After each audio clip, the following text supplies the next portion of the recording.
YouTube. Or Marianne Encheta, YouTube. So let's get this.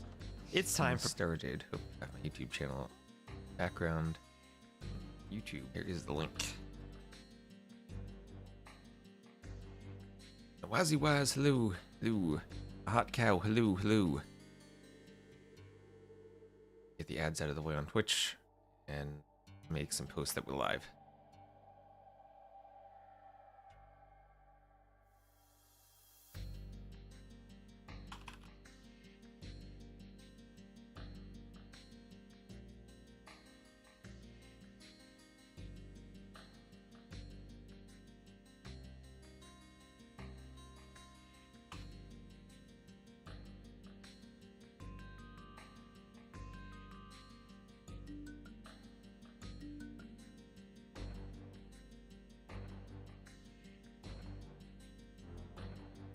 So there are two sets I'm going to cast, and they're going to be both Darksides.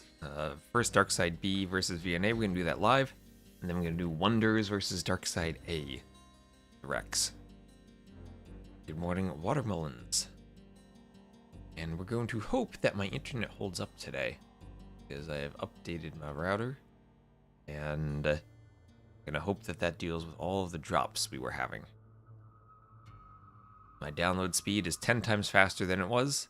My upload speed is exactly the same as it was, but I'm tempted to do or to upgrade to a business internet plan.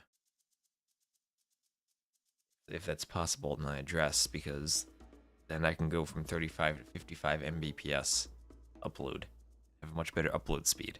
That is on my radar, things to do.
Have fiber internet options? I do not.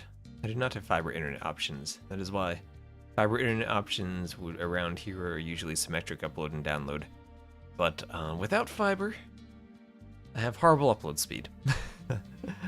And hello HQ on YouTube. So yes, that is the downside.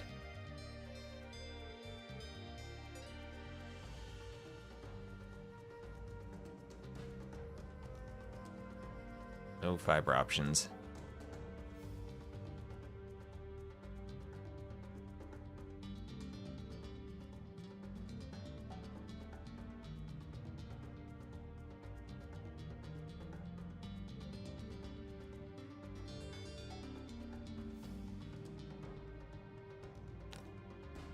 There are lots of places nearby that have fiber, but specifically me, no, unfortunately.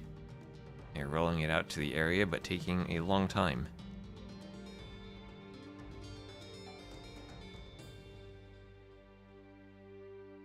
It is hopefully only a matter of time, but the time is not now.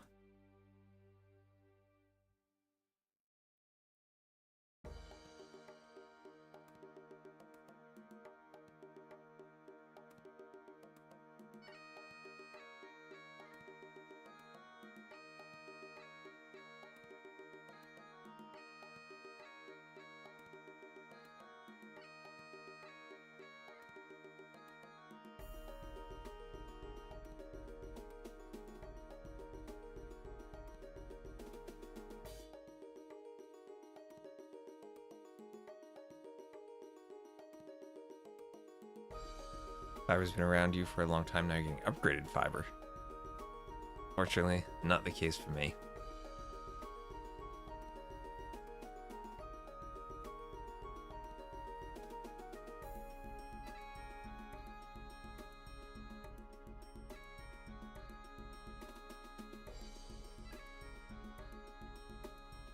We have a draft.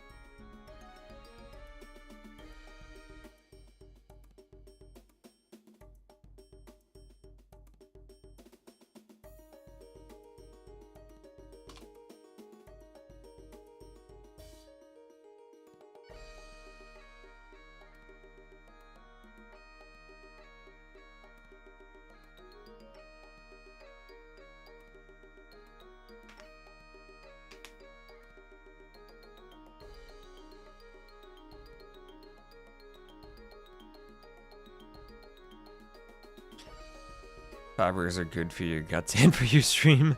Yes. Always get your fiber. That's the key to a healthy stream.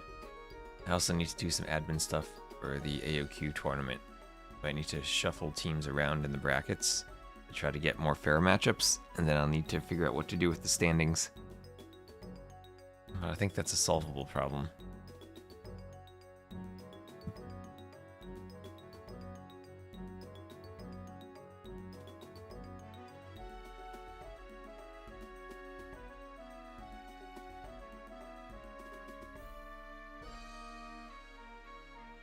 Hello, Linksy.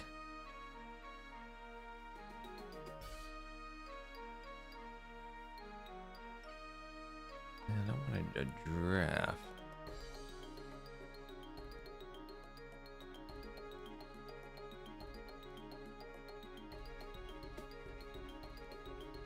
Don't have a civ draft yet, just a map draft.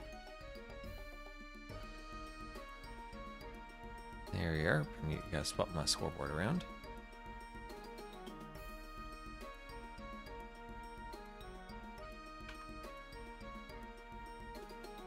Capture is still going to do the thing where it makes it small. Yeah, it is. I don't know why it does that. I don't know why it's resizing my browser sources when I swap to studio mode. Never seen that.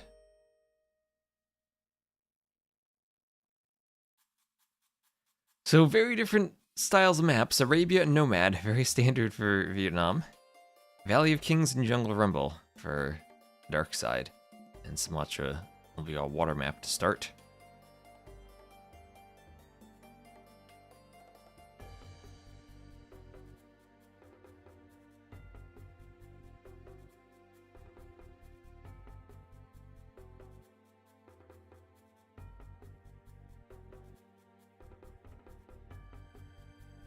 I tried turning off the 4K upscaling and see if that affects it. I don't think it's going to affect the...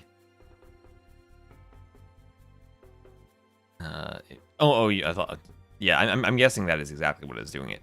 I thought you meant the internet for a second.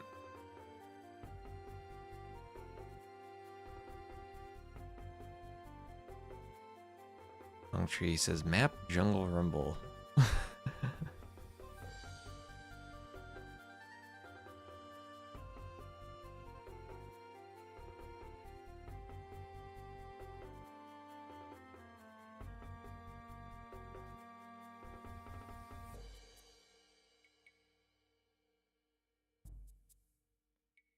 What is going on with this question?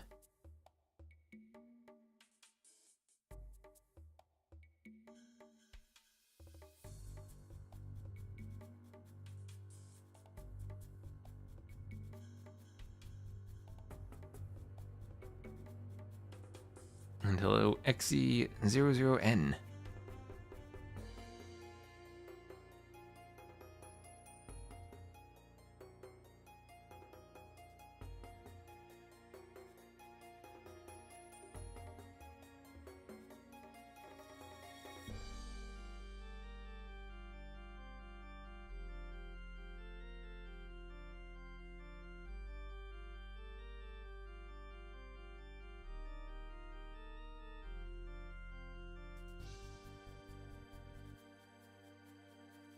Wheel 14. That's what I'm looking for.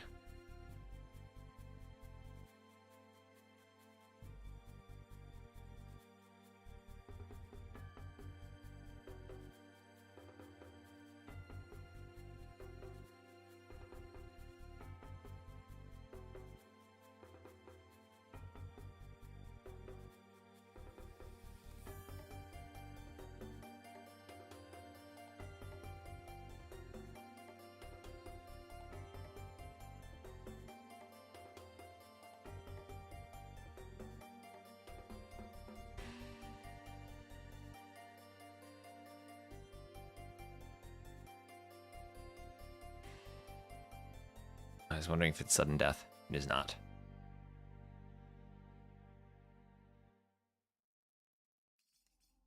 And hello, Darwin. I need the teams to know the maps at this point. And Madification, thank you for the follow on Twitch. Thank you, thank you, thank you.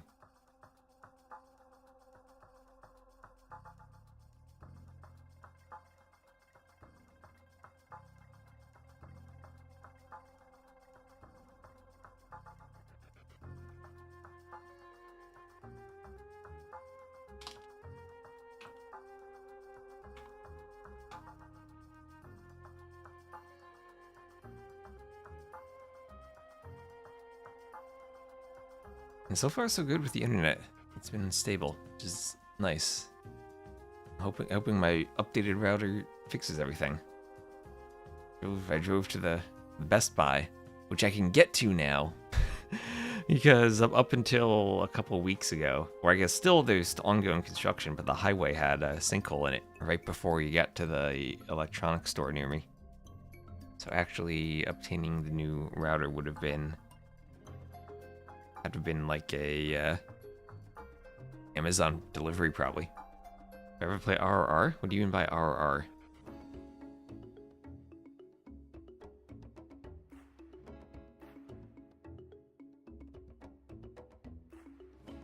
That has meant Rise of Rome in the past, for AoE 1, which I have played.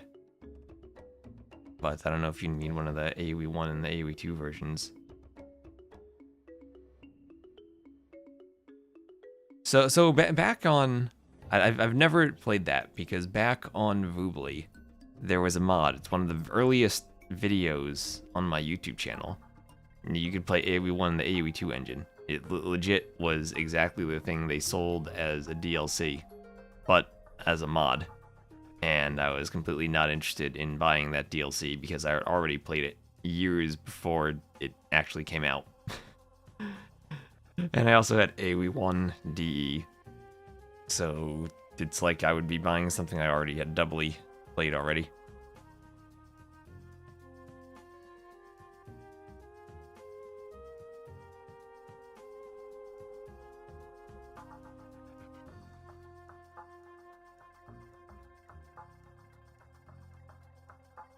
Hello, zoom out.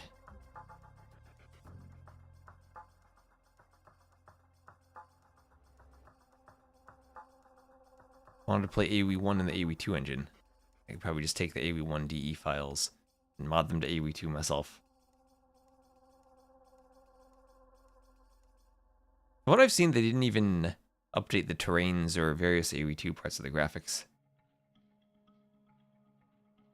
Oh, hello, Maddie. Well, welcome to the Twitch stream.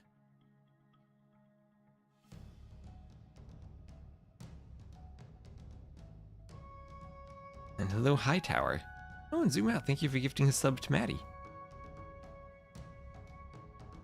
Now you can use our wonderful emotes, like our Carto emote.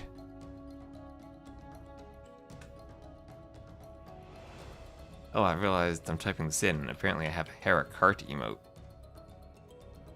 Hair on a cart.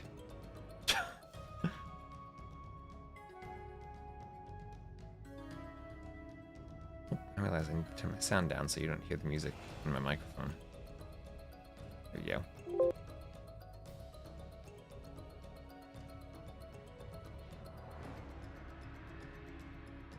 YouTube is giving me 2 different concurrent viewer numbers in different areas of the UI. So don't know how many viewers we'll have for the Silver League today. It is on a Monday too.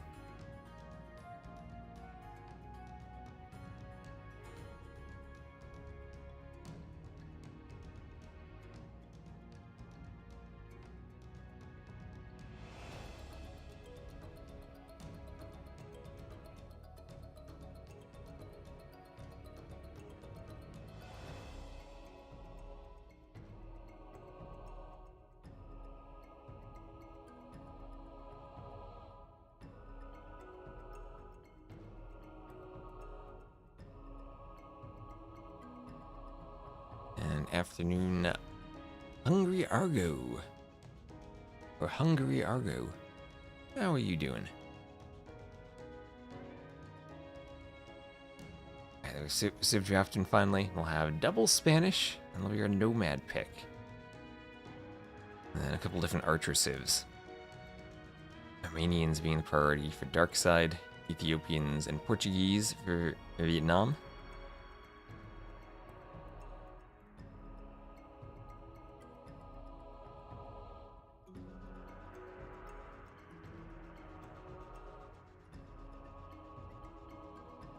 And they banned at least Hamburger and Spiral, which are maps that I need to make slight tweaks to.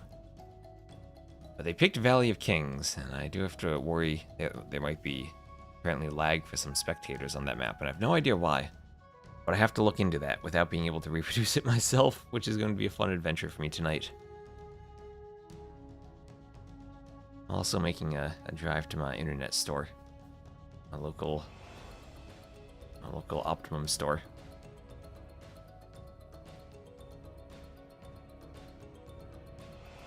Who's in each team? Well, as Chifa will tell you, Uncle Beery is in Darkside B.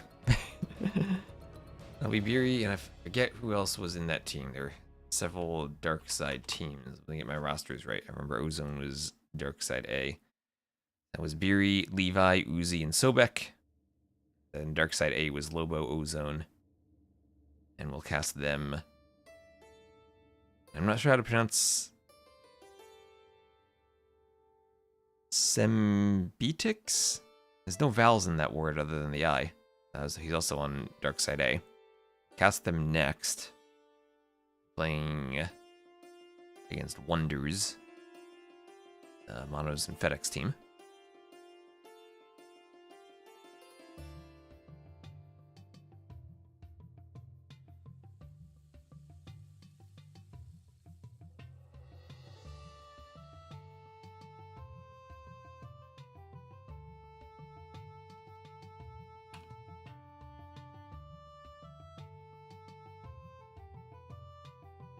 Scripted more RAM for the map. Actually, I should spawn some RAMs for all the players, and then it'll lag less. Beautiful idea. And they'll need to spawn some Ferrari RAMs, right? We need very speedy RAM. Some Mongols drill. So it is. Now let's answer the other half of the question: who's on Vietnam? That is going to be Quang Tri and Say My Name. So it's Quang Tri and Say My Name against Beery, Levi, Uzi, and Sobek. Our Darkside B has apparently elected to be on the right side of each draft as the guest in the drafts, even though they are the higher seed.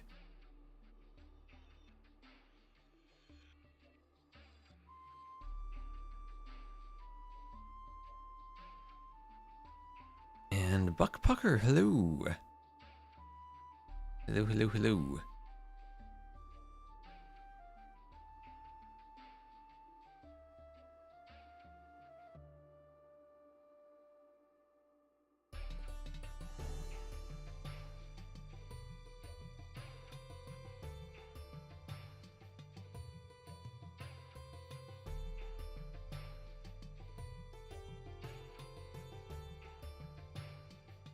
His tier casting, thank you, thank you. I hope we do another noble one. I liked the very formal event.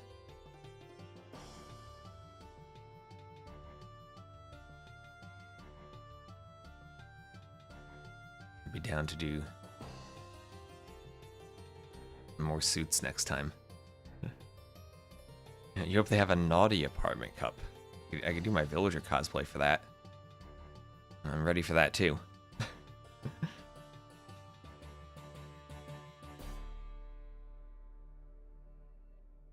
Chapa.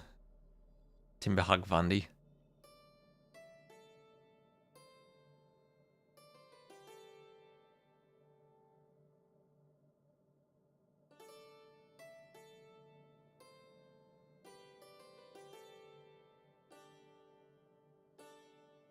Yeah, sometimes you have to delete your RAMs to free up population space.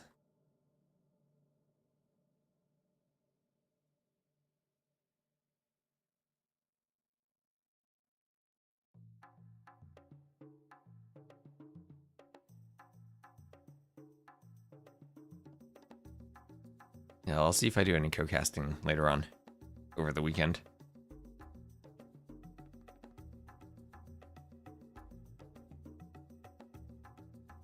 Byzantines for Darkside.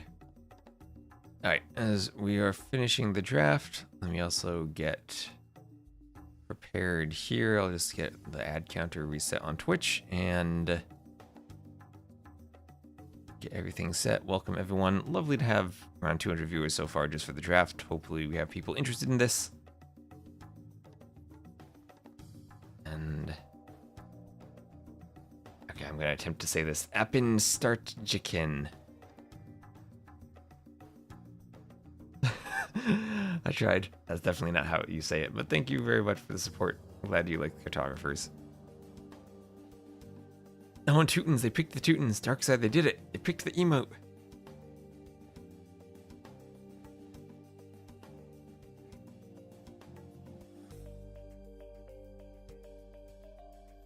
Oh, and thank you very much for the sub. I appreciate the support. That'll count towards Partner Plus. That'll help us climb towards that 70-30 split. The wonderful Twitch split that we already get 70-30 on YouTube. You can become a YouTube member, and I think I have the $1 thing. Someone did the $1 YouTube member earlier.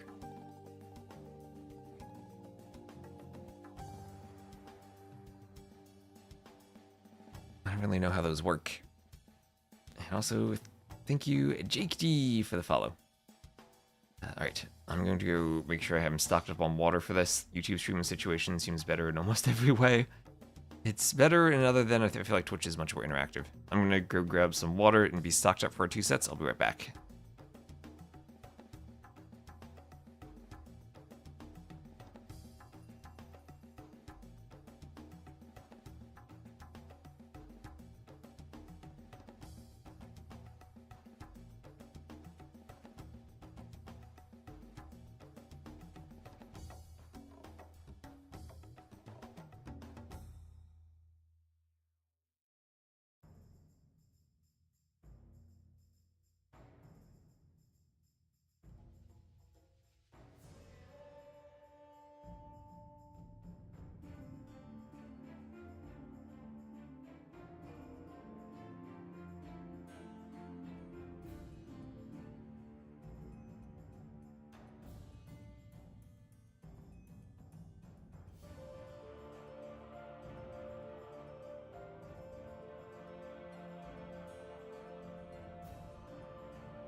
Okay, water obtained.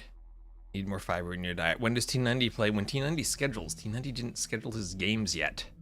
And the deadline is tomorrow for him to play. So that is a good question. Alright, they're in the lobby on Sumatra. And we're just about ready to go.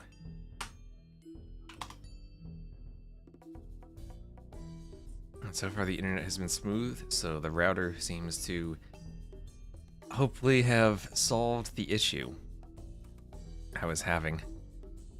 I was also, I guess the previous router I had was not able to handle the download speeds that my internet had. So I was only getting about 90 Mbps download. Now I tested and I'm getting 900. Getting the full 940 that my internet plan provides. So whatever happened, I at least fixed something on my internet.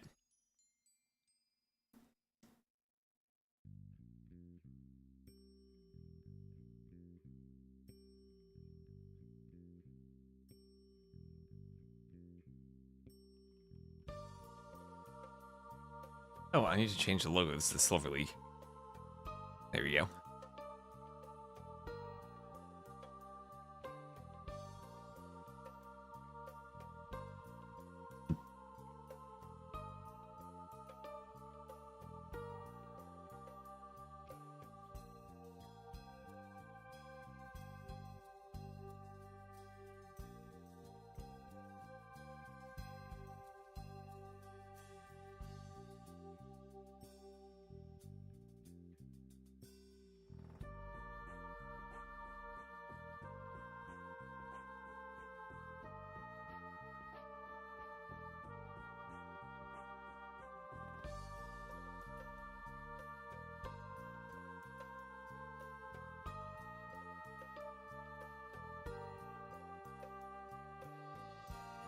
Beer's in the lobby, waiting for someone else to join with him. Be against Sumatra's game 1. And we did have Darkside A playing their set yesterday. I'll cast the Rex of that after this one. I heard that was a good set, and I didn't get to see it myself. I was updating my router at the time.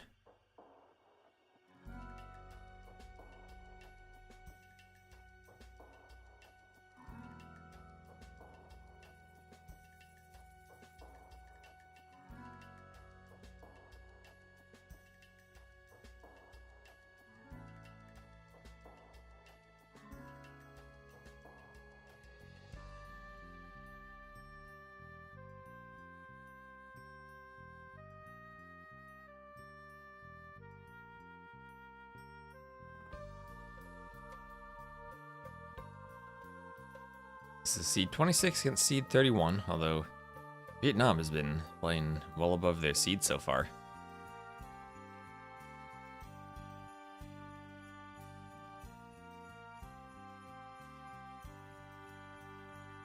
Managed to upset the baguettes of Siscon and Margugu.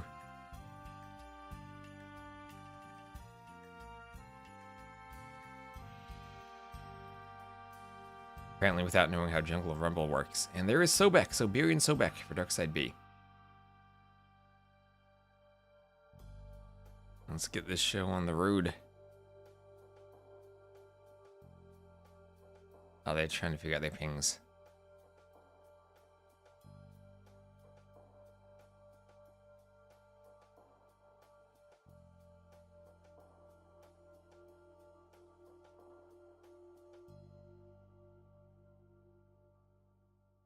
On West US 3. Wonderful. Are there other cartographer leagues going on? There's the Gold League, and unfortunately Wikipedia doesn't show the community event. Yeah, so it's kind of unfortunate that Wikipedia is the what people usually check because it doesn't show the entire event.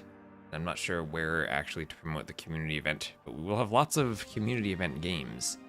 We have several leagues going on. Everyone who signed up for the community tournament and the Age of Queens community event as well. Thank you, Nexus Fish, for the follow.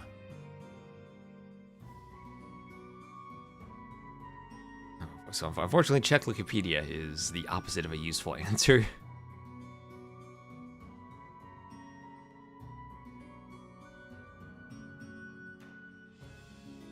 I miss the days when everything was on AoE Zone and in one place.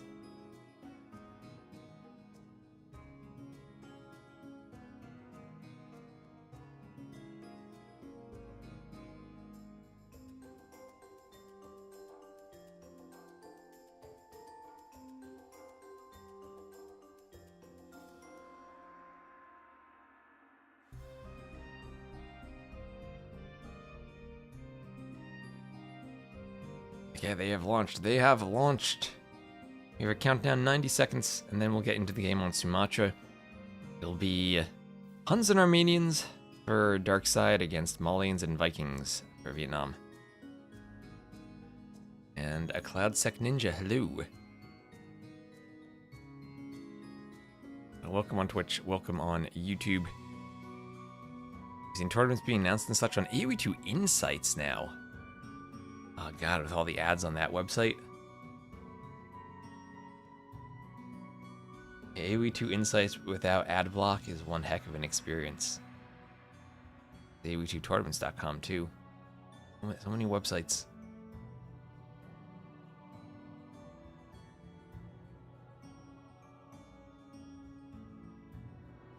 Miss the days when stuff was in one place.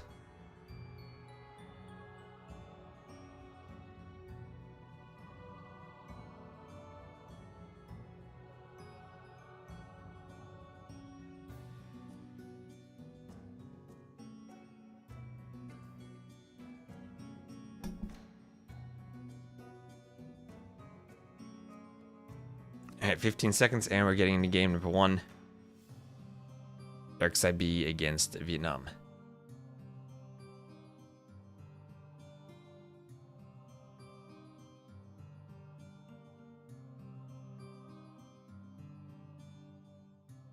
And here we go. Swap to capture age. Sorry for the awkward transition there.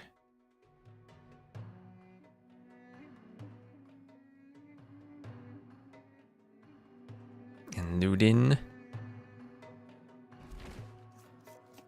And alright, we will have Darkside B against VNA.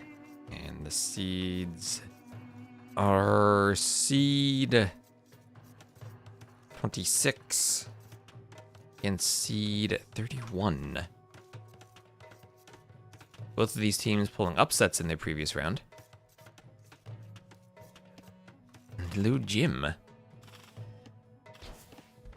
Oh, I'm good there. Alright, so I can see both the chats, and we will have VNA playing here as the Malians in the red will be Quang Tri, He'll be on the land, and then Say My Name will be in the yellow, playing as the Vikings on the water. On the other side, we will have Sobek as the blue Huns on the land, and Biri as the green Armenians on the water. We've seen some crazy landing strategies on this map. We've also seen it play out as two 1v1s, and we've seen players winning the water but then losing the land, or winning the land and losing the water, and different landing strategies and castle drops and rebooms. And Darkside's a team that strikes me as they might be creative. Vietnam, not sure what they're gonna do. Both teams have done very well so far in silver.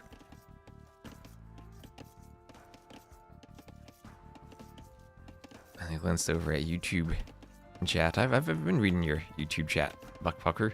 If you didn't hear me earlier, T90 didn't schedule the games in time.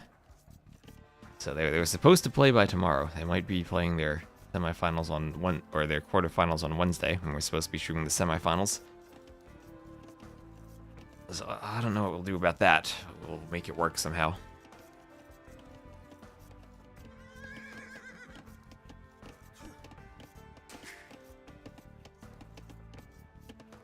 This is a great team map, almost always entertaining. Yeah, once again, everyone picking this map and not picking Islands or Mediterranean. I was really hoping to see some Mediterranean games. I thought it would be interesting with how close everyone is on land. And, ooh, speaking of interesting, here's Quangtree going for a forward barracks. Scouted right away by Sobek. Ville's walled in. It has a Loomless Ville doing a forward barracks. And we'll have that cheap Malians barracks. Along with the Vikings, actually, with Quangtree can dock for a ridiculously cheap cost of Vikings plus Malians wood discounts.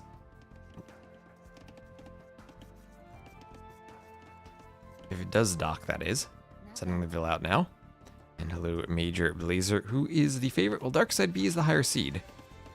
How accurate is the seeding for Vietnam, considering they took out one of the higher seeds in the baguettes? I don't know. Thought I was watching live, but you're actually like 15 minutes behind. That can happen on YouTube too. Sometimes you can be behind and not realize that. Oh, look at this gold. Look at that nice angle there. I'd love to have a mining camp here, even though that's on the front side and exposed. So feudal age on the way for everyone. Everyone clicking up to feudal. Lovely, lovely feudal age is on the way.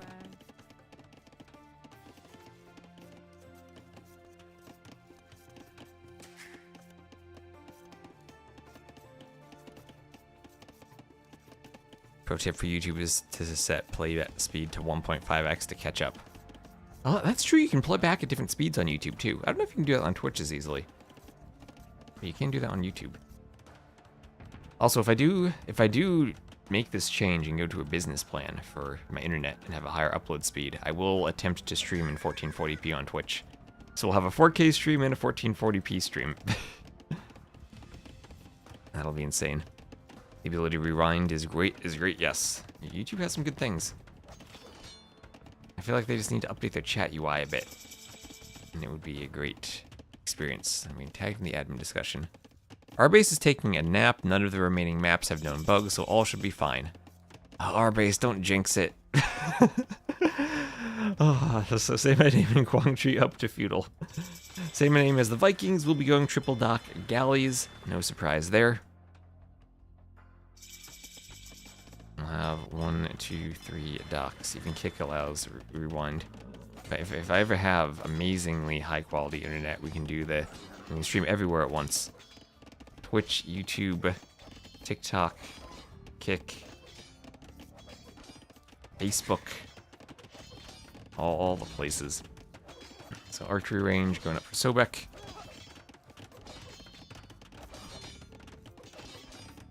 Yeah, I don't really know how streams are discovered on YouTube. If I'm subbed to a channel, I can see they're streaming, but if I'm not subbed, I genuinely have no idea. MySpace. Twitch will have rewind behind a paywall? Well, that's why we stream on YouTube too. So the Men-at-Arms walled out, not doing too much damage, but we'll see what the follow-up is. We'll have an archery range at home, as the players on the water start to engage in a galley war. And hello, Azure. So Josiah, hello on YouTube. Here can we see the relic count for each player in capture age. Unfortunately, capture age for 2v2s is not as good as it is for 1v1s in terms of displaying all the information, because I have to swap the panels, and the relic count is over here on this panel. But I think in general the resource panel is the one that's most useful, and I will occasionally swap to the other panels and swap back. But if you want to see something, just ask in chat. But that's the best we can do. If it's important, I will try to swap over and see it. So first hit comes in here for Kwang Tree. He wants to win before the spear comes over, but the spear gets the poke and they both lose the scout. They both lose their scout. Now I'm going Vil fighting. You don't think men-at-arms are exciting enough, Turs? Turs wants to see the Vil fight. He wants to see some action. He wants Licks back in the game. Morning from the West Coast. Ooh, good morning. Very early for the West Coast.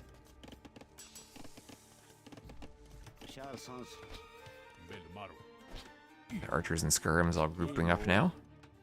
One man-at-arms goes down. Some galleys hoovering around here. Fighting the Vils for Samanim.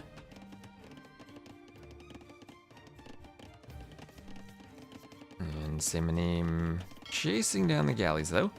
Look at the fishing ships. Looks like we don't have any fish left for Kwang Tree, but 3 fish still for Samanim. Looks like both of the land players have lost all their fish. And Beery will be defending his fish and trying to get a good fight on the galleys. But we'll lose a galley of his own, out of position a bit. Armenians, one of the civs, may be capable of fighting Vikings on the water. The Scout and Archer combo for Sobek on land with the Huns.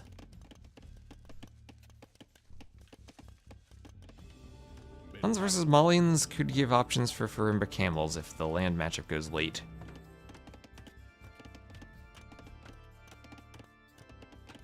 You play maybe Crossbow Camel as the Malians. I guess that does open up maybe Crossbow Knight, but probably the most effective thing you can do against Cav Archers. Try to get a good mass of archer units in feudal.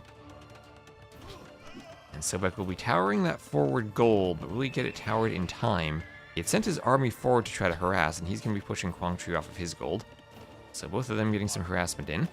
Both of them denying an archery range. Very, very symmetrical situations, both on the gold, both with forcing their opponent to do a tower. Nice quick wall with the house from Kwang Tree, and that'll stop the archers from getting by the tower, and that should let him get the tower up. However, he will lose a villager. Scouts get a pick there. And on the other side, the tower does go up, and now the archers have to go away, so both players getting a tower on their gold. Some skirms coming out. So both doing damage and running away. And now that range can go up. I'm surprised there haven't been Saracens on this map yet with the 25% attack speed on the galleys. Could be an option, maybe if the drafts get bigger into the best of 7s. But the Saracens, not quite the best water civ, I think, for going galleys compared to Vikings or Armenians. I'd even say maybe Koreans ahead of them too, and then you also have Dravidians as probably your top ones. Even Italians. Different options, but I think probably those 4 would be ahead of Saracens. Saracens may be next on the list though. I guess Portuguese is option 2 with the gold discount and extra HP. And a pretty good eco to boot too, with the berry bonus. So Castle Age on the way for both water players, and feels like a pretty even game in the water, but Semine may be taking a slight lead in the galley numbers. And Barry continuing to run the fish. He is up first though.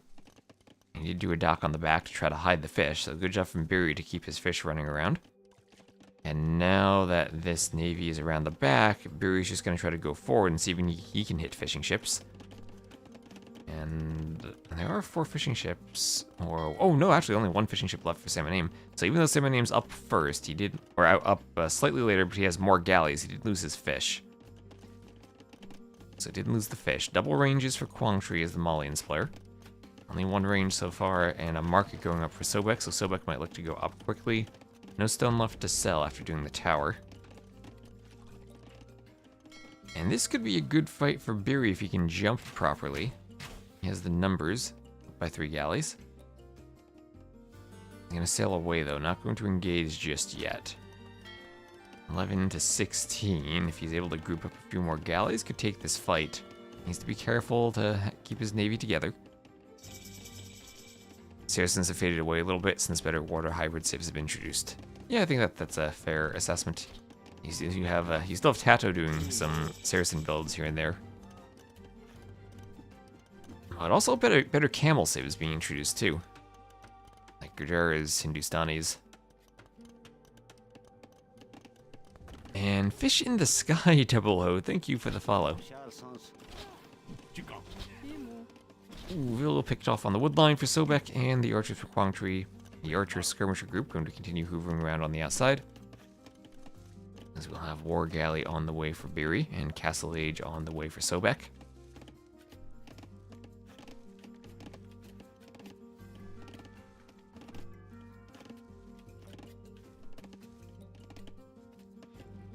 Skirm's coming over, we'll engage the archers.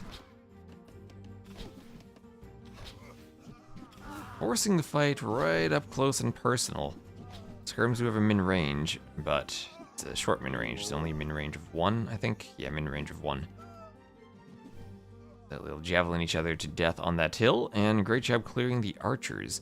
And now on the water, War Galley in for both players, no ballistics for either player.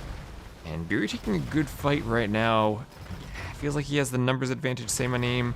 Trying to run away. His navy was split up. He's taking a fight without all of his ships together.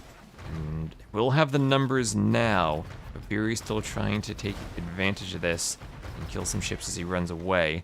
That was about as good a fight as Biri could have found. He's just down in numbers still. He needs to group his own navy up. He has a transport. The transport went forward with his navy. Needs to bring that back. Inlets for Say My Name. No, careening for Say My Name for the armor. Okay, Vikings discount for the War Galley will be useful now that they're in the Castle Age and will have that production speed. Say My Name doing his own transport. He'll think to move to the mainland soon. Skirms will pick off the archers a bit. Archers turning to crossbows though. Quangtree going to be hoovering around. Saracens have faded away since they removed obsidian arrows. Everyone talks about the obsidian arrows. Oh no, the nightmares. Ballistics on the way for Biri, ballistics on the way for Quangtree. Quangtree with ballistics now on land. Both players with crossbows forward, no ballistics yet for Huns. That Malian's University coming in useful. And the Vils on the woodline should be able to run without ballistics. And that Vil should get away. Meanwhile, the Vils over here will have a harder time running. And the Biri needs to be extra careful that he's not spotted by the crossbows. Has to be extra careful. Obsidian Arrow DLC, the Pay to Win DLC. And Biri keeping his navy alive. I mean, great job from Biri to keep the navy alive against the overwhelmingly superior numbers of Say My Name on the water at this point. And as the Armenians, you do have the option of just waiting until Imp and then trying to get back on the water. With the Cilician fleet, you should win against the Vikings. Especially if you get shipwright. I guess Vikings could do... Do Vikings have shipwright? No, they don't. Yes, they're not going to have the same production capabilities late game. It affects your production speed and not just the cost, even though Vikings do have a great discount. They can't stack their discount with shipwright like the Koreans can.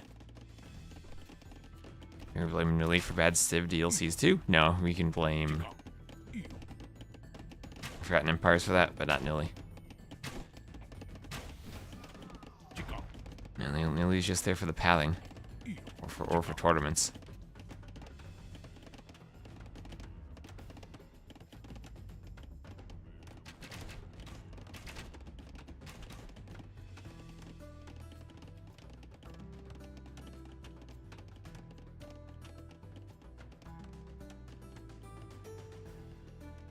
The Wu have their fire archers. That's their obsidian arrows returned now. So Horsecollar on the way for Say My Name. He's looking to boom. Both island players have come to the mainland, and this feels like a very even game. Vill counts are even, and maybe things are going to spiral out of control for Beery on the water now, as I think he's going to be sandwiched. Sandwiched, Say My Name's on the left, Say My Name's on the right. But Beery, slight numbers advantage over Say My Name, as he'll push to the west while being chased, and can force the navies around the island. Say My Name struggling to find the right engagement, maybe. Beery's gonna sail to the corner, try to get around as much as he can. Try to jump this group of war galleys before the other one comes from behind. Here he goes, taking the fight. And even though Beery's down in numbers, what great naval control he's had to keep the Navy alive this long. And now Say My Name's gonna start taking a good score lead, but that is, again, just score lead on the water. It doesn't necessarily represent the situation on land, as Armenians and Vikings now would transition. And not quite sure what they transition to.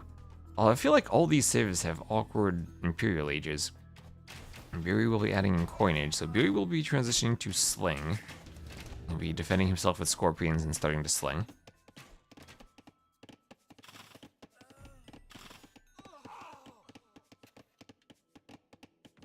Why does it make sense for Vikings to switch to longboats? Longboats usually are better against fires than they are against war galleys. And sometimes war galley versus war galley, the Vikings actually want to stay on war galley because they're discounted, and they can just keep the numbers advantage. So you upgrade from galley to war galley from that transition from feudal age to castle age, and then you just have the numbers. So here, Beery collecting stone. His stones are pretty far forward though, can be harassed from the sea. And we'll be getting out more war galleys. Cav archers will maybe be picking off the mangonel. Couple of scorpions there, so Sobek is starting to get some cav archers for hoovering. Say My Name adding in gill nets, and has 10 fishing ships actually. That's quite a few fishing ships. Beery has to be careful of his villagers now. Don't think he can transport again, losing the rest of his fish. So Say My Name taking a huge score lead, but that is again just water. On the mainland, maybe Beery can take some of those extra resources and reboom. Cav archers still hoovering around, and they can harass Say My Name on the land. So we'll see what the sling is doing. Is there any sling? We saw Beery doing coinage earlier, but not slinging yet. Not slinging just yet. And thank you, Rodriguez AoE for the follow. Actually, he must have canceled it. He had it clicked as a research, but it looks like he canceled it. But he's not going to go for a sling. He's just going to boom, defend with scorpions, and then try to contribute on land. And crossbows hoovering around, being chased by a mangonel. Remember, Malians don't have Bracer, so not a smooth arbalest transition from them. Isoba can go up and go cav archers. Maybe he could still be in a decent spot. And mangonel are going to try to get hits on the crossbows. Not quite going to succeed. Scorpions with ballistics at least will get some bolts on them. Tanky crossbows though, running away.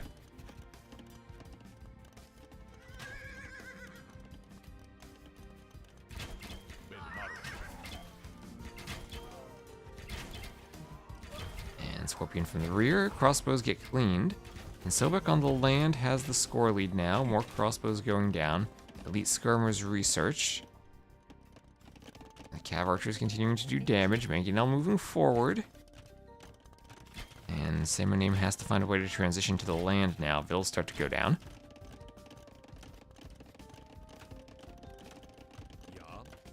Monk still hoovering around on the outside for Say My Name. He's looking for relics. Mangonel going to work on the TC. And Imperial Age on the way for Beery. Imperial Age also on the way for Say My Name. So Say My Name wanted to go Arbalest. I mean, I guess... Vikings, Malians, Armenians all have good champions. Vikings with extra HP, Armenians with the unique tech for even more extra HP, Malians with the pierce armor. And then you have Huns with the long swords. So much hoovering. Hello, Packers. Mangonel going for the skirms. Going for the scorpion. The Vil wants to fight off the Mangonel, but he'll go down. If Arbalests come in, that will be maybe threatening for the Huns. The Cav Archers do not have the final Pierce Armor upgrade. Usually Heavy Cav Archer is strictly the better unit than Arb. They just have so much more HP, and they have that extra attack. But when you lack that armor, Arbs become more effective and can use their range. If they use that effectively, then maybe they can win fights. So Sobek's still far ahead of Quang Tree, but say my name up to Imp. Say my name still with that score lead from the water. Fury on his way up too. He's a couple of castles on the mainland. We can have coinage on the way also as Bracer Arb comes in. Or that the Bracer Arb combination comes in. And ooh, what a castle. What a castle this is for the Vikings. Look at that circle over there. A lot of the castles, they use some circular and octagonal bits of architecture. They're not as square as some of the other buildings.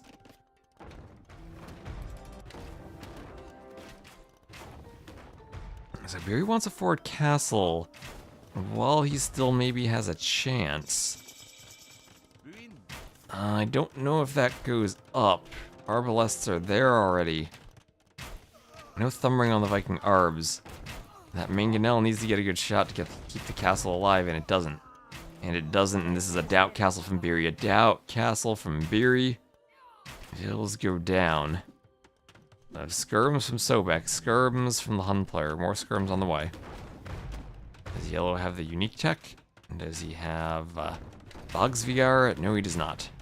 No Bogsvigar yet. Castle Foundation deleted. Maybe you'll have to do that at home. And that's a forward castle from Quang Tree. No Bob's Vinegar.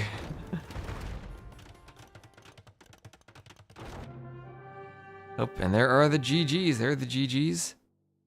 And Vietnam, again, on the upset trajectory, taking a win over Darkside B. Is it only a doubt castle if it gets denied beyond 80%? Any castle is a doubt castle. It goes up, doesn't go up, denied. 100 Vils lost, 0 Vils lost. Anything's a doubt castle. So, 38k res collected for Say My Name. A ton of food, and a ton of wood after winning the water, so had a nice and smooth eco transition. 132 Vils at the end compared to 62 for Beery. And I think maybe just Quang Tree being able to harass Beery a bit as they moved over to land stalled out his boom a bit more. Maybe Beery could have moved more Vils. But losing all the island control with the outside res to the war galleys is rough.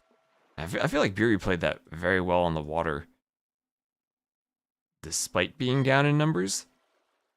But the Vikings are really strong as a water civ. Love the devs slightly reworked the Teuton and Italian castles. They're just too blocky. I don't even know what they looked like, but Vietnam winning on Sumatra.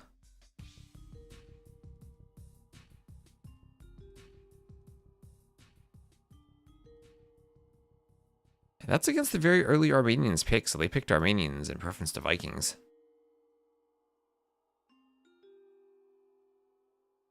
I still think Koreans on the water are an option that teams haven't really explored on this map.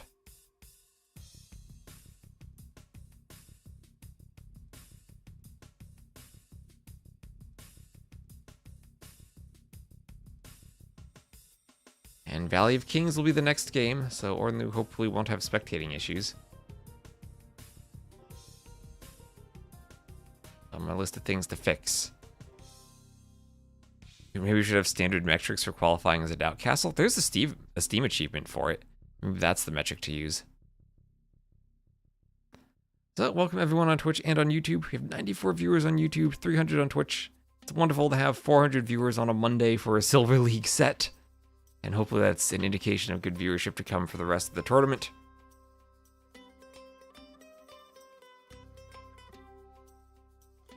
We've been having great viewer numbers for the channel so far.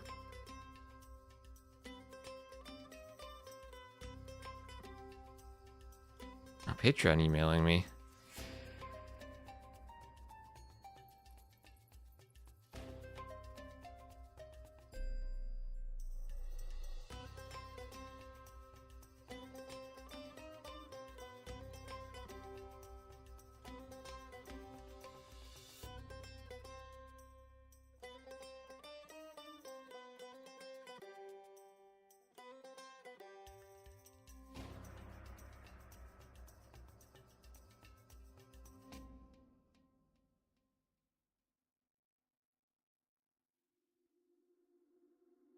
Okay, I've been grandfathered into maintaining 92% cut of Patreon. Oh, we said a huge increase of viewers on Twitch, 386. Thank you. Yeah, Valley of Kings will be the next map. Hoping to see a good game on Valley of Kings. We've seen some creative strategies so far. We've seen FC Unique Unit. We've also seen Scout Archer. We've seen Skirm Wars. We've seen Insta-Click from Khmer and Georgians. Not combined. I want to see the double Khmer Georgian Insta-Click one day. You can feel the power of the new router. Hello, Jacob. I've not had any internet drops so far in OBS, so hopefully the new router is powerful. I think I might have bought a router that was a bit too powerful, but like I said, the next step is for me to update to go to a business internet plan. So I can potentially go from 35 to 55 Mbps upload, and I'm in the 1440p beta on Twitch, so we can get some higher quality on Twitch as well as YouTube. Or I just up the bitrate on YouTube. I think I can go to 40k bitrate for streaming in 4K on YouTube. I'm at 20k now.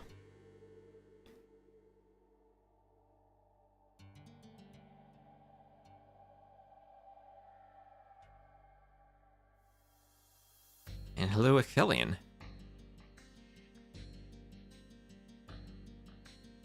Yeah, I mean, I'm surprised. It's not like Vietnam's a bad team, but I'm surprised at just how well they're doing. They were definitely one of the teams that could pull upsets. I mean, Say My Name's been playing forever. You're never gonna be surprised if he does well. But they've been unstoppable so far in the Silver League.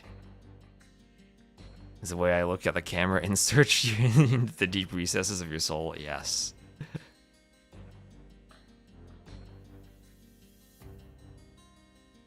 Oh, it looks like Doubt went offline.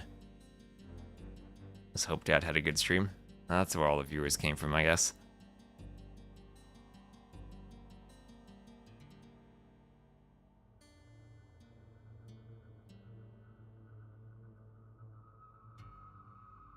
And we are launching, it will be Valley of Kings. So Khmer Byzantines for Darkside, we'll probably see that instant Khmer click. And then Chinese Portuguese for Vietnam.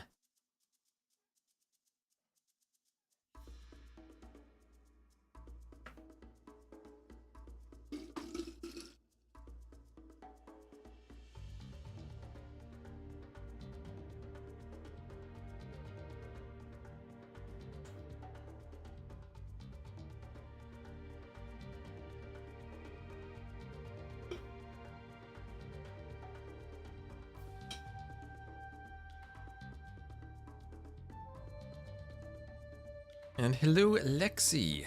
How are you doing? Be having a wonderful Magyar day. I have some downtime. One of the new news campaigns getting a pacifist run. Whenever I have downtime. Would have loved to have done some around Cartographers, but I just have not had the time with all the tournament stuff. Maybe next month I'll record something.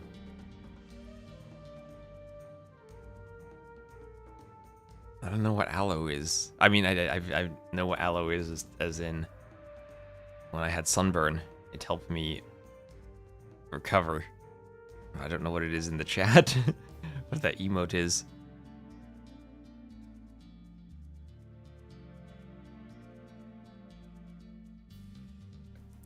Aloe turs. Is there some meme I'm not aware of?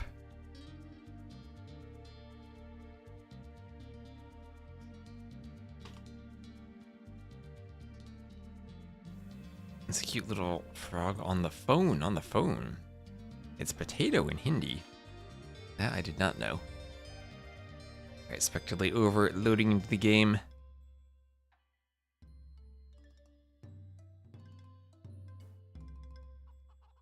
And welcome as, where is Beery? Beery is here, and Beery is instantly up to the feudal age, clicking it before I can even open my overlay and update his color to be on the scoreboard. So it's blue versus red instead of green versus red. And alright, so now's the question of, do I feel any lag while casting in Capture Age? I do not. Someone check out Ornlu's stream and tell me if he does. So it will be to the east, Chinese and Portuguese for the Vietnamese team, and to the west, Byzantines and Khmer for Darkside. And Sobek, don't lose your king to the units.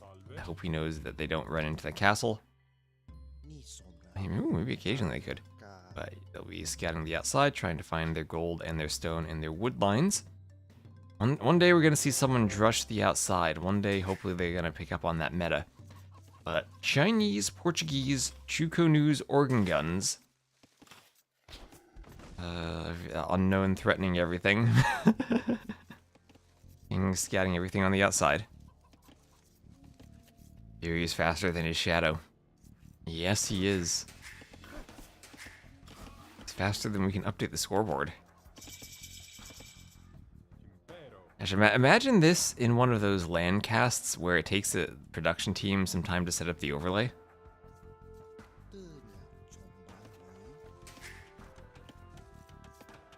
It'd be futile before we even get into the game. So stable going up for Beery. Want Gaia to defeat someone on this map? I do too, Turs. I do too. Let's see what these Discord pings are. Okay, Ornlu says it's still laggy and he will help debug later. Okay, good. See, Ornlu, if you reply to my DMs earlier, we could have debugged the map earlier today, and then you wouldn't have had the lag. Nah, but this map, for whatever reason, is laggy for some streamers. Not for me, but it was laggy for Ornlu, and it was laggy for Memb. I know Memb should have a Beast BC, so I don't know what causes it.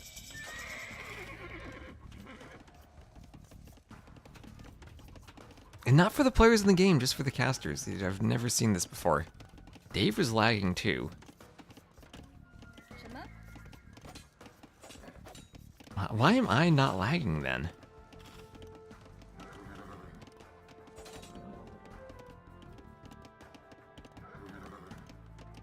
A scout, say my name, so. Pretty much what you expect from Khmer, insta-feudal and then scouts. He's going to try to get a Vil on the wood line, and he will succeed. Lost a lot of scout HP there. Not sure if that was worth it. The map that decides who's allowed to cast advanced math skills not to lag. Maybe that's just my plan. I lag all the other casters, so people got to come to my stream.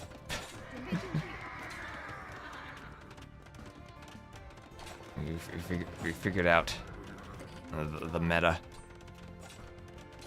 Ask them to kill the Gaia units. Now I'll need to make different versions of the map with and without Gaia units, with and without changing the Gaia player, just to try to see what's happening. Because we did have lag for the players earlier. So Tower for Beery will be denied, his Vils pushed back. Spears and Archers, he lost 1, 2, 3 Vils there. Wait, did he do Loom? Okay, he does have Loom. You have to remember it is Regicide, so you don't start with Loom. I mean, you don't start with any gold. You have to mine gold if you want Loom. But he lost his forward Vils. And that's part of why he maybe goes for the fast scout play, because you don't have Loom. If you can get scouts in, you can hit Loomless Vils if they don't remember to click Loom right away. We saw that happen with Harry yesterday. He clicked Feudal without Loom and got punished for it. And hello, Zikarat and everyone, it is Regicide, so you start with extra food, but you don't start with any gold. And you start with only 150 stone, so the Tower Rush, you can do 1 tower. Do we have Loom in here for Quang Tree? We do. Lots of skirms for Sobek, so Scout and Skirm for this team. Same name trying to go Spear Archer. Quang Tree Tower defense. He's doing a market. Is he gonna market blacksmith his way up? Is he trying to fast castle? Might have been trying to fast castle. Vils start to go down. Skirms pick the Vils.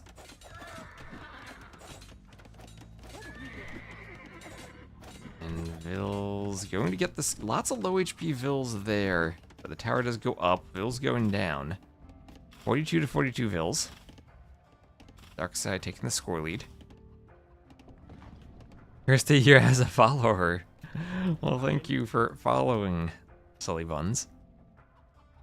And thank you for helping to remind us that we do have a follower goal of 15,000. If we hit that, I'm going to add another $500 to the prize pool. So I do appreciate all the follows on Twitch.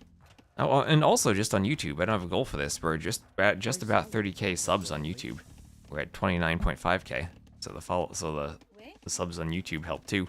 And Sky 95 GP, thank you for the follow. Segway. And Peak Americans, thank you for the follow too. And Terrors, does he still have hope? There never was much hope. Just a fool's hope.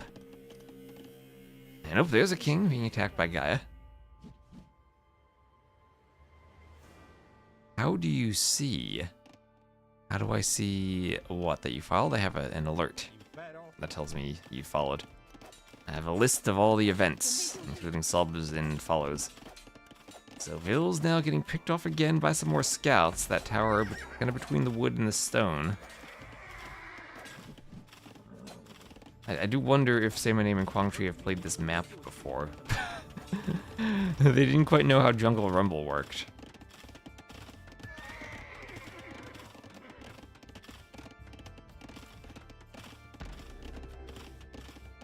That tower will be in range of both of these? If this one gets fletching, it'll be in range. We do have Castle Age on the way for Quang Tri. Castle Age for Quang Tri, and you always have to be scared of those players once they get to the Castle Age. He didn't delete his walls, and I'm gonna run through there. Hello, Trance Music, here to learn the maps before playing tomorrow. Hello, MF. Are you playing the community event?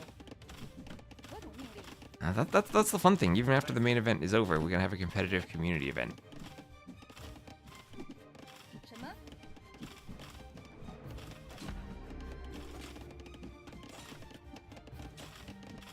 Like the ambitious Tower of Umbiri.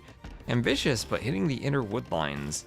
I think players need to realize if they have any type of army whatsoever, they can clear wood lines and take wood on the outside. Oh, don't send weak vills to the Gaia units. Don't send weak vills. He's gonna learn the hard way about fighting, and he's gonna fight them. You can retaliate, but it's hard to fight properly. You can retaliate, but you can't right-click. I wish we could adjust that. I wish we could adjust that and make it easier for vills to interact with the Gaia stuff. But he's getting out to the woodline, killed the archer, and he will take the gold no problem. So Quang Tri's up, he's going to the outside. He needs to build a mining camp at some point. It is all cracked terrain on the outside, so dangerous to have your buildings out there. Looks like Say My Name might lose some more vills to skirms. And Myriad, thank you for the follow. Every vill that's the Gaia extends our base's life by 1 day. Our base is taking a nap right now, so I don't know if this counts while he's napping. 30 skirms. That's why you pick Byzantines for the skirms. Byzantine skirms. One of the strategies we'll see on this map. Also that king all the way on the outside. Hello, king. Gotta be careful not to lose your kings as they're running around and scouting. Scout's gonna go for the tower. Chukonu's on the way. Chukonu's not much range, so Byzantine skirms, even in the feudal age, might be able to deal with them. A quick workshop, though, for some Scorpion backup would be in the play, or could be in the cards for Quang Tri. But Darkside pulling ahead in vills. Say My Name's still not up. This army causing a lot of idle time for Quang Tri. And you kill them with Jaguar Warriors and don't get extra attack? Oh boy. I guess that's a good thing, though. You shouldn't be farming them with Jaguar Warriors. As your teammates plan, well, that's why you're here to learn the map. Oh, Petito, hello. Yeah, Petito can take the extra day of life.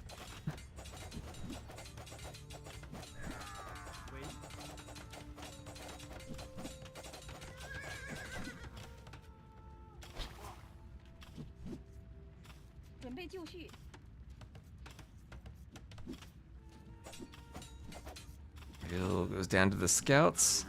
So Scout Skirmisher. Remember when Scout Archer was a thing? Now we just have Scout Skirm. Do we know why they can't seem to attack Gaia units? That's just how they work. It's just the game doesn't let vills attack them.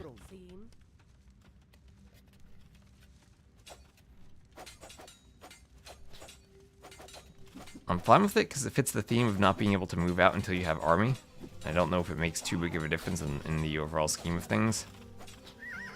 But I would prefer if you were able to. So scouts and skirms come over to hit the vills. This map is kind of like Chaos Pit with different steps. And sirs, thank you very much for using your Prime. Great. Love the map pool. I do too. This map, I feel like we haven't quite unlocked all the potential of it yet in the games I've seen. The king's scouting over here, trying to see if there's something to hit with the Chuko News. Chuko News just killing the Gaia units. That's opening up the stone for Beery. Trying to make sure Beery doesn't get to the outside. So Vietnam going to try to win the outside, even if they're getting pushed back on the middle. Say my name, losing some villagers there. I mean, losing some archers there, but he is pushing Beery off the wood line. Gonna wait for Elite Skirm to come over to clear this. That'll be something maybe we can work on for the as a dev team thing, whether or not Vills can attack stuff. It's one of those things like on the wall, you can't attack the wall with the Vills, and there's no clear reason other than it's just how it works. Virtus is a new Chilean clan? This is the first I've actually seen it, so I don't actually know. If it is, then apparently Sobek is a part of it. Are they still in this game and maybe ahead? The magic of Valley of Kings, Turs. The magic of Valley of Kings. I honestly, like, as great as the skirms are, I do think that the map is more than just skirmisher war.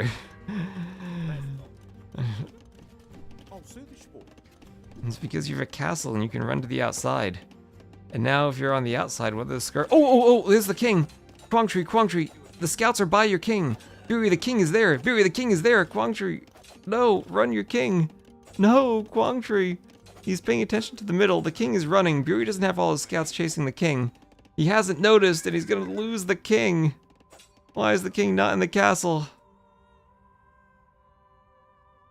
No! Poor Quang Tri. Very. Didn't this team snipe off HQ's king too? It's a GG from Quang Tri. The king. GG.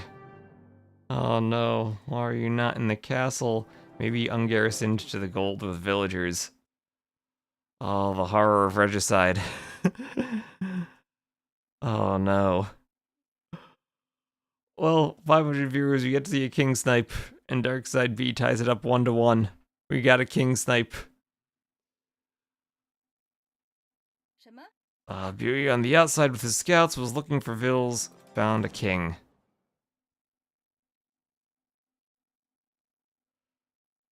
Poor Quang Tri. So 36 kills for Sobek with the skirms. 10k res collected for Sobek. 211 feudal age time. Beery clicking feudal is the first thing he did.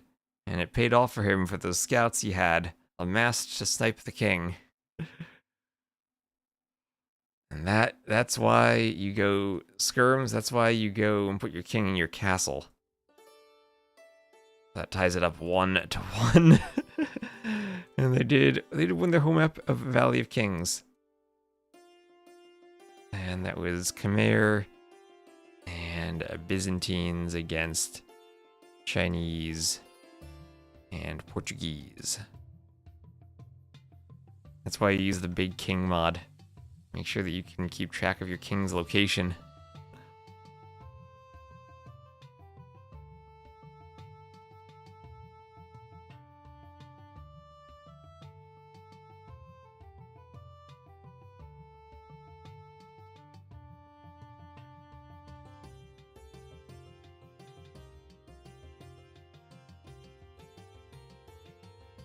Yeah, he probably ungarrisoned the king with the villagers. That's what I'm thinking he did.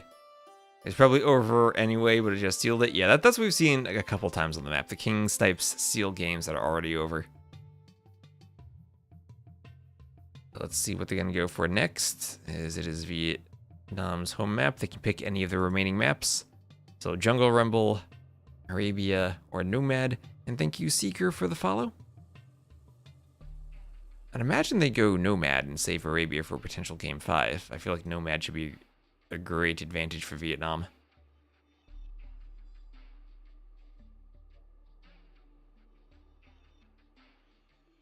So the meta is to put the king in a tower. There's no tower on the map, though. Oh, that would have been cool. Maybe I could have put a couple towers throughout the wall on the outside. Ooh, that would have been an idea. Like maybe on either side of the castle there could be a tower. Ooh, I like that. Casting voice is so soothing. Thank you, Seeker.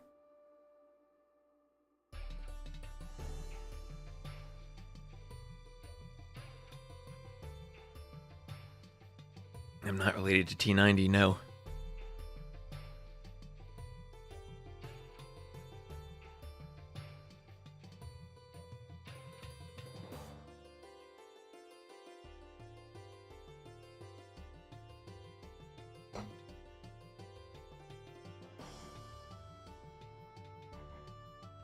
You're not related.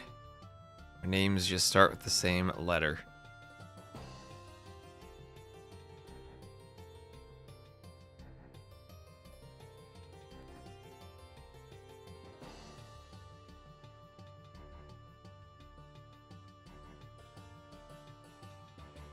Hello, Maple Leaf Lancer. T90 makes you fall asleep? Is that what people do? They fall asleep to the T90 videos?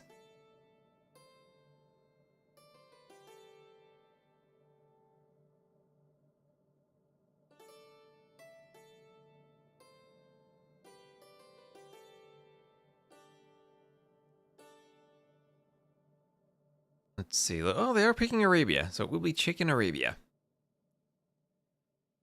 Enjoyed your appearance on the TC podcast so far. Thank you, thank you. Apparently I stared into the camera and stared in people's souls. That's why you need a director telling you where to look when you do that type of thing.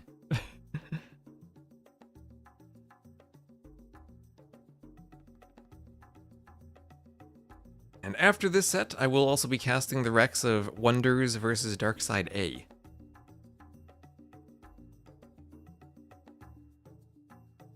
So stay tuned for that also. Casting 2 of our quarterfinals today. T90 still is scheduling his quarterfinal match. He's supposed to have it played by tomorrow, but we'll see if he does. And there's one more quarterfinals then. When is that scheduled for? When is that scheduled?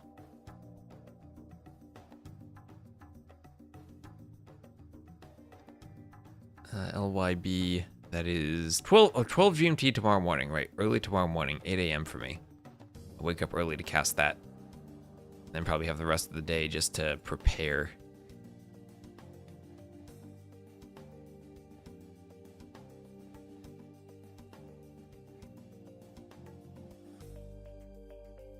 Unable to find match, invalid match ID. Thanks, DE. Everyone get your thanks DEs in the chat. I restart DE. And attempt to rejoin the game they're hosting. If they're hosting, maybe they backed out of it? Looks like... Okay, yeah, looks like they're not in it. They probably restarted.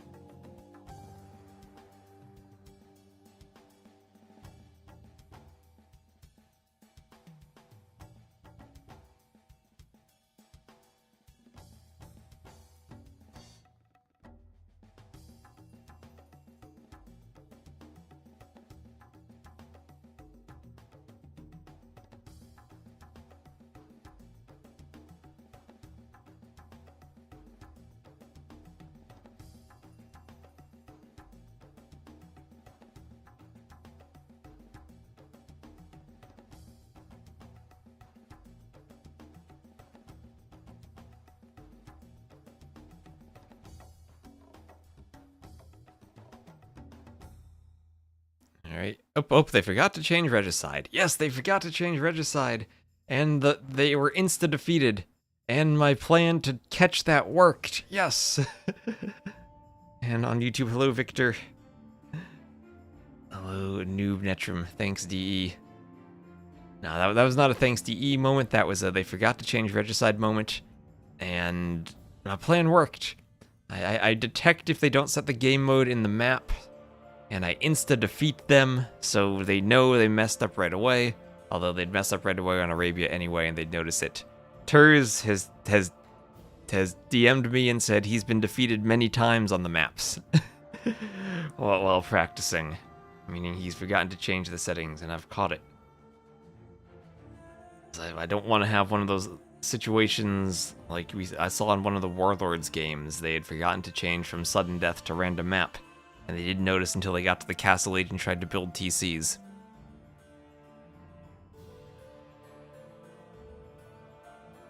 And Chifo666, thank you for the follow. Magnum S2300, S2300, thank you for the follow. And Professor Birch5, thank you for the follow.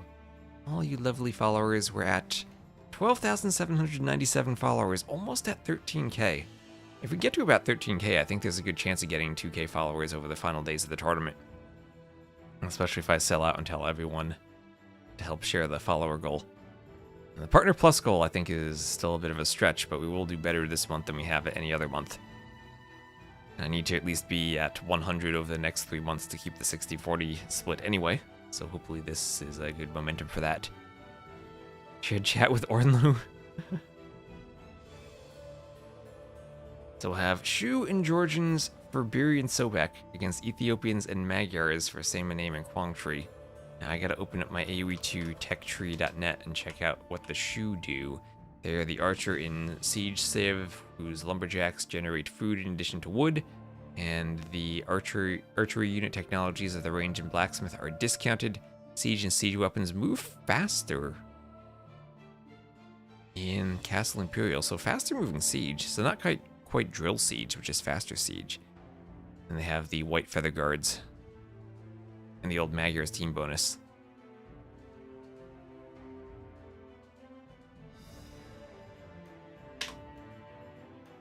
And yeah, they have the siege chariot, but it's awful. And it's broken, so we're never gonna see that. And let's see, it was Vietnam Darkside. So welcome back to game 3. We will have to the south Same Name as the red Ethiopians and Kwangtree as the yellow Magyars. The archer and scout civs against Biri playing as the blue Shu and Sobek as the green Georgians to the north. Ooh, the blue Shu and the green Georgians. And it will be Chicken Arabia. So the Georgians used as the cav civ on Chicken Arabia, so the mule cart can be used for the chickens. Ooh, okay. Maybe this map the best place to use the Georgians then. Because of the chickens and how nice you can take them with the mule cart. I hadn't thought about that, but yeah, you use the mule cart for the chickens in the Dark Age. And you take the boars with other vills under the TC, and you have full food eco. You can do another mule cart on the wood line. I don't know if you even need wood if you start with the mule cart then. And Manus, hello Manus. And forward scout also from Biri. I think the best strategy I did see on this map though was it was LYB. They picked Vietnamese and then went for the double lame. And because you don't need to push your deer, your scouts are free to go forward right away.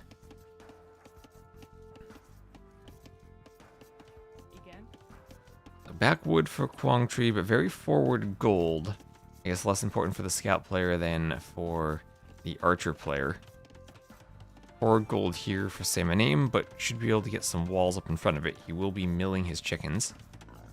Or on the way in for Same Name. Somebody say white feather guards. I think Turs wrote that in the chat. So loom on the way for this team. Early loom. Why are they doing loom so early? On 16 pop. It's not like they're going to do it and click up. I guess they just see the forward scouts. And double forward scouts might just be, hey, let's do loom to be safe because we have vills on the chickens.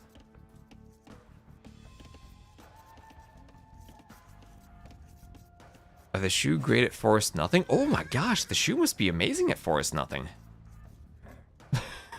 YouTube chat with the ideas. I've never even thought about that. But you're right.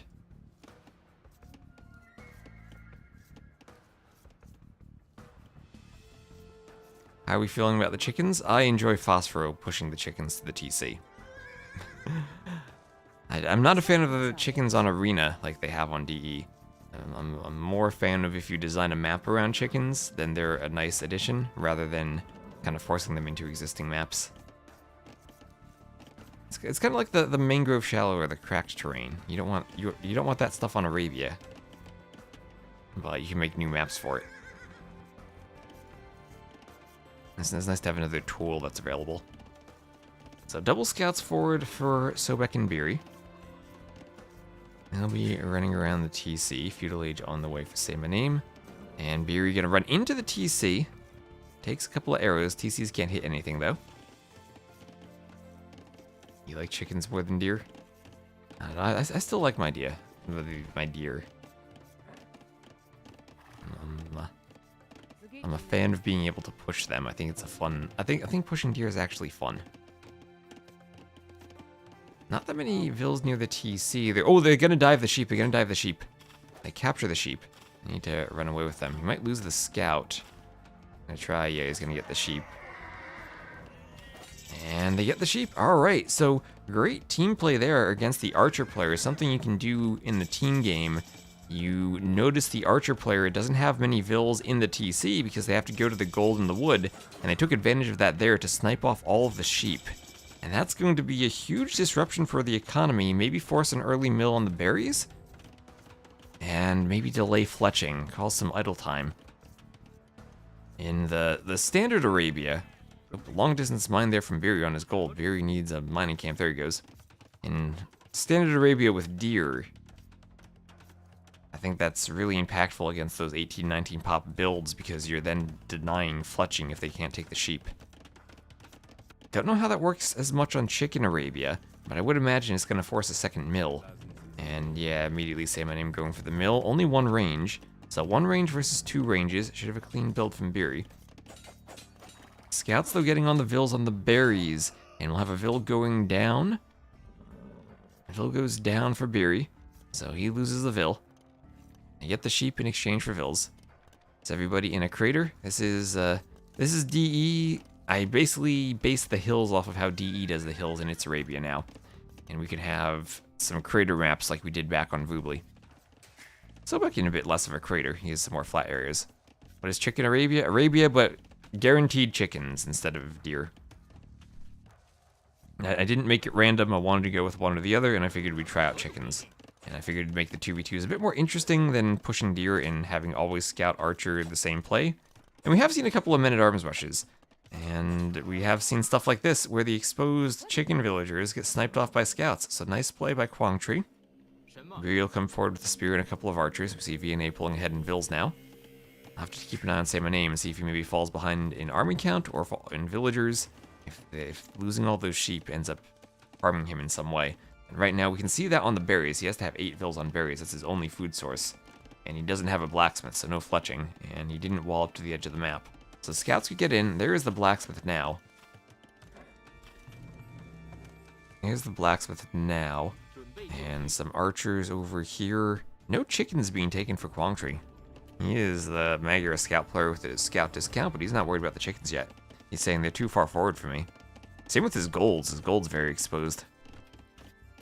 Quang Tri is hope? Yes, Quang Tri is hope.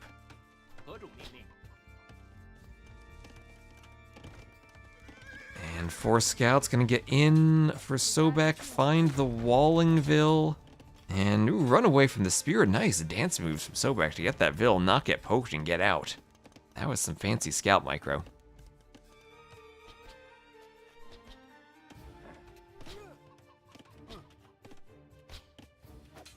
An X on this wood line as the palisade goes up. X is everywhere. And hello, Lordic.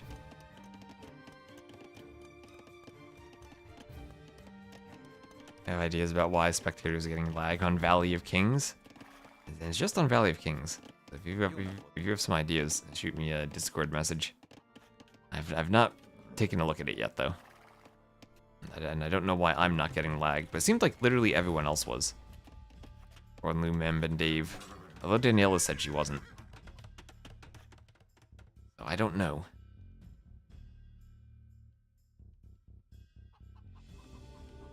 You like how noisy the chickens are? Hello, audience on YouTube.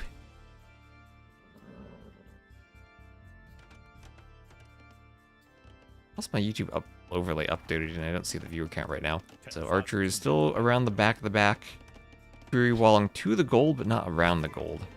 Could have imagined Beery maybe walling up to the mill and then down. But he'll be forced off the gold for now. He's going to need Sobek to come over with the scouts. And he'll do his own house. Say my name. Shouldn't be able to run around. Shouldn't be able to get in through there. PC goes right up to the edge of the house.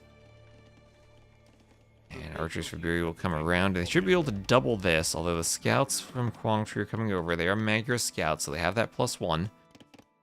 And we do have armor, though, for Sobek. Bloodlines for Kwang Tree, but I think these archers for Say My Name are going to be caught out of position. He's Xing, and right away Kwang Tree has to turn around. And they're going to try to take a fight at the top of the hill. Scouts trying to get in front. Bloodlines on the way also for Sobek. So both players doing Bloodlines, forging on the way also for Sobek. He'll have fully upgraded scouts once those come in. An awkward fight off of the hill as they all run down to the bottom. And ooh, big archer numbers now for Say My Name, trying to group everything up. He will have 18 total archers compared to Beery's 12. Beery with 9 here. Only the chickens also randomly did crowing sounds, announcing the sun rising over the edge of the great square. I think the sun's always in one position. You see the shadows are always in the same spot for all units. And as the armies come out, we'll have another X over here with on the berries. So, ooh, okay, so they're deciding. Oh, we can see the X on the minimap. So Vietnam is deciding, okay, Say My Name is just going to get back. He's going to get back. And while these two armies now are searching for the other armies, they were thinking maybe they're coming over here to hit Sobek. They can do a crossover, and Kwang Tree will come around and head right for those berries that are still exposed and forward for Beery. Oh, the Xing on the minimap shows off the strategy there. Nice play if this works. Again, these Magyar scouts will get in. Beery notices in time, and he's going to run the vills back to the TC. At the same time, the scouts from Sobek by themselves can't do any damage. One will go down. And Say My Name defending, and Say My Name is up to the castle age. Beery not close to going up yet. So as the Ethiopians, faster shooting archers as well. Those will be very scary once they become crossbows. And Beery not as much food to go up, even as the shoe. We have no stone being sold for Say My Name either, so just going up without needing the market. Horse collar on the way also for Say My Name.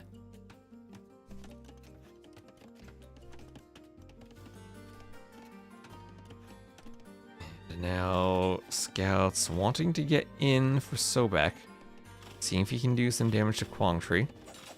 We'll take a fight even by the TC and under the tower. So under a TC and tower fire there, but that's going to give room for the archers of Beery to get in on the right. At the same time, though, the scouts are getting in. Oh, one tile of wall wasn't finished. One tile of wall wasn't finished for Sobek, and the scouts got in. Oh, that is horrible. That was...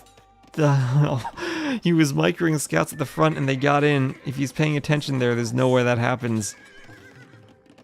And the scouts are in. The mule carts are kind of awkward to wall by. The house will go up in time, and that is safe. But archers are on their way forward, and Castle Age is in for Say My Name. Castle Age is in for Say My Name, and we'll have a market on the side. And all of a sudden, those scouts getting in makes it feel kind of over. Maybe if this attack had happened and the scouts weren't in, that'd be one thing. And now we have Beery clicking up, but he'll be 2 minutes behind, and they won't have a way to fight the crossbows yet. The scouts player is getting in by the mule cart too. Some scouts coming back for Sobek. Sobek was the top scorer on this team. Now he's in a rough spot. And with the market not going to have the full wall up. Sobek only a palisade, and that won't keep crossbows out. Bosaw and Bodkin on the way. And Sobek's going to need maybe a tower on his gold. Maybe just a lot of scouts. Double stable scouts. He's going full scout production right now. And he's going to try to take the fight, but nope, he'll call the GG. He'll call the GG as Kwang Tree is up. I mean, as Say My Name is up and doing crossbow. Luckiest bot ever. He's salty about something. I think that's the castle time's more of an issue. I mean, if the scouts don't get in, though, the castle time isn't that bad because he at least can wall off and keep the crossbows out. But that, I mean, maybe the archers here don't get cleaned if both armies are fighting fully and the scouts don't get in. Assault, but Vietnam up 2-1. And that'll be 28 kills for Kwang Tree with the Magyars. Best eco for Say My Name. Best eco for the Archer Civ. Okay, compared to the eco for Sobek. So full double stables. I like that type of aggression in the 2v2. Double stable scouts from the Georgians against double stable Magyar scouts, but maybe the Magyar is the advantage in the feudal age. Yeah, the Georgian scouts will heal, but you can pump more out as the Magyars. And you're taking bigger fights, so maybe the healing doesn't matter the way it does in a 1v1. It's, T and Y, at least on my keyboard, they are adjacent to each other. I refer to him as Say My Name and not Heisenberg? Why would I call him Heisenberg? His name is Say My Name.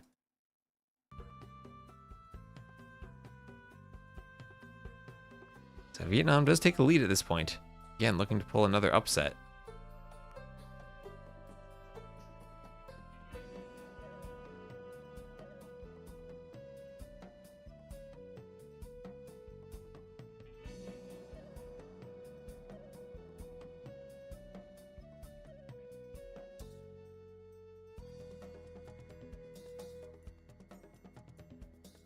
Let's see, we have...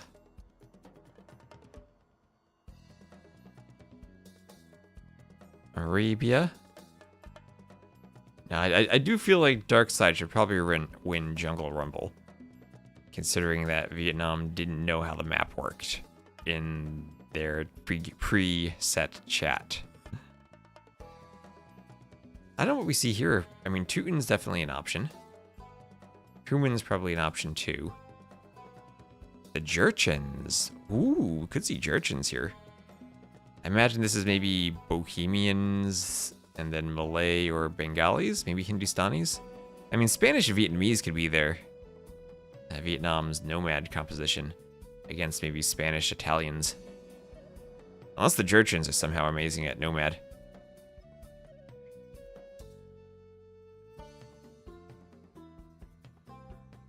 Sea Jurchens, if they're used on a water map. That's a nice pun.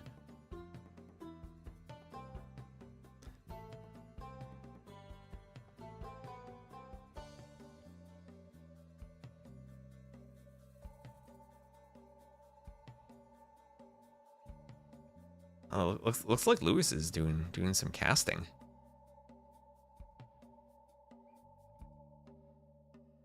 And hello, Lily. Yeah, QWERTY, the T and the Y, right next to each other. And the map will be Jungle Rumble. Jungle Rumble, let's go. And Teutons and Kumans against Malay and Hindustanis, with the Teutons and Malay on the inside, Kumans and Hindustanis on the outside.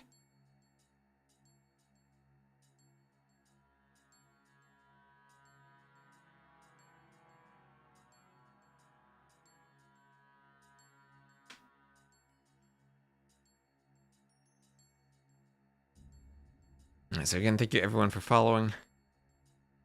Appreciate the support, the viewership. We have over 550 viewers between Twitch and YouTube. These are amazing numbers. And y'all are lovely, lovely, lovely viewers.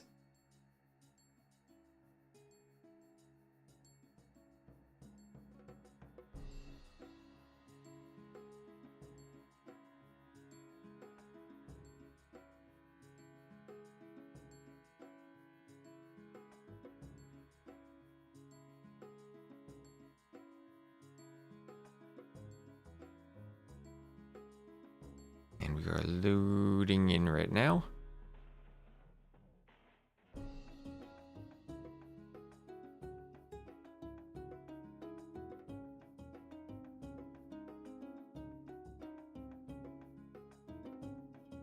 And thank you, Ikuser, for the follow.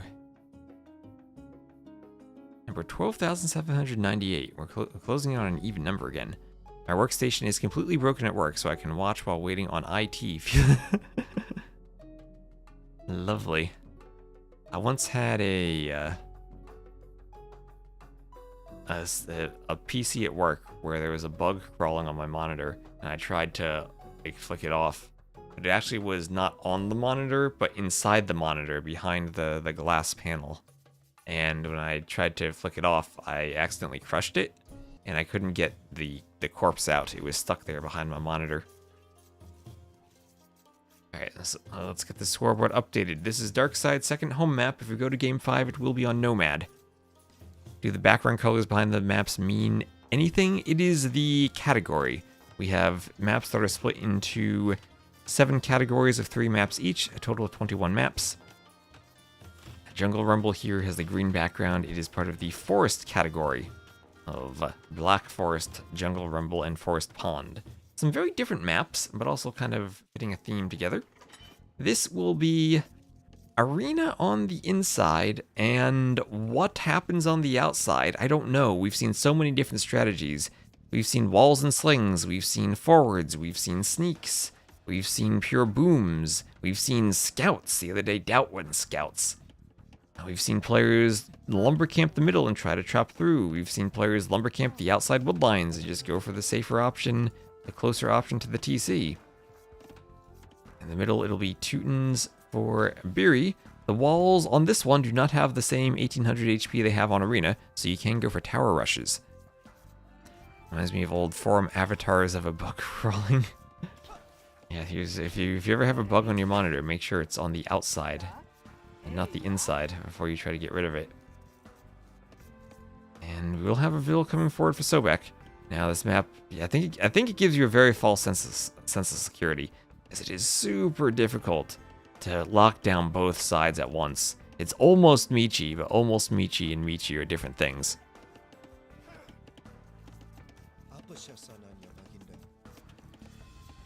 Boar goes for a Vil on the inside. Say my name, roll Garrison and the TC and try to shoot the boar. And there he goes, takes the boar. Perfect and lovely. The same bug screen accident happened to you as a kid with your Game Boy Advance SP? Game Boy Advance. Remember the graphics for like the Game Boys and the Game Boy Advances? If you're in the 90s and grew up with them like I did. I didn't have one of those, but I had the Nintendo DS. You can still put the Game Boy cartridges in the DS. Now the Switch 2 can do handheld amazing stuff. And you give the Steam Deck too, which is probably even stronger. Portable PCs, handhelds. And we have the sneak. We have the sneak from Sobek. He's the Kumans. Part of me wants him to use this Vil to build a TC over here. But Quangtree going for the safe lumber camp, doing some houses. Kuman's a great saver for doing the sneak too because of the discounted archery ranges. So we're gonna wall that Vil in. The wall's 4 HP. I'm just gonna chill there while he's up. I think maybe he wants to do a barracks with the forward Vil. I guess he doesn't want to reveal the sneak. Did I T-groan when I made the pun about the bug in my PC?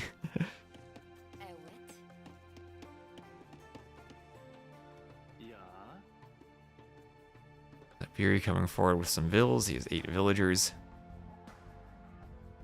Nintendo DS was great. I remember playing the DS version of Super Mario 64. That had like extra stars and you could play as Luigi and Wario and Yoshi.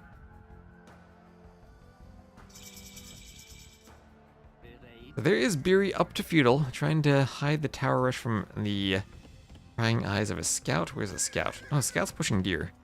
Doesn't even need to hide it. And he will go for the Trush. I don't think that Vil will accomplish much. It might accomplish everything.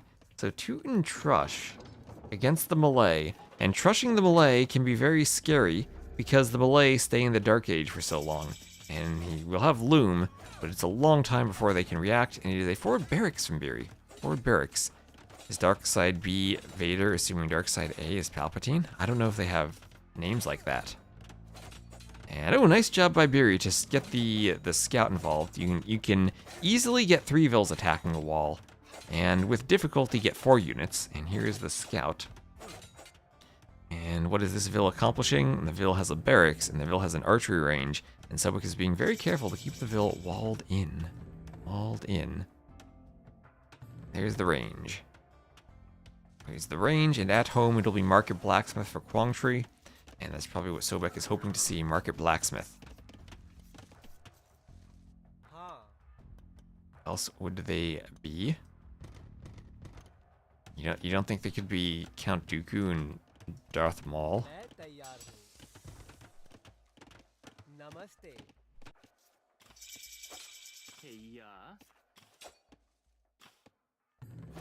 So archery range for Beery. Give me out feudal rams from Sobek. I wouldn't mind feudal rams, but I think as part of a forward, I think you open with army. Or as a range in a blacksmith. I think you probably want 3 or 4 archers maybe before you go forward, or you just go for it. But don't reveal it and give him options for that. For the range and defensive skirms. We'll see if he groups up. There's fletching. 3 archers with fletching feels like a good number. 2 without fletching, maybe not. He's gonna reveal this very early. He's just gonna get in and try to stop the walling in the back. And there you can see the archer. He's paying attention. Immediately goes for a house wall and he's gonna try to keep that out. I think he saw it. Yeah, he saw it right away. And the vills are there, and he doesn't have enough archers to stop them from walling. Wait, there's no loom, there's no loom. He does have the archers to stop this. There's no loom. Oh no, he clicked castle without loom, and he has another minute without having loom. The timing on this. As he's up to castle, desperately, Kwangtree needs to throw up all the walls he can. He'll lose a villager. But he doesn't have loom.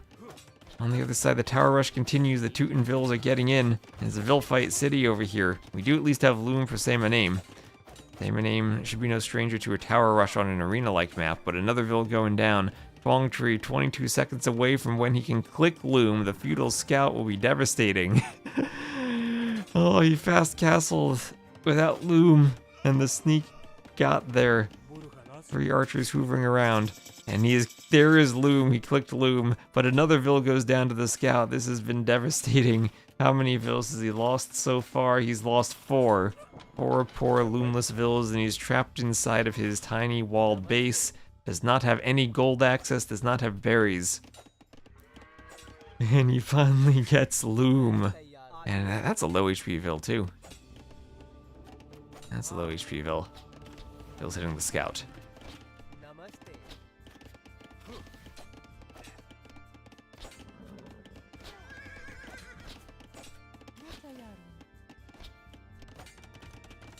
Another tower going up for Beery. We do have Castle Age though for Samename, and he opened with a Scorpion, not a Mangonel, a Scorpion.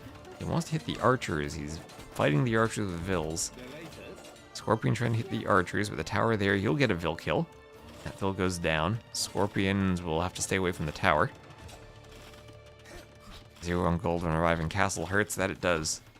That it does.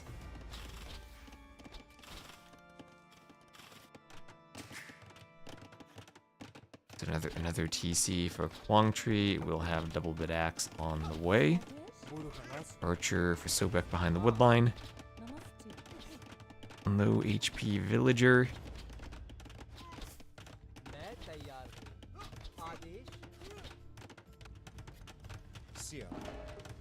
Scorpion under the TC. More towers going up for Beery. And vills can garrison. Is he gonna tower down the TC? I don't think that's gonna work. It's outside of the TC range. I mean, that's gonna take forever. What he could do is do a lumber camp out here and just gather wood. And have some friendly lumber camping.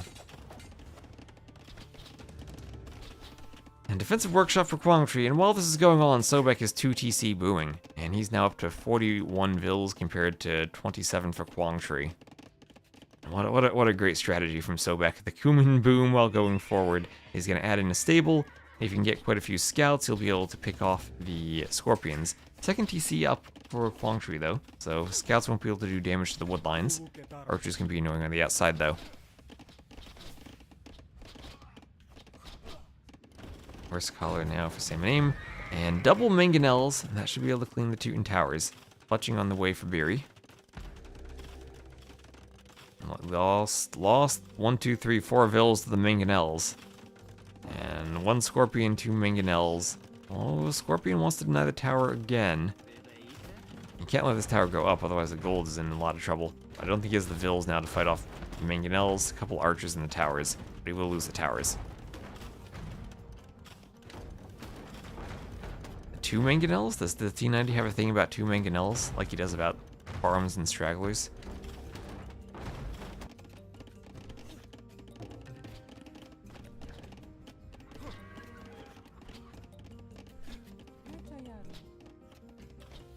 Beery's the only one crazy enough to trust on this map. Well, this is a very crazy strategy for a crazy map. Archer's hitting the Vil, as the other archer has to run away from the Scorpion.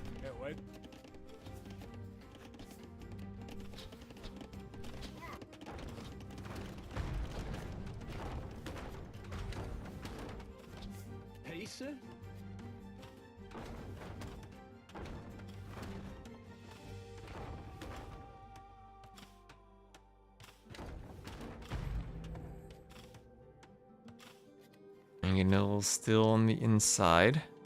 I'll be going over to the tower. He rants about setting just one Mangonel versus a tower. I mean, against the Feudal Age Watchtower, one Mangonel should be fine. Maybe Teutons are scary with all the arrows they shoot. But no Vils to repair. This is where you maybe wanted a Mangonel forward to get an attack ground behind for the archers, but the tower will go down. They can clear the range and then clear the rest of everything. Sling from the inside. Sling from the inside. Beery slinging Sobek. Oh, okay. We haven't seen this. Usually it's the outside player slinging the inside. Here we have Beery slinging Sobek. That'll get him up to castle. That'll get Sobek up to castle. Okay, and they want Sobek to have a timely push. And maybe we have the workshop. Could Turs get his feudal Kuman Ram wish? Maybe a Castle Age capped Ram push? Slinging from the inside. Yeah, feudal versus Castle Age now, but Castle on the way. And I mean, the Kuman player, the one being slung. I mean, that's going to be a really strong economy. Inside sling. Hello, the real lentil soup. How are you doing? Yeah, Sobek is in a position to destroy Quangtree. Yeah, that makes sense. You destroy here, and Beery is not going to be destroyed himself anytime soon. He's maybe losing to Say My Name, but Say My Name at least has taken some disruption, going for the TC instead of any aggression. And Beery has chances there, and Beery's sending more food and gold over. Sobek will wall behind this, and Beery might need to concentrate on chopping out, though, in case he gets pushed and needs to run. The sling was an inside job. And I think Sobek's just going to be aggressive now with Steppies and Rams. Yeah, and there are the Rams. A couple of Rams trained in Feudal with Capped Ram on the way. And once he gets Capped Ram, it'll be Steppy and Ram. Just want to say you run a cool tournament. Well, thank you, not why. Greetings to you as well in the Twitch chat. Hello. And Knight of the Lonely Web. That is a wonderful name on YouTube, too. And a monastery right on top of the hill. Showing dominance with the monks as he's continuing to receive the sling. We'll have armor and Capped Ram on the way. And you expect to see the push probably on that gold TC. You can take that from the hill too if he wants to mangonel it. Push him off of gold and that's about it. Step ramming, handcart on the way. And with the sling, Sobek will find himself a few steps ahead of Quangtree. As the ram push comes in, and he will be hungry, he'll be eating the TC. The TC doesn't really have any hope of surviving. And the Steppies themselves will have their extra range for dealing with the camels. That is a lot of dead Vils. And now it's massacre time as the Steppies hoover around. TC goes down and the Rams continue pushing. There's a deep run by Nocturna A. That would be pretty cool. They did do fabulous with their set against LY though. That was a very entertaining set of games. Blow puns, and we have like 600 people watching this between YouTube and Twitch. This is amazing. This is for a Monday Silver League game. Workshop going down. And Steppy's hitting the camel.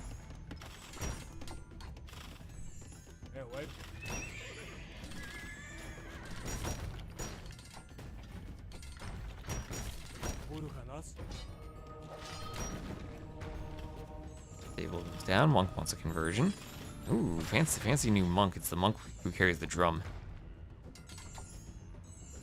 Sometimes the lower leagues are fun to watch. I mean, I wouldn't call this low, but it is silver. Oh, we're gonna have coinage now. Coinage coming in for Say My Name. Is he gonna sling Quangtree? Are we gonna have like the double inside to outside sling? Is he just gonna try to get the Hindustani player to have enough camels? Why would he sling? I mean, I don't know what they do here, and Feng Shui's just kind of dead. I would think maybe he could try to kill Biri on the inside, then maybe play an outside versus inside game where the inside player has the gold. This TC might go down, and what is he gonna be slinging with coinage? Like Quang Shui has nothing left to get slung. The ram push is there, and there's Imperial Age. He did coinage just to click imp. You can sling a dead player. I don't think there are any vills that managed to run. There are the GGs, and we're going to game number 5. We're going to game number 5, and Sobek with the outside push. Biri with the trush into sling. Working, he sent 3k res. Sobek received 2k. And nicely done from Darkside, having their home map practiced and prepared. So get ready for game number 5.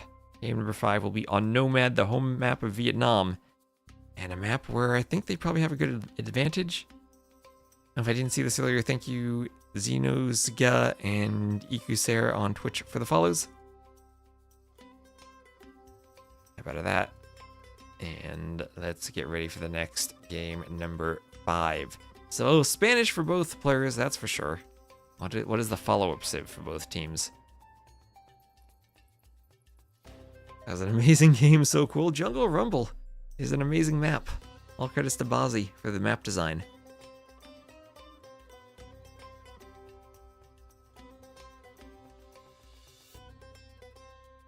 And let's see here, update the maps. Jungle Rumble, they won.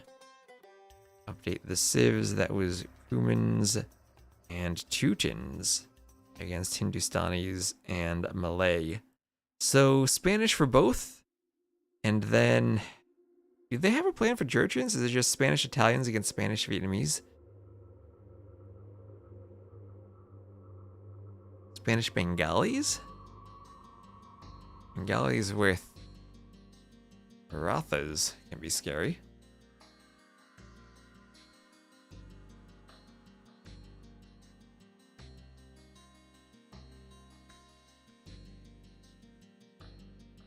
Yeah, because Vietnamese should be able to deal with the Genoese crossbowmen. Maybe a problem with Condottieri, though?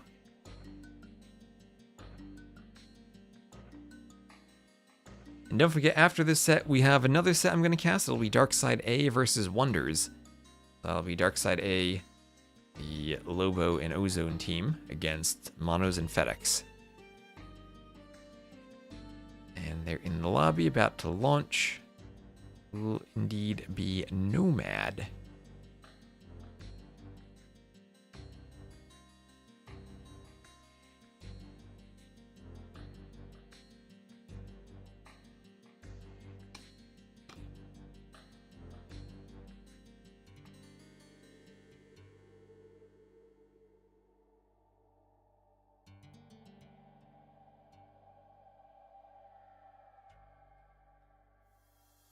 Yeah, large rate of Vietnamese on Nomad maps. And I mean, they can't not pick the Vietnamese, right? It's the Vietnamese team. Quang Tri and Say My Name, they gotta pick their home civ. Right, they gotta pick their home civ. Yeah, I do expect Spanish from both teams. Vietnamese do, of course, reveal the TC location. But maybe the unique unit, still useful, but maybe not as strong as the Rathas. Oh, they're launching, and I see the civs. And it will... The Vietnamese team, well, if they lose, it's because they didn't pick Vietnamese. It'll be Spanish Italians against Spanish Bengalis. They have launched, we'll have 90 seconds on the spec delay. And then game number 5 on Nomad, the home map of Vietnam. 535 viewers on Twitch, 119 on YouTube. Thank you, everyone. Also, remember on YouTube you can watch without ads because I turned the ads off. On Twitch I have to play in between game ads while I'm updating the overlay, unfortunately. On YouTube it is completely ad-free. And also in 4K with internet that is stable today. My internet has been completely stable.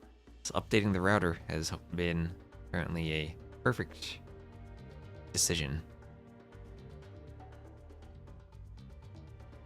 And hopefully soon, I'm in the 1440p beta on Twitch, so I will hopefully be trying that out this week too. It is a beta, so I don't know if I'm confident enough to actually use it while streaming the event over the weekend, but I will be doing 1440p streams going forward. And hopefully soon move into the 4K streams too on Twitch. This is why I've been updating my hardware. Just updated my GPU. And hopefully having a good quality stream for the rest of the tournament. And I hope you all enjoy. As we'll have 20 seconds back until we get into this game.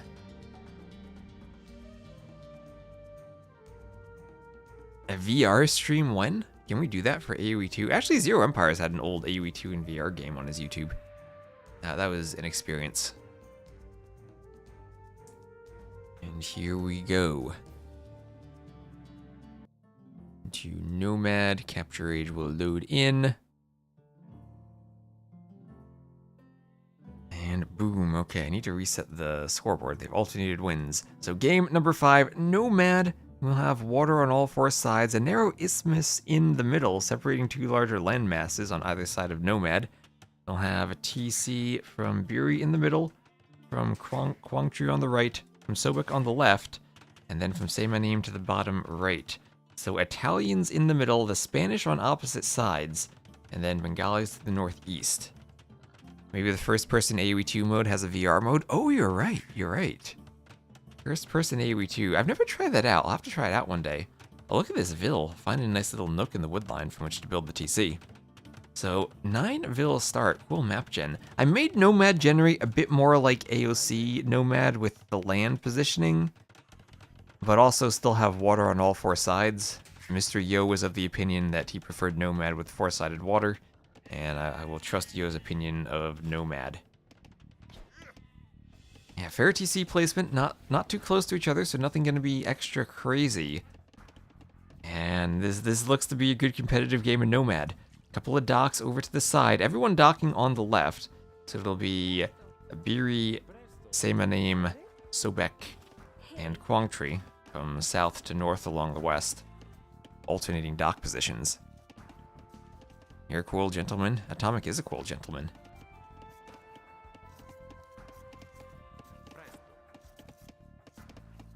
Island shape. It's like a bow tie. It's like this is the Nomad we should have for the Noble Apartment Cup. Bow tie Nomad. You like them with the occasional lakes? This one will have the occasional lake. This one kind of has double lakes, like one there, one there. It's just they're lakes that connect to the outside. This Nomad should give us lots of randomness.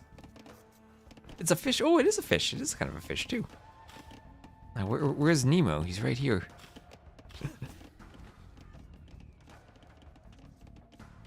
Atomic always watching. Maybe you just have all the streams open. Like the bays here instead of the river. Yeah, this is a great Nomad gem. Thank you, Sosa, for the follow. Number 12,800 on Twitch.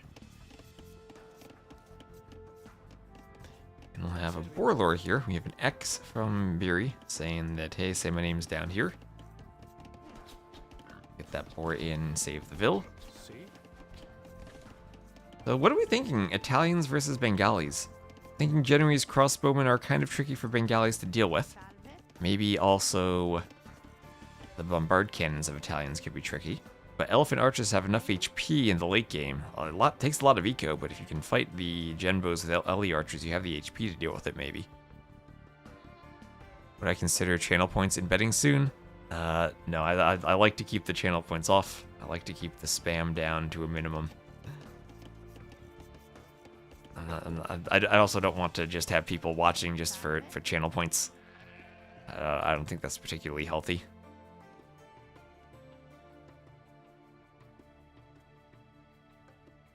You like Genbos and Condottieri late game. What is this Ville doing from Biri? He's gonna maybe kill some deer. Maybe kill some deer. Ooh, wandering around, so Biri and Kwangchu will be the first ones up. Italians and Bengalis look like they might be fighting on the water. They're on the outside, so they could just destroy the fish of the inner players. I'm thinking VNA has a position advantage because their Spanish player is the forward one. The other player will go for water, so having a forward Spanish gives the front player a defensive castle and earlier aggression. And it could be the case. You could also see Sobek just, if he wants to do a castle, plopping his castle down in front of Beery. You know, it always is risky to be the water player and get castle dropped. That's for sure. That's for sure. It's a very interesting nomad gen. Hello, Arbase. How was your nap?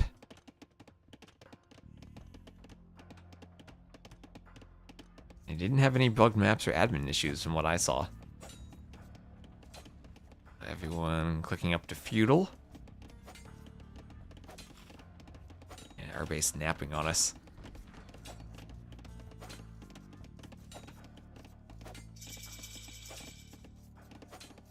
Yeah, T90 had relics back in the day. Channel points are fake news over there. So Sobek found the Dockville and walled it in. And this is crucial because now the Dockville won't be able to go and repair fires. At this point in Nomad, it's expensive to delete a house. Would you consider changing Beery's colors so you can see the navy easier on the minimap? I would like to leave it as blue. I can make him as cyan. If that's easier for you. It's like the same thing. We'll do we'll do Nelson's same shade type of thing. I don't know if that makes it better or worse. And hello, Ugly. So galley play here from Beery. That dock there, the Ville's still whacking on the palisade. And right away, Beery will be sailing for the yellow fishing ships. Dragon Lord says better. This is better. Oh gosh, what was that accent I just had? Better. Remember when Windows 7 bricked the CD version of AOC and Cyan looked like yellow? You had to use. I remember you had to kill Windows Explorer. I had that bat file to kill Windows Explorer when launching AoE 2. The Windows 7 color fix.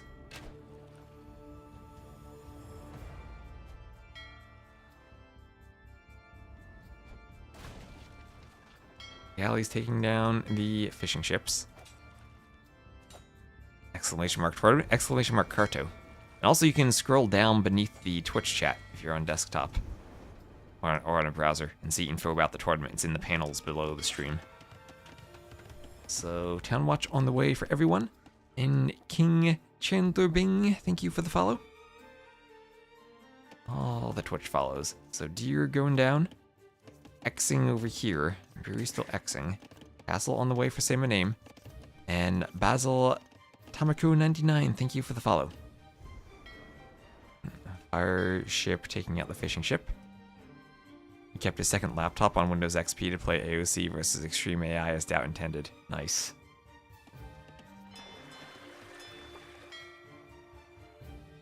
I mean, XP support. Are there people in the world who still use XP?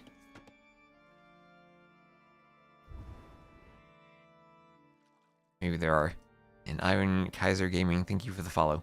So it looks like the fish have been disrupted quite well by Beery. We have another dock on the outside by Kwangtree. He actually ran his fish. But he's going to be running them to a spot where he needs his fires to defend. And he's not going to be up in time to do fire ship. So both Spanish players up. And some forward walls here from Beery with stone walls. And his goal is going to be to keep Conquistadors out. Keep Conquistadors out. You could wall this entire map if you want. Is that worth it? I don't know, but he could. A lot of PC running XP, but not connected to the internet.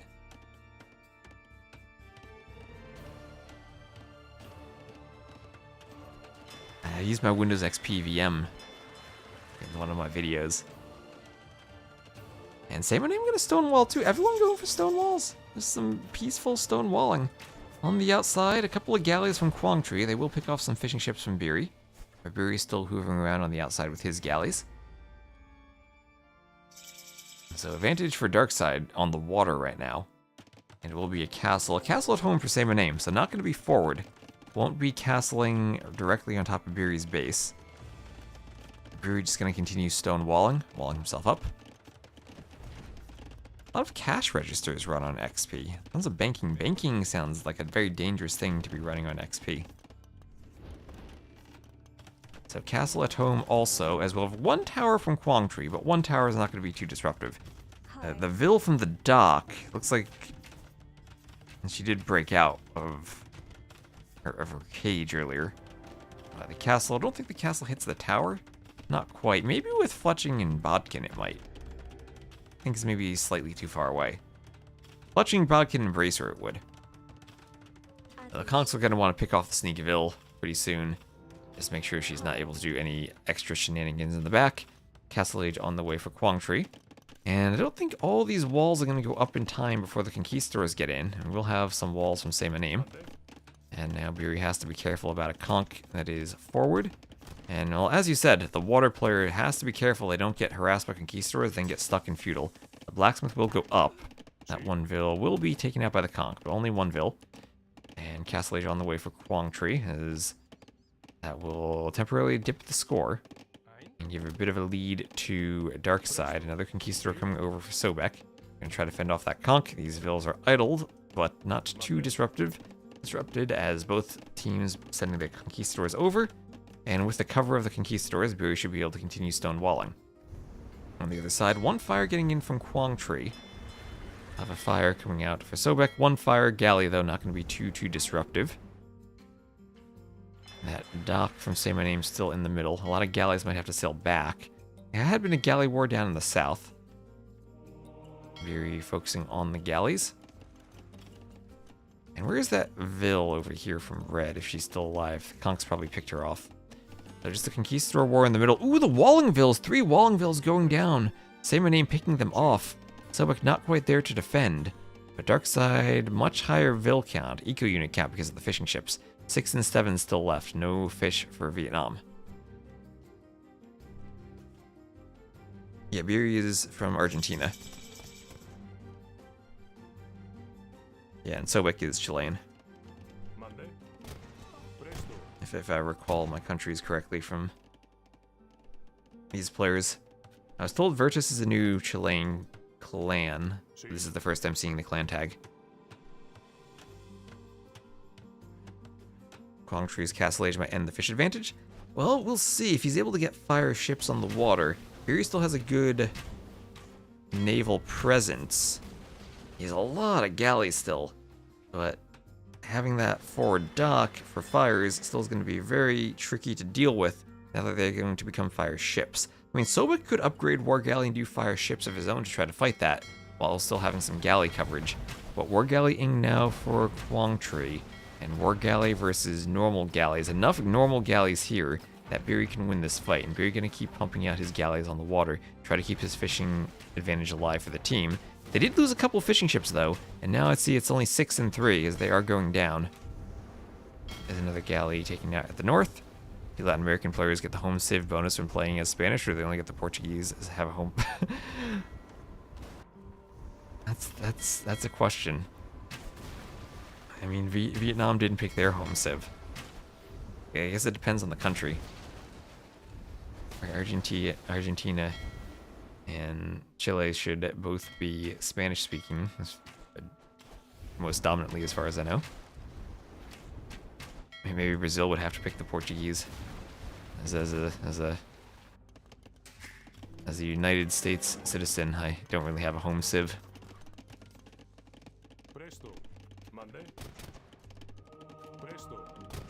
So monk defense here. Keister is being picked off. Lots of conks for Sobek. A red Vil forward for Quang Tri. Konk's going to be pulled to pick off that villager, not let her in. There is one hole in the wall from Beery. Beery, I feel, needed to maybe wall here and down here, and that would have been better. They had much nicer wall from Say My Name, cutting off the 2 halves of the mainland. So Vil count's just about evened up now. Darkside losing all their fish. And you're correct about those fire ships destroying the fishing economy. Beery had played so much on the water, but got trapped in feudal, thanks to, as you pointed out, the Conquistadors pressuring him, that his Castle Age is delayed and he's not quite able to get the fishing ship numbers out, or the fire ship upgrade that he would need. And now it's Vietnam who has the water advantage. Darkside still with a slight Vil advantage though, but they need to find a way to get Beery up to the next age. Don't see any slinging going on now, just some market usage.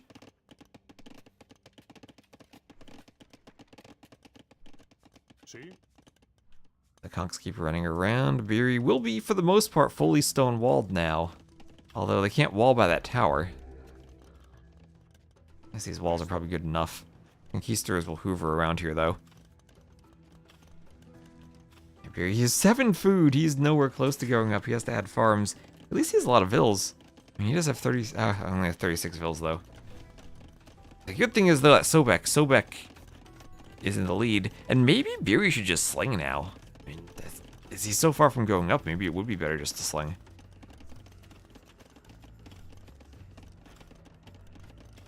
And man, if Beery had just walled slightly earlier, and the Conks didn't get in, maybe that would be a big difference. But I think as High Tower pointed out, the TC locations of having the center TC was better for the Spanish player than for the Italian player. And now some vills gonna go down to Conks. Vills getting picked off. Other vills have to run. Conks getting in. Nice quick walls on the wood line, but Conks doing damage to Sobek. Sobek has to run. He still has the most vills in the game. He has bloodlines on the way. And he will have the numbers to win the fight. And this is where maybe he could go for a quick gate there and try to trap the Conquistadors, but no, they're not going to run that far in. So things are looking pretty good for Darkside early on. And then Beery trapped in the Feudal Age now, and yeah, he is swapping to the sling. He is going full sling. And this is also why I wanted sling as an option in the tournament. So when you're stuck in a situation like this, you have more options and you still can sling. You swap to full slinging mode. And still disrupting the fishing economy. And good job from Beery, even while slinging. Not gonna let the fishing economy be added back in for Vietnam.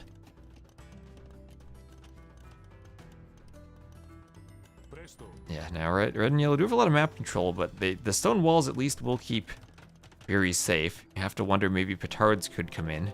Just open up a hole here, maybe let the Conks get to the gold.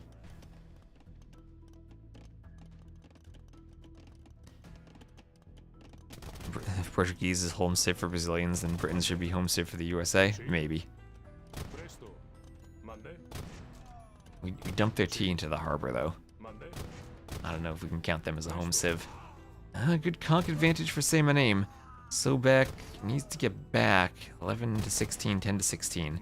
Doesn't have all of his numbers there either. These conks are inaccurate, so you can run away fairly well, but he's not running. He's not running. He's gonna stop for the moment here. What is this? He went for a transport ship and a castle drop. He went for a transport ship and a castle. This is crazy. You can put the 20 vills in the transport now. And the Spanish build the castle faster. Quang Tri's not gonna be able to get his defensive castle up in time. Oh, there he goes, the castle from Sobek. He's gonna kill so many vills with this castle too. Maybe not. There are vills there. He needs to start doing the petards. Vills going down. Oh my gosh, this economy is devastated. He even killed a ship that had sailed into that little area. What is this madness? Okay, and it's petards immediately for Quang Tri. Petards for Quang Tri. We have a workshop in the back for Sobek. At the same time, some conquistadors. That's why he wasn't paying attention to his conks. He was doing a castle drop, but now there are conks in the middle of his eco. He still has more vills than Say My Name, and he is receiving sling. So if he can use this castle drop to disrupt the eco of Quang Tri, then maybe the sling will help him. Yeah, Quang Tri went for the insta-petards. I feel like insta-petards are the play here, but the rams are coming now for Sobek. The castles are so close to each other, they're not going to be able to repair. The TC here are getting some arrow fire on the castle too. And it's elephant play for Quang Tri. The nice thing about the elephant is you can garrison it in the castle. I guess the bad thing is you can't actually repair it. So if you can get inside Murder Hole's range, you can repair, but the Vill needs to be on the other side. And Vill's gonna go and take out the elephant, repair the ram. Keep the elephant away, more rams on the way. Vill's repairing inside of Murder Hole's range, although TC's gonna snipe off some Vills. Vills can garrison in the rams. Ram versus elephant, how does that work? They both have attack bonuses against siege, right? They can hit each other. Sobek doing everything he can to take out the castle. Quang Tri with the biggest score, but he might lose the castle and suddenly be open to raiding from conks. So it's not going to be a petard play, it's just going to be conks. And if you do invest into petards and then you don't win the castle fight, then all of a sudden that's a huge wasted investment. Also same thing for the elephants. Monk here to heal the elephant. Vill's going for repairs. And more villas will go down as they try to repair, the castle just barely staying up. More villas on the way for Quangtree, the elephant ram trying to be a counter ram. As the monk is healing the elephant, more villas coming over, the conquistadors in the castle will provide more arrows. The monks will go down, the castle just hanging on with a tiny bit of HP, 2 rams left. Meanwhile, the conquistadors that are getting into Beery's base, he has to wall them out while slinging. The castle desperately being repaired. As we do have Imperial Age on the way, both from Sobek and from Say My Name. All the rams go down. There have been a ton of dead vills from both players here, but the elephant rams survive. Sobek not able to ram down the castle. Beery still stuck in feudal. And this almost worked. The castle was down to about 600 HP. At this point, though, it doesn't work. This castle will go down. The conquistadors have been devastating this economy on the back. There is the GG, and Vietnam holds on. Yeah, if Sobek did a few petards with the rams, then maybe he wins the castle fight. And Quangtree going for the petards first did pay off for him. The elephant ram saved the day. He sent all of his villas to repair. Oh, a daring transport ship play. But I think exactly what Hightower said earlier on in the chat. The Spanish player being forward to disrupt the water player before Beery got all the walls up is what dictated the course of that game. Beery did a great job winning the water early on, but could not click up the same time that Quangtree could because of the conquistadors raiding his economy. And what are the stats there? 76 kills for Say My Name. And even though Sobek had a bit of a bigger boom and even a sling, couldn't compensate for how far behind Beery was. And ended on a crazy castle play, but Vietnam going to advance, continuing. That's 3 upsets in a row for Vietnam in the bracket. They didn't strike me as being particularly poorly seeded, but they've shown their prowess.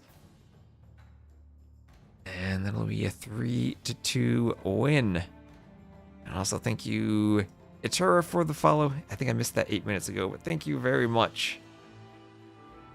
And well, that'll be the end of Darkside B's run in the tournament. Had a nice run through the Silver League, but Vietnam will advance, and now we have another set going on too. Another set from Darkside A. It'll be Wonders versus Darkside A. Oh, I closed already. I'm sorry. I should have checked that. I saw your message too late. Oh man, what a game that was. So let me get the rec set up. This was played yesterday, but I haven't seen it yet. And let me grab the Silver League recorded game of Wonders C versus Darkside A. Get the scoreboard set up. Get the ad timer going. And thank you all for watching. Hope you enjoyed that set. We'll see how crazy this next set can be. We have 600 plus viewers for this. I think we had 750 viewers just about at the end. Amazing, amazing viewership for this so far for the channel. I hope you all are enjoying. So let me grab these recs, put them in the rec folder, and then I'll grab the drafts.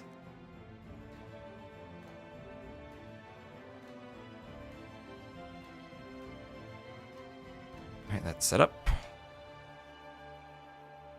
Next set is Wonders C versus Darkside A. So let me update titles both on Twitch and on YouTube. This is, again, the quarterfinals of the Silver League.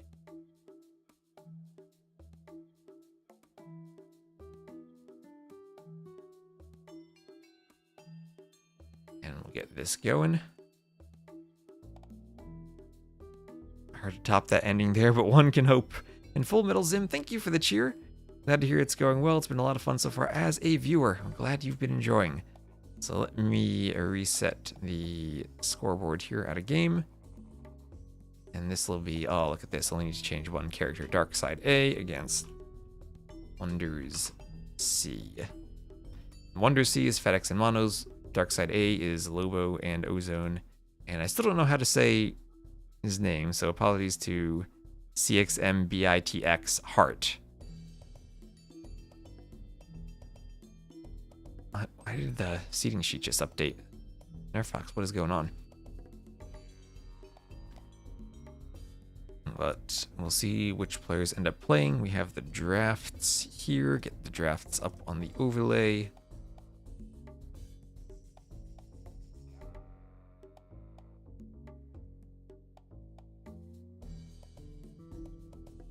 And there we go. So our maps will be Arabia for game 1, then Canberra and Black Forest, the home maps for Wonder C, and then Sumatra and Hamburger, the home maps for Darkside A. So again, another Sumatra. One day someone's got to pick Mediterranean. One day I want to see a Mediterranean game. Say what name? Which name? Hello, Petito. Oh, to say what name? I thought you were making a say my name joke. The third player for Darkside A. I don't think this is a Spanish versus English issue. I think this is just the name doesn't have vowels in it issue. There's Lobo, Ozone, and I don't know. There's a bit in the middle.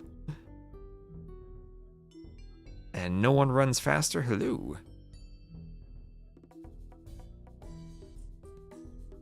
It was the same, and now Petito's doing actual mod work. What game is this? This is Age of Empires 2. Hello, Mapco on YouTube. I think that's Combito. Combito. I can copy and paste. I'm imagining that the player actually has another name. It's Combito? Okay. Combito, just using alternate letters for this spelling. So Ozone, Lobo, and Combito against FedEx and Monos.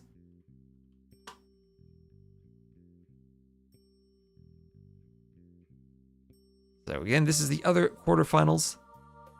The Recs are ready. And let's get into game number 1 on Chicken Arabia.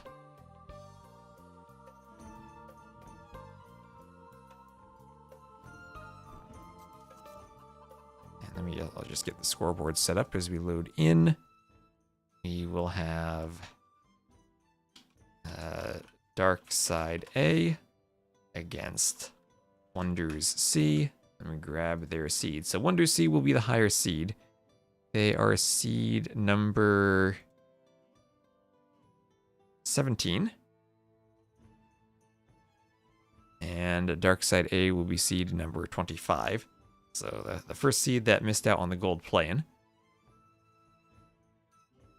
And there we go. All right, so Chicken Arabia, this is our next quarterfinal. We'll have, after this set, this was played yesterday, but I wasn't able to catch it live because I was upgrading my internet router. The next quarterfinal will be tomorrow at, it's 8 a.m. for me. 8 plus 4 is 12, so 12 GMT tomorrow morning. And then T90 and Dark need to schedule against Repard's team, their quarterfinal.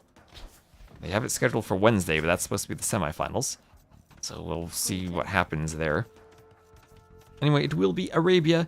It'll be Britons for Ozone and Chimera for Lobo. So Ozone and Lobo playing to the north against the Maya for FedEx and the Georgians for Monos. I'm tempted to say Maya Georgians are my favorite Civ combo for Chicken Arabia. And as we just saw in that previous set, the Georgians having the mule cart to go for the chickens right away, and then later on turn that mule cart maybe into a mining camp, I think is great. They'll need one mule cart on wood later on. But for now, you can just take the boar, take the chickens, and use all of your 9 vills for food. When is Leary Hart playing? They will be playing on either Thursday or Friday. They're playing in the quarterfinals of Gold, and those will be broadcast Thursday and Friday. We need to figure out the schedule for that.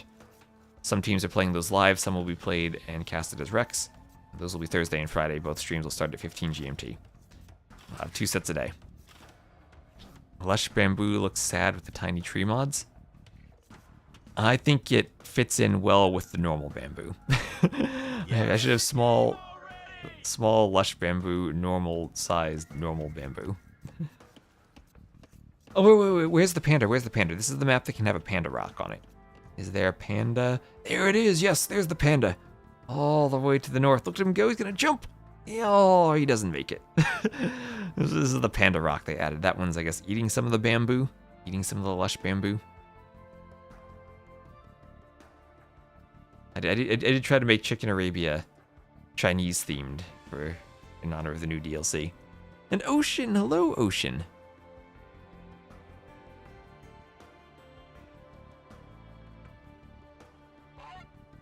Ooh, there's a goose. Look at that guy. Walking around by himself. Does he ever make it? He never makes it. Mouse Puddles. I'm sorry, he never actually makes it.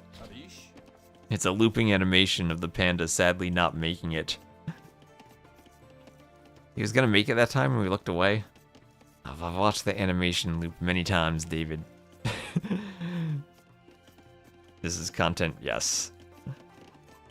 And hello, Tundra Blitz. Ooh, lovely Doubt emo. I love the Doubt Panda.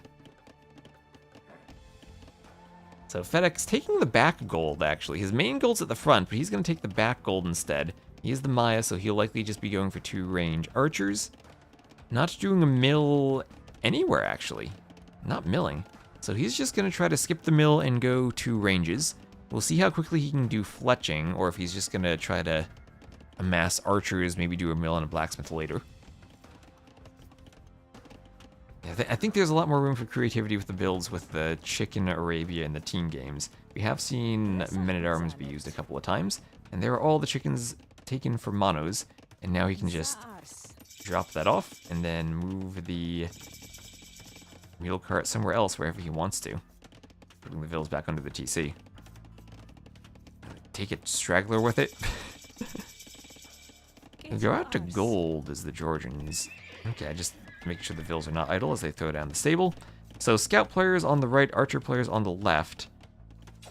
Lobo interested maybe in trying to pick a vill on the gold. Will hit the palisade. More vills come from the back and force the scout away. Does he feel the Phosphor approach to pushing chickens? I haven't seen that yet in the team games. I would love to. I hope we get to the grand finals just to find that Hera and Doubt both Phosphor push their chickens. But I've not seen anyone attempt it yet. It did make for a fun video, though, watching how he did it. As soon as I saw Phosphor do it using the gates to push them in, I was like, oh, that's obvious. He's just directing them with the walls. So the eagle goes down. That's the weakness of the Maya on Arabia. Your eagle loses to scouts and feudal. But it did a darn good job of getting HP off of the scouts, and if these players stop microing or pathfind weirdly, then Monos will be able to pick both of them off. Monos with the HP advantage, and FedEx, of course, is going for the double ranges. And Blacksmith forward, so even with the chickens, I guess the longer lasting resources of the Maya help with all of your sheep. He's going to go for the Blacksmith and fletching before the mill. I'll have to keep an eye on FedEx's economy and whether he can keep everything running, and whether he can afford fletching, because right now he cannot. He might need to idle his TC to get fletching.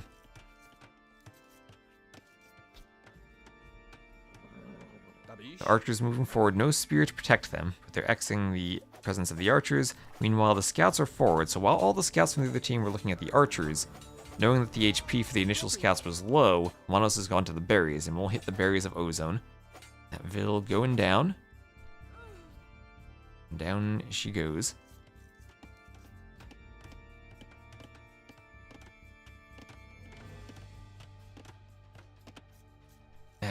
Xing over here, Xing the gold. Ozone taking a second gold as well. Being a bit more protective by the lumber camp. Doing a blacksmith. So very forward double ranges. Ozone, forward base, wow. I would never play like this, but I guess he's trying to do something with the hill.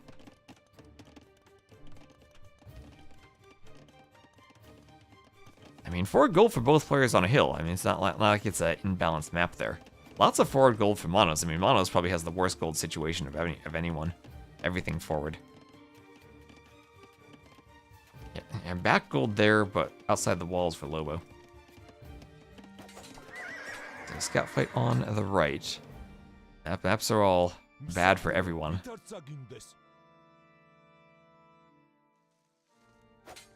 A big scout fight over to the right. Scouts hitting everyone there, getting involved. Spears coming over.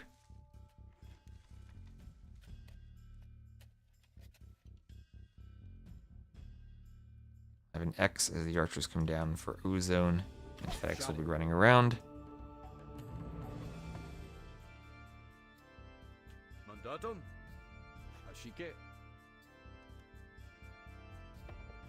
Tiger chasing the spears. Scouts run around. All those TCs are really surrounded by hills. This is just this generation, is it typical for Chicken Arabia? So I based the hills on DE's current Arabia, which made attempts to have generations that could do more of a classic Arabia type of hill, which are lots of big hills with some flat areas on top. So there are some trade-offs to the point where, since they're so flat on top, you can build your TCs on top of the hill, and then have a TC on a hill that defends and is not weak to mangonels, like all of the downhill TCs would be on the bumpy Arabia that DE had used for a while. But it can it can produce some awkward situations like that gold that's very exposed. It's just another flavor of hill variation. I like that there is variety.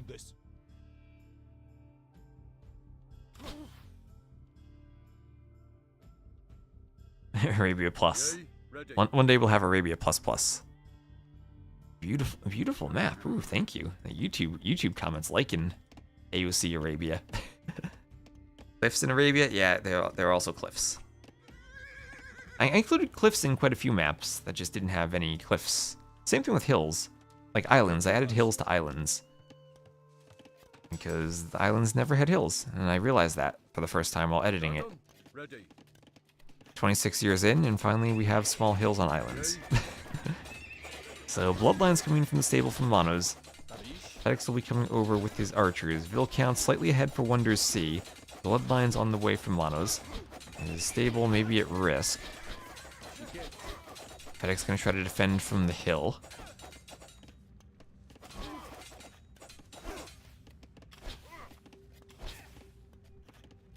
God, I don't know of a good team game tournament with Houseboat recently. Vil goes down. I still do want to have that life raft game where it's Houseboat 2v2, but you have your allies transport in your moat instead of your own transport. The stable for Monos could go down, and he's gonna force a tower up on his gold. Doesn't want these armies getting in and disrupting him from his main gold. The mule cart pathing there, a thing of beauty. And still add in a second stable to the side. Scout's going for his barracks, but again, not really applying much pressure to the eco. FedEx gonna sell the stone and try to go up as the Maya. And thank you, Sean Hilton, for the follow on Twitch. Thank you very much. Do you control the transport in your enemy's pond? That'd just be no one does anything. I'm gonna be able to transport there. Maybe Houseboat, but you start with one galley in your enemy's pond, so you can harass their transport ship and they have to run away.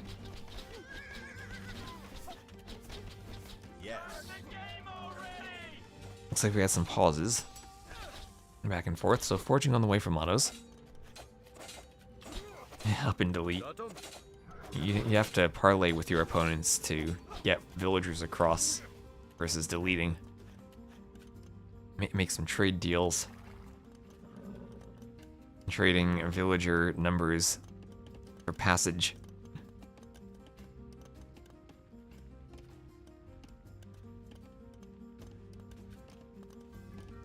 So Castle Age on the way for everyone, and X over here. Regicide transport, you lose the transport, you lose the game? We could do that, actually. We could do that.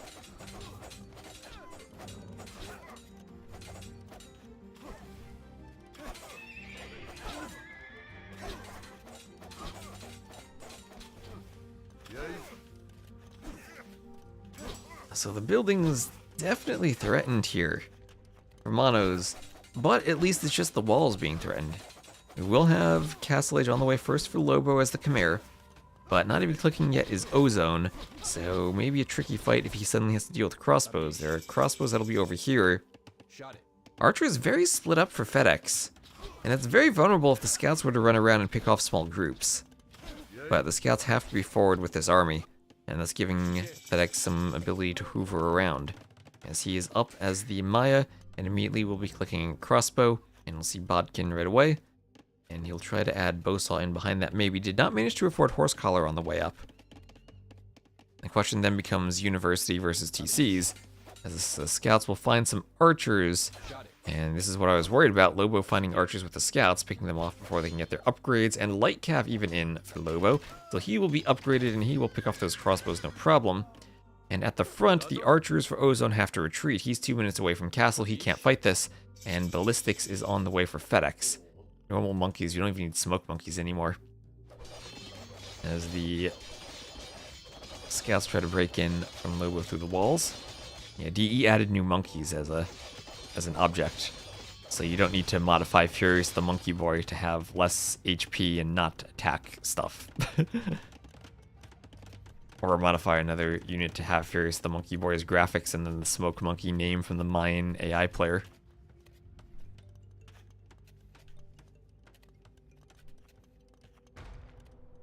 So scouts still hoovering around in the back. Chain Barding armor on the way from Monos. Ready. Archers coming forward.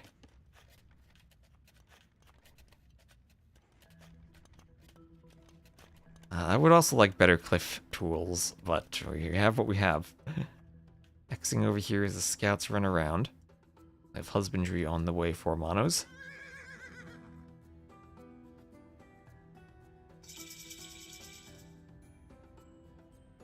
Crossbow Bodkin on the way for Ozone. And Thumb Ring on the way for FedEx.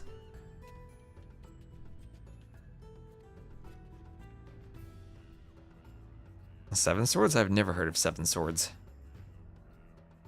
Ooh, look at that scout. He died. It was almost in the woodline. So crossbows for FedEx. Still looking to do damage. Going right between the two players and heading for the woodline. Thumb Ring is in. So Thumb Ring, Bodkin, and Ballistics. These are deadly crossbows now. And hard to run the vills from the woodline with Ballistics. But Lobo doing some nice dance moves there. Some subtle back and forth movement and dodges the arrows. Knight from Monos forward too. Knight fight in the middle, but Lobo having the advantage there.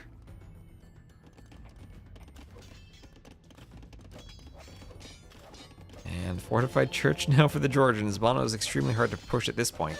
And defensive structure on the hill, what you can see in this version of Arabia. Exactly what he's done with the tower and two churches. One church by the woodline. And he can even do another church in the middle of his economy over here at some point. Second TC now for FedEx. Initially went for the University and Ballistics, but doing the TC now. Has to be careful to keep taking his other wood lines. And TC on top of a hill. Again, as we see on this Arabia. X over here. And the crossbows for FedEx going to be trapped in the back. So DS still with the score lead.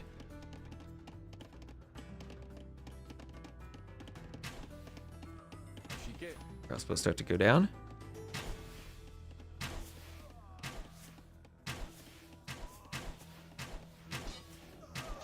Tiger's gonna go get some bites out of the crossbows. Knights go over, and they go down.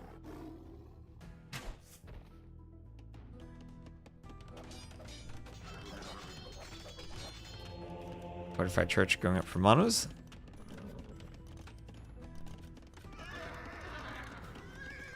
And the knight goes down. Other scouts come around. Light cav come over.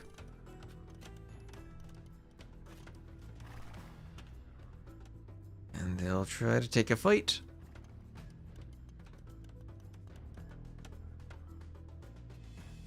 Rip the tiger. Bosaw on the way for Monos, trying to keep his eco. Wonders does still have the eco lead. And that was not a good fight for Monos. He turned around, but Lobo had an engagement while he was turning. And you just see the difference in fight quality based on the corpses. Spear's not fighting particularly well for Monos, so Monos losing some units here. Crossbows for FedEx still in the back. There's one group of crossbows trying to be annoying in the back. See if he can find anything. As Ozone's going to come forward and try to pick off a group of knights. Enough crossbows he can do damage here. Mono's going to lose some knights. Knights coming out for Lobo. Is this walled? I Maybe, maybe not. Is the tile there, maybe? Yeah, either way, Mono's gonna get away. And some Knights getting in. Knights getting in, hitting the villagers for Lobo. But there are three fortified churches here to protect the villagers. So hard to raid the Jordans, that's for sure. At the same time, FedEx finding Ozone getting walled out, but killing some vills on the market. Ozone needs enough vills to deal with this. FedEx will be adding in his third TC. 62 crossbows to 60. The crossbow players have been keeping their numbers alive and not really engaging in the fights. Melee fight down by the church here for Monos. Crossbows won't be able to help out here because of the churches. Ozone 2 TCs. Mono's the only one still stuck at 1 TC. Darkside, more total TCs for their team, will probably start to pull ahead in vills now. Mono's taking the brunt of the attack so far. FedEx will have to find a way to help him, but now it becomes tricky to help. As FedEx doesn't have all of his crossbows in one spot, he'll go over and try to group them up. Ozone will have some crossbows at home. FedEx can try to come and hit this wood line again on the side. He's hitting the wood line over here. Ooh, FedEx. FedEx everywhere with the crossbows, hitting all the wood lines, picking more vills as they try to run. And he'll just be getting around the back. Meanwhile, that fortified church goes down. The defenses are starting to fall for Monos, as he has to fall back. There's a ton of vital time on those vills. Another church in the back. This is his fourth fortified church this game. A big fight with crossbows on the hill. Knights coming over.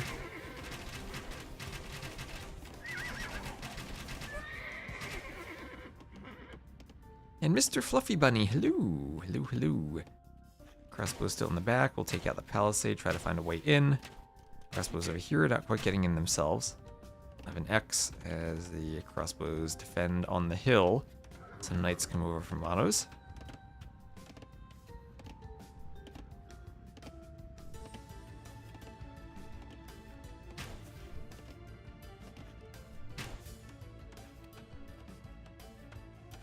I'll run up the hill, but then turn around maybe to fight. Yeah, they can't with the crossbows, really. I need FedEx to come over. They can take the hill. FedEx is going to do a castle and then bring his own crossbows over.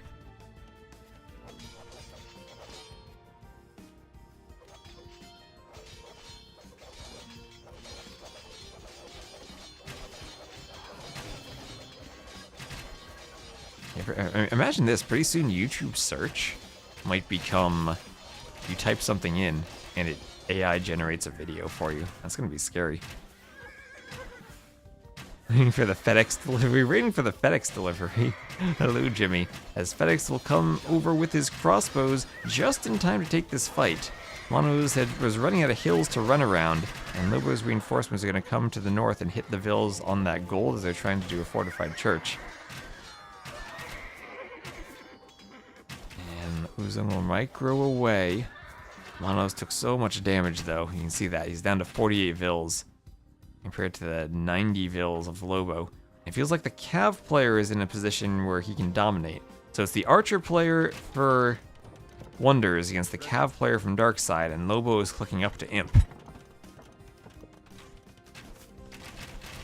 I managed to find a way to make the worst search even worse. Oh, Vill's going down. Vill's going down. Plumed Archers. A couple of plumes for FedEx. Okay, I was thinking he might just go straight for Arbalest. But with one castle, I don't think a plumed Archer switch is going to be in the cards just yet. That's a lot of crossbows. Still 32 crossbows, but 15 knights. If they group together, maybe they can fight. At least the knights can hoover around and pick reinforcements for now. I want to let the singleton crossbows group up. And he's going to take one big fight. He's going to try to take the hill advantage with the knights. While the crossbows come from behind for FedEx. They'll try to take out Ozone's entire army here. This could be a good fight. Ozone, on 69 vills, he's not in a position to go imp anytime soon. And if he loses his crossbows, he's just going to be completely dead against the Imperial Age Maya from FedEx, if FedEx can click up anytime soon. But actually, FedEx can't go up. He can't go up. Ozone going to lose everything, but Lobo now up to Imp, maybe in a position where he can carry us. His knights are going to start coming over. He just needs to wait until he can get that +2 armor. And when he gets a total of 6 armor, these crossbows will be doing 1 damage for the Maya. Agincourt all over again. And here come the knights wandering around on the hill. This has been a good Arabia game. And Reachroar, thank you for the follow. Thank you for reaching out and pressing that follow button.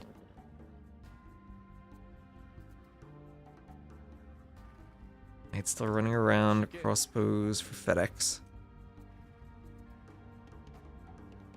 First time you see the new Mayan castle? Yeah, here we go. Take a gander at it. Distinctly different from the Aztec one. I think the Aztecs kept the old one, and the Maya and Inca got new castles along with new names. So knights from Lobo, stone walls from FedEx. Attempted, but there's a hole. There's always a hole. Didn't get all the way to the edge, and FedEx buying food. Is there any way he clicks up? He's almost close to clicking up. And Jimmy, oh, thank you, Jimmy, for gifting out 5 subs. Thank you for the gifties. And there's FedEx going up to Imp, but how does he stop the Knights? He's relying on Monos to fight this now. But it's going to be Armor and Cavalier. Once that comes in, Monos, he's going to be taking hits himself at home. As Monos kind of has to bail FedEx out until FedEx can get Imp into his upgrades now. And World Builder, Zero World Builder, thank you for the follow. That's a lot of crossbows for FedEx and box formation in the middle of the map. Keeps hitting box formation. I'm not a fan of the plumed archers, though. They kept the elite graphics and redid the castle age graphics. And oh, guys, yeah, like what are these guys doing? Ah, they're so small and puny now. Ah, it looks weird. It's not the imposing plumed archer I'm used to from old AOC FC conks from the pocket, or FC plumes from the pocket. And Mono's here just trying to run interference for those Cavaliers so they don't overrun FedEx. FedEx needs to get his imp upgrades, but the wall's not fully there for Mono's on the other side. Lobo running into Cavaliers, more Cavaliers even on the way. Imp gonna come in for Ozone as well. Ozone Imp actually before FedEx. And Ozone will have Bracer, Chemistry, Arbalest probably queued rather quickly. And Shadow of the Moon, thank you for the follow.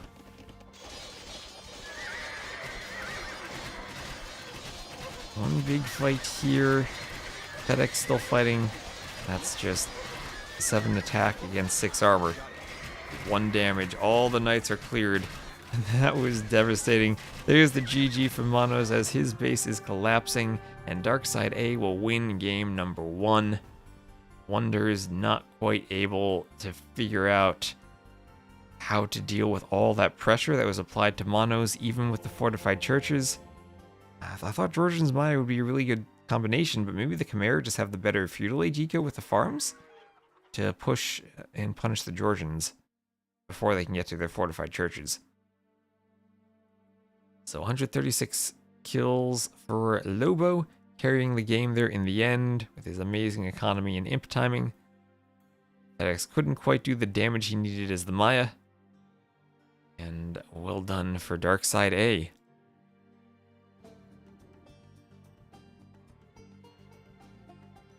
Oop, wrong scoreboard there.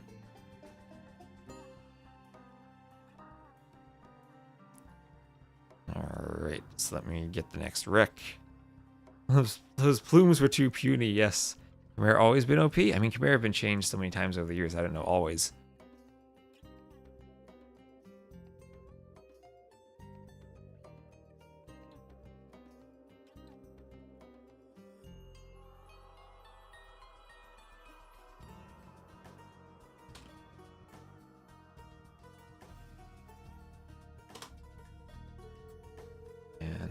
See, I just want to reset the ad counter on Twitch. Again, if you're watching on YouTube or if you're subbed on Twitch, you won't get ads. Why is my pre-roll counter at -34? I've been keeping the ads playing. Ah, Twitch, what are you doing to me?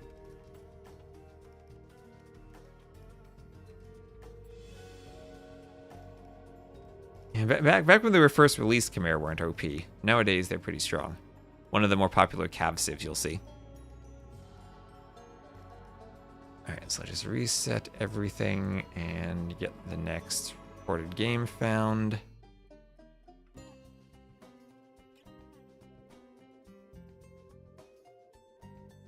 And check everything off on the overlay. Now, DE doesn't show me what the right map is.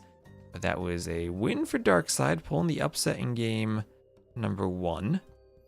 And we'll check off the civs. That'll be the Khmer and Britons against the Georgians and Maya. So Wonder C thinking maybe Georgians and Maya are the best Arabia civ, but both teams using very high civ picks. Let me stay hydrated. Drink some water between the games. Always important to stay hydrated. Georgians are weak now after the patch. What even changed in the patch about the Georgians?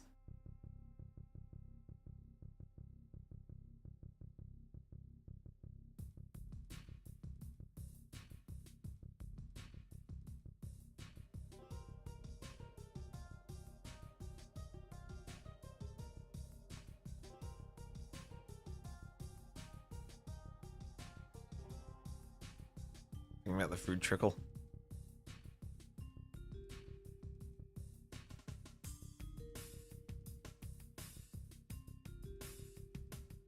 Less? Oh, do they heal less?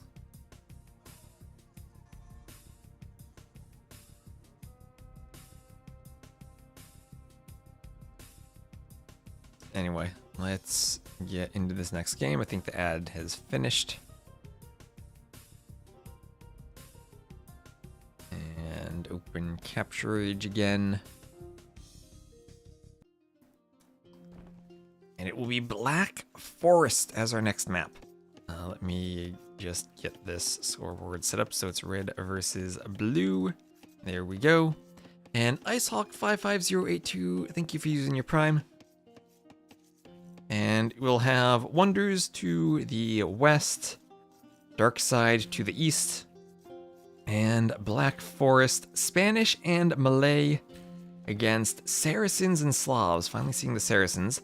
So one pond for each team, but the pond by the Spanish player rather than the Malay player. We'll see if there is a bit of a transfer with a Vil walking down here to grab this pond. Thanks for all the hard work. Thanks for all your hard work on this and other projects. So thank you very much for the sub. Saracens, you're beloved.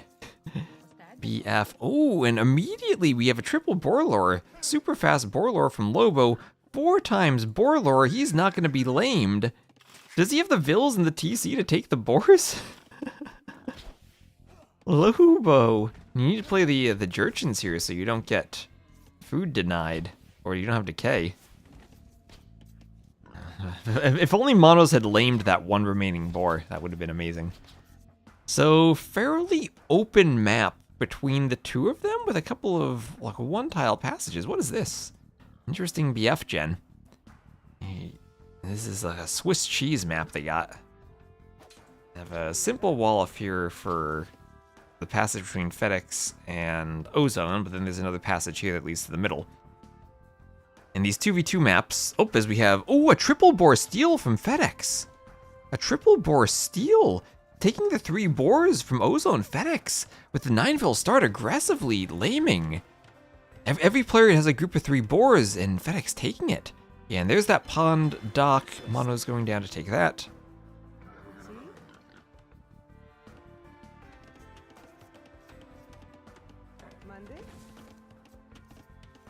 And we'll take the boars back to the TC. And 3 boars lamed. And I've seen a lot of BF. I don't think I've ever actually seen this. Triple boar. Let's go. FedEx. The lamer.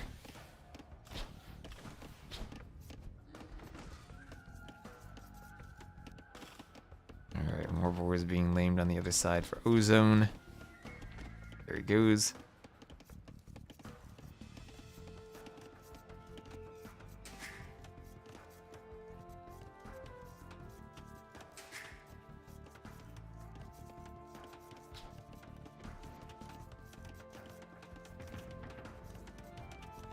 Another barracks going forward. And, well, this is a very forward wall from FedEx. A very forward wall. As we'll have some Xing going up for Monos.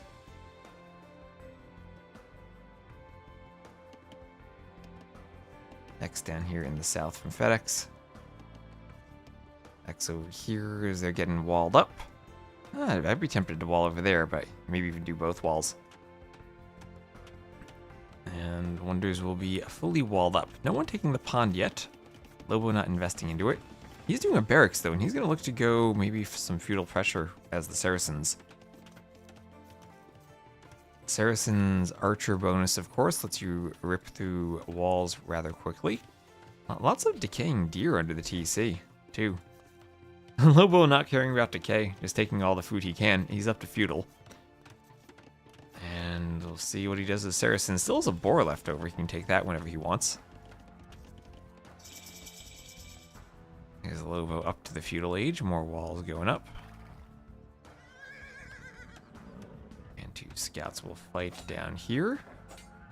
And the feudal age scout will have the advantage. Mono's going to have to run to his villager for cover. Send another vill out to help out in the fight. And loop the scout. Check the quarterback behind the lineman. Have a gate and a house go up. Ooh, separating the feudal scout from the Dark Age scout, so it can't actually get more hits in. Lobo 10 on wood. Mono 16 on wood. Lobo 10 on wood. Yes. Fairly, I guess fairly standard. Nice efficiency on the lumber camp. How he has a little curve by the wood line. It's not going for the dock. Mono's double docking. He's just going to go melee fish traps. Mono's going to go heavy on the dock. Oh, and FedEx still has 3 boars here. Monos could lure those boar in for FedEx. Do some teamwork. So, Men-at-Arms on the way for Ozone, and he's looking to break through the wall. More walling from FedEx. Another range going up for Ozone.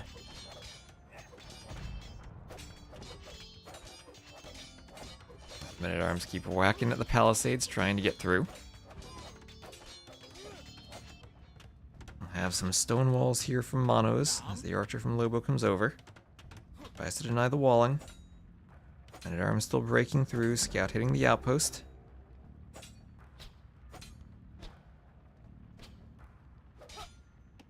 Free arson showcase from Ozone. Oh, free arson for the Slavs. Yes, and then Saracen team bonus for the archers. Ooh, that's right. The Slavs get free arson now. Supplies is no longer a thing. They used to get that for free. And before that, they had free tracking, I think, if I remember my bonuses correctly. Lots of changes to those infantry bonuses. But FedEx going to stonewall now that he's up. Archer's going to try to hit the vills on the stone walls, though. Yeah, maybe get some HP down on that walling vill. 8 HP. This vill going down 30, 28, 26, 24, and dropping.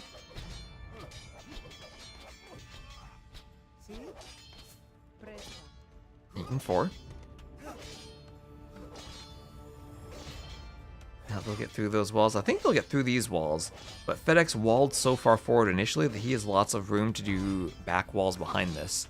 And he could even try to fat slob this up with several layers. These walls will buy him time to wall before the archers get through. FedEx, what are you doing, FedEx?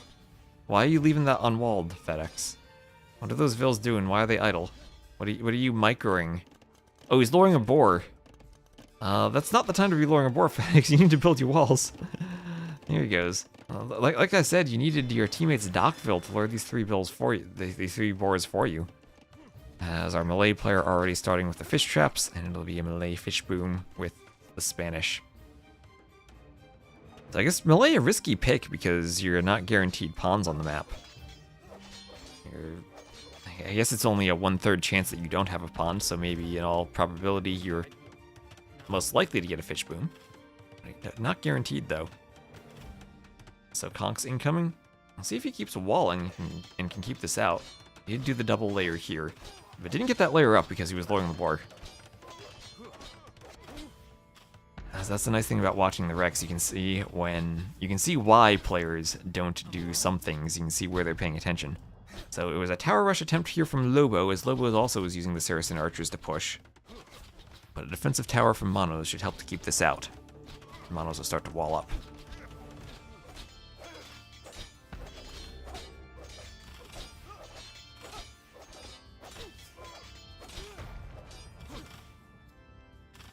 Swords burn palisades.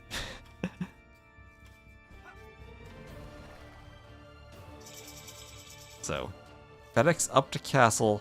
What is his stone count? 421. He has 10 on stone. And it will soon be a castle. but a tower from Ozone as he's trying to break through. Still men-at-arms at archers. And I don't think, even as FedEx, I mean, even as a Spanish, he can construct the castle faster. Can he risk doing a castle right here? He just has the stone now. And will he risk it? He will. Those men-at-arms are going to break through rather quickly. 4 men-at-arms, but at least he's in the castle age now, so it is 1,800 HP.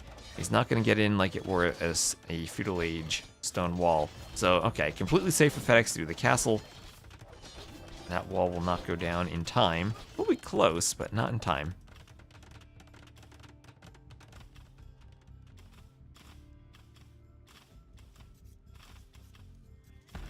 That'll keep it out. I was worried it might have been denied, but with the castle age HP on the stone wall, he's fine.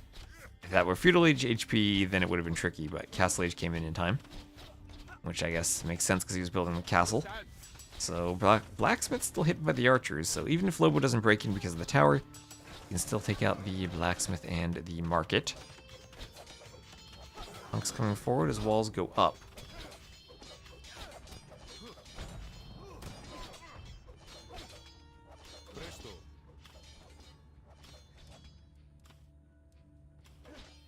Would that have been GG? I mean, not necessarily. I mean, if the archers get in, like, you're still going to have conquistadors. You can clean them after a few conks come out. It just makes it a bit trickier if the castle, like, has to be down here to protect the fish, rather than here to stop them getting in. As if that castle isn't there, the next location becomes down here to protect the fishing ships. And that's fine. And finally, the teamwork. Finally luring in the boars for his teammate. And a bit of blocking there. FedEx blocking Monos' Ville a bit, too. And 3 more boars for FedEx. Oh, don't let it walk back, FedEx. The Ville did so much for you. Okay, you can still grab it with the Millville. FedEx, no, don't let it walk back. Oh, yes, he got it with the Millville. There he goes. You can take it at the mill. There he goes. Just positioning it better. That's all. Market wall for now, keeping the conks out. Archers hit the wolf, and conks try to push through the market.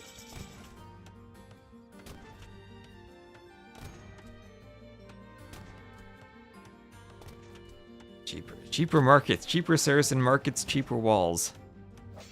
Imagine, you know what should happen? The Maya bonus for cheaper walls should apply to markets too.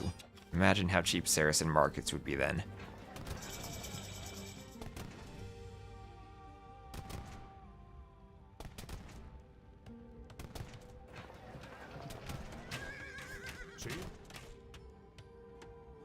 Crossbows keeping the conks out now, so with some crossbows, Lobo able to defend. I'm just worried that Monos is going to have an insane fish boom now. Look at that. 22 fishing ships, and Lobo has 6 and no fish traps. So Monos, I think, should be able to go imp pretty quickly and then carry the game. Look at those resources. And that castle will be his Imperial Age building. 1 TC imp play. 1 TC and still by far the most bills. Archer damage versus buildings or 75 wood markets. 75 wood markets is a team bonus. Ooh. I mean, that's always going to be an it depends situation depending on the map. They have very different uses. 75 wood markets as a team would be... You could pull off some insane fast castle builds with civs down on arena.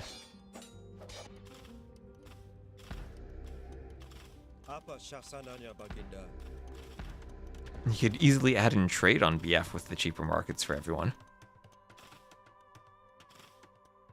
If Red cut through the thin point next to his walls. Oh, right here. If he cut... I mean, that would give him a path to the fish, right? Oh, that would actually be insane. If he just had a lumber camp here and was chopping.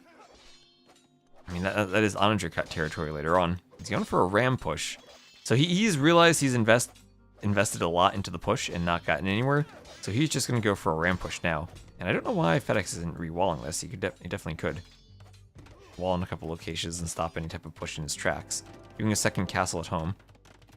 And there is Imp. As a team bonus combined with the Malians for an additional wood discount. Those would be some cheap markets.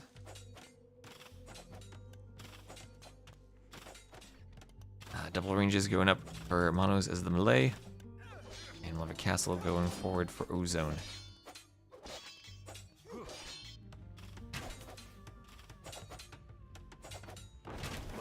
And ooh, Mangonel gets a crossbow. Tricky dance against Conks and a Mangonel. No ballistics in either for the crossbows. They're going to try to get back behind the walls. Can the Vills finish the wall? No, the Conquistadors pick the Vill off. Don't know if there's HP everywhere. Crossbows want to pick off the Mangonel. Ooh, okay. Thought that shot was going to be a bit better than it was. I only got 2 of them. I thought I was going to land right in the middle. That's the answer to Imp Melee for Darkside. GG and go next game. That's the answer. Darkside gets their ideal 400 pop combination. They will be unstoppable, but Spanish Melee are perfect pressure before that, yes. Especially since this isn't going to be walled, so whatever Monos does is just going to be able to flood right in. You can do his own workshop and continue pushing with Conquistador support. And we're going to have a forward castle and a ram push from Ozone. So Ozone's saying, I've invested into Castle Age so much, I need to do this push. And maybe there's an answer if Ozone can push and then destroy all the fishing ships. That is an economy of 27 fishing ships. But I think they might have already paid off. Arbalest on the way for Monos as he continues to go forward. Maybe Lobo can just go pure skirm. 3 TCs for FedEx now as well.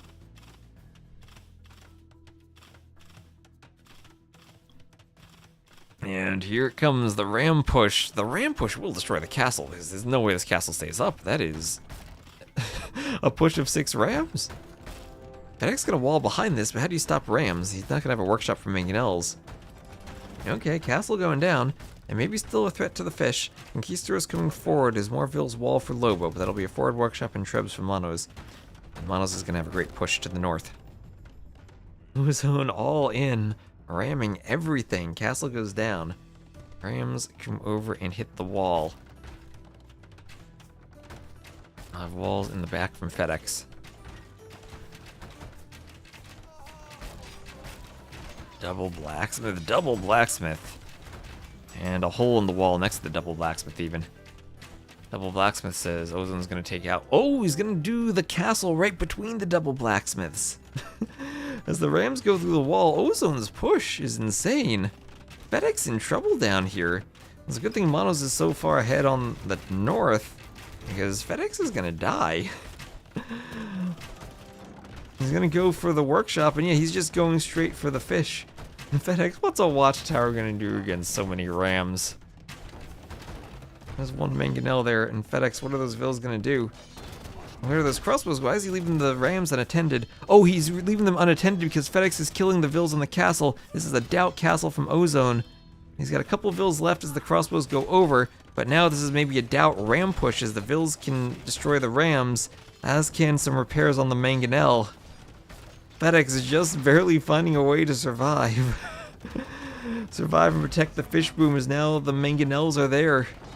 Here's the castle roughly where I talked earlier about defending the fish with it. The castle goes up and the rams are all down.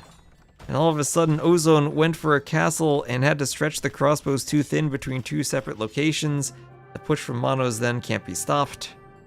And Wonders ties it up 1-1. And Dark, thank you for the raid. Thank you for the raid. Ozone, well, it was a last-ditch effort to destroy the fishing ships after the melee player already was Imp. So even if that works, it's still an uphill battle.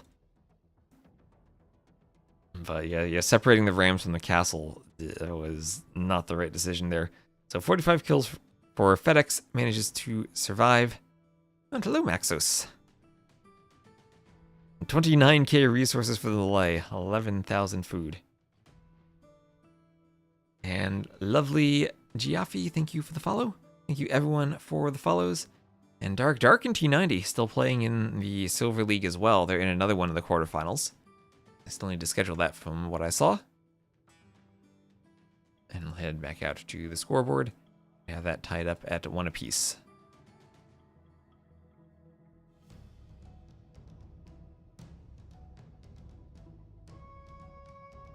And thank you for the raid. And that will be a win on Black Forest. And and wins with Malay and Spanish over Saracens and Slavs. So Wonder's using a bit more priority on their civs for that map. He has a time on Wikipedia.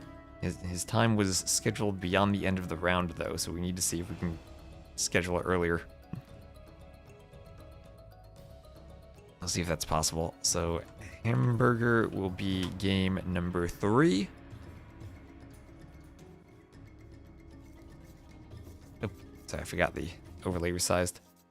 And that is 1, 2, and colors. Nikolai on YouTube, when playing crossbows versus conks, the second armor upgrade lets you survive one more conk shot. The armor is important. So Hamburger is the map, and bit of a Black Forest-esque Vil fight on the sides you can go for. We saw Barles do this for like 25 minutes the other day, and Ozone did not take the boar, so that's in danger of being lamed now. FedEx coming forward for a Vil fight. Berbers, Koreans against Persians, Teutons. Berbers with the faster moving Vils. Just outside the range of the TC, they will take this fight. One Vil for both player goes down. Weak Vil here. FedEx picks it off. But takes some TC shots on the scout, and that'll mean the next villager for FedEx might go down. The scout is weak and goes down. This Vil weak and goes down. This scout 3 HP. So this Vil will have to run. Hamburger, and nice blocking from Ozone, but the Berber Vil is faster. We'll have more Vils coming over from FedEx. He picked Berbers because he wants the Vil fight. Koreans are the Trushing Civ, Teutons are the Trushing Civ. Teutons probably better in feudal because of the extra Vils. Koreans may be better long term with the free guard tower and keep upgrades. Koreans also are very highly picked Civ for this map because of their great navy. Their wood discount applies to their ships, and they can go galleys. A bit of a weakness that they don't have demos, but can get out quite a lot of galleys, and usually I do see galley play on this map. This is in the hybrid map pool. Teutonville outrunning Berberville there for a second. And it's the Persians to the south as well. Ooh, nice gate to block the lore. And FedEx just gonna go for a lame? Try to steal this? What's he doing? Where's he going?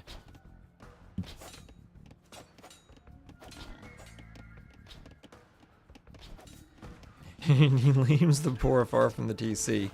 Ozone will take his other boar. He's only had 2 on wood so far.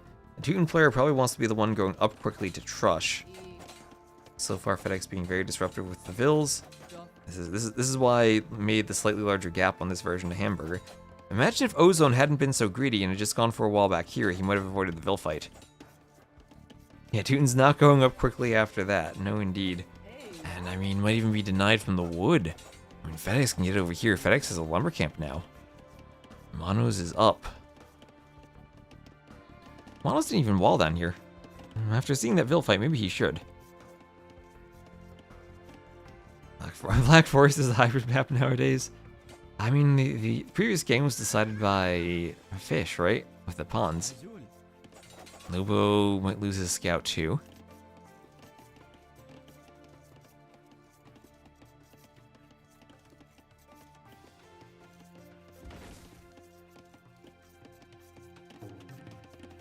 And can Ozone wall the Vils in? He's just gonna have to keep fighting. And FedEx with the faster moving Vils, I think, is content to keep the fight up. He's gonna have monos with a feudal age scout soon to pick off running Vils. And more Vils coming forward. FedEx is not done with this Vil fight yet. Not done at all. Hey, you want a hamburger? I'd like a hamburger. Hamburgers would be nice. Eco efficiency 15%.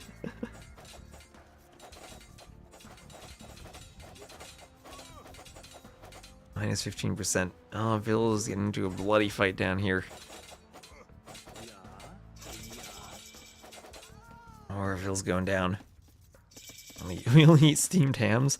Oh, maybe we should have named hamburgers steamed hams. Or I guess there's only one burger, so steamed ham. And Scout for Lobo goes down. And this feels like the Vil fight from FedEx is really paying off. And this is a crucial game because it's on the home map of DS. So if they want to get a win, they're going to need to win here. And hello, Wally. For some reason, the speakers on my desk decided to start making some static noise. They're so excited about the Vil fight, they got to cheer too.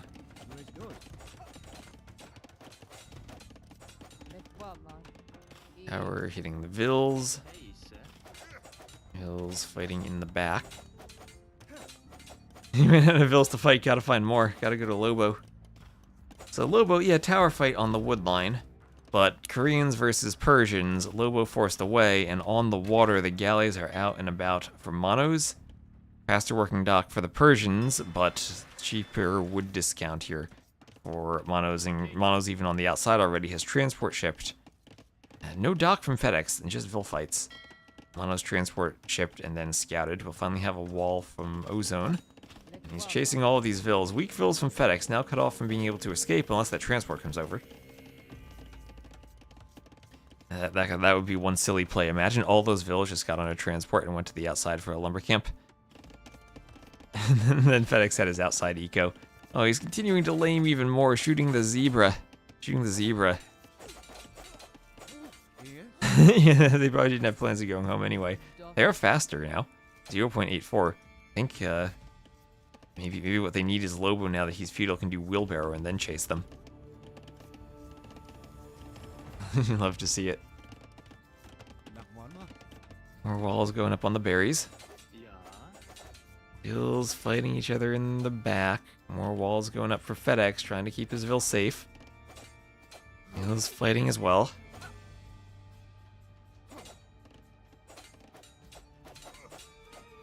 Taking out the Vil there, getting knocked down, continuing to run around and fight. Vil is gonna go to the transport. The weak Vil on the transport. Yes, he is using the transport. Oh, he's gonna do it. Is he? Oh, he wants to kill these Vils first. He says I have the numbers. Let me just fight. I have the speed and the numbers.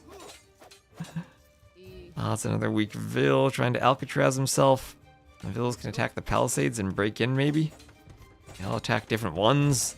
Oh, Ozone has to keep walling, and no, he's not gonna get there.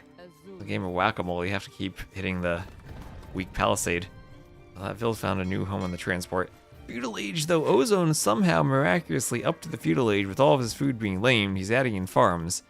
No horse collar, but he just needs farms. Xing there are some galleys. Galleys could be problematic, especially for the transport ship. And Ozone did do a dock, so he has been fishing behind this somehow. FedEx has not. Actually, 63 to 58 Vil lead because of those fishing ships. Or Darkside. Yep, and there they go, all on the transport. And then you can just transport out here due to his economy here. And then this team doesn't have a place to go because that's where they would be going.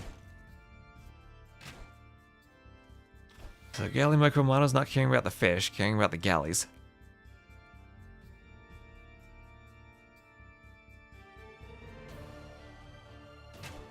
And yeah, the Bobab trees with 200 wood. Let's see lumber camp go up there for FedEx.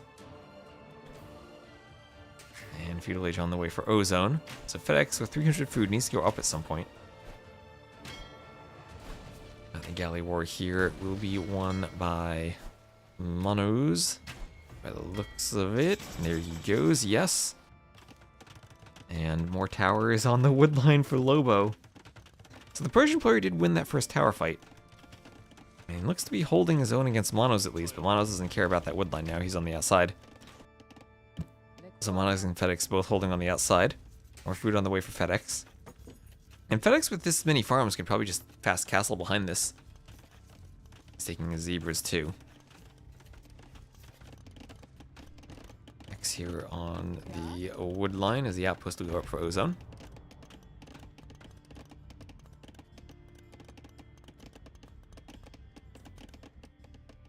X on the outside as the fishing ships go down, the transport ship comes over. And the galleys will try to block, or no, they'll just kill everything. I thought the transport might have blocked the fishing ships, but no need. They go down all the same.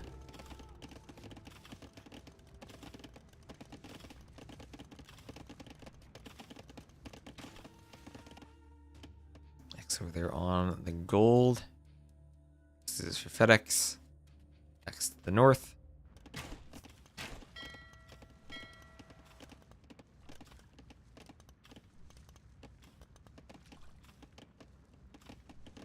37 Vills is fast imp territory.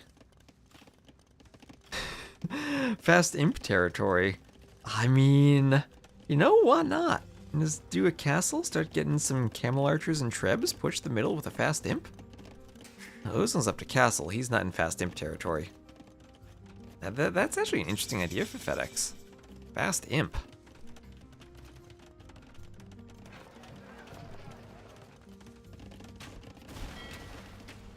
So galleys hitting each other over here. Can archers even catch those Berbervilles if they get transported over? With handcart and wheelbarrow, no, but it's 0.8 and 0.84 speed for a normal and Berberville, respectively. Archers have 0.96. And American Economy, thank you for the follow.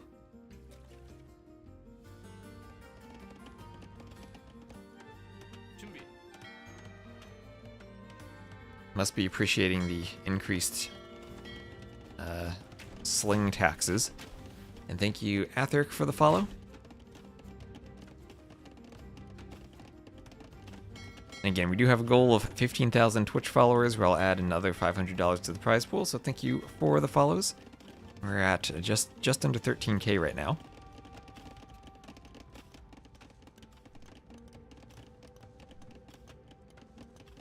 And we do have 50% tax instead of 30% tax on the slinging, and Lobo is doing that slinging right now to Ozone, where we'll have the Persian player slinging the Teuton player. And okay, speaking of a castle drop, here we go. Ozone going for a castle. That castle needs to be more forward, Ozone. He hasn't scouted anything. Oh, there you go, slightly more forward. Okay, just do an outpost, see where it needs to go. That could have been right on FedEx's face.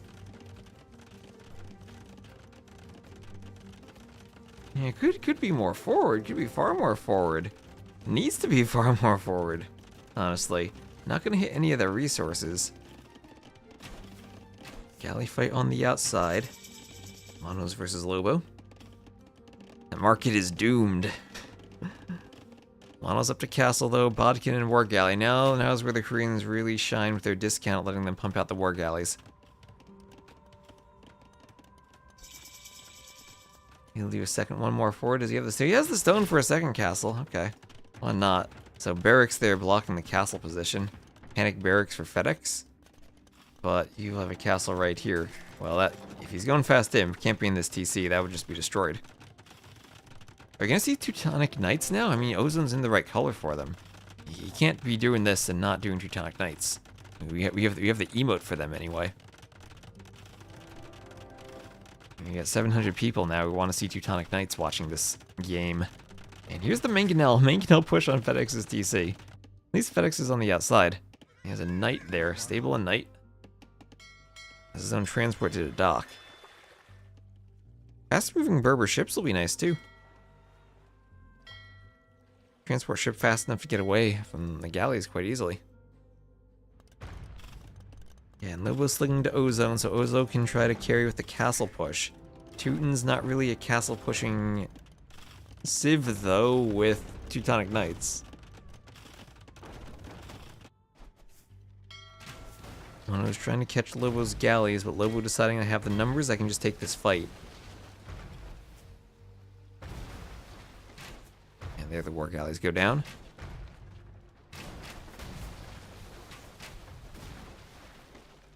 And on the outside, Monos does have a TC over to the west. FedEx still out there. And the other team is not transported to the outside. Ooh, but the Knights have been transported from FedEx to the middle. And he's going to try to get some raids now. FedEx still annoying on this side of the map with the Knights. Trying to find anywhere he can to raid. More walls going up for Lobo. Walls going up for Ozone. They've now needed to wall themselves out from each other on their own side of the hamburger. What are these toppings they're adding to the hamburger? Well, needs a bit more wall. Just about there. Looks like he's going for imp. That's with the sling. He is clicking up to imp. Oh, we were thinking imp for FedEx, but no, we have imp for Ozone.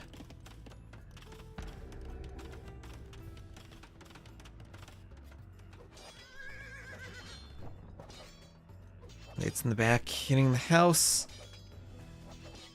FedEx maybe needs to raid more. This is an absolutely crazy game of hamburger. More galleys taking out the other galleys.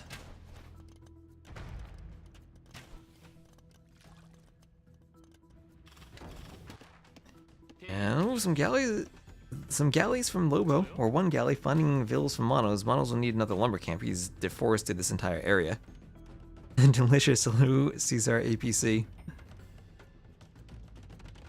Very, very delicious hamburger. And now Imp for Ozone. I don't know what to think of this, because he'll have Trebs, then he just Trebs everything. You can have double castle Treb production with the Sling. Is the Sling enough? Guard tower now for Monos, but nothing he can do in the Castle Age really to stop Trebs. We'll have Mangonels from FedEx. Is that how you stop a fast Imp? Mangonels? I don't know. Monos is blue cheese, and is Lobo just normal cheese, and Ozone's the ketchup, and FedEx is the pickle. Lobo and Ozone with the score lead. The galley is picking off vills. A Treb, a Scout, 3 Monks, and a Mangonel. They walk into a bar. And we have Redemption from Ozone. Remember, Redemption, the best, turns the Monk into the best siege unit in the game. And just looking for when the Trebs are popping. There's the first one.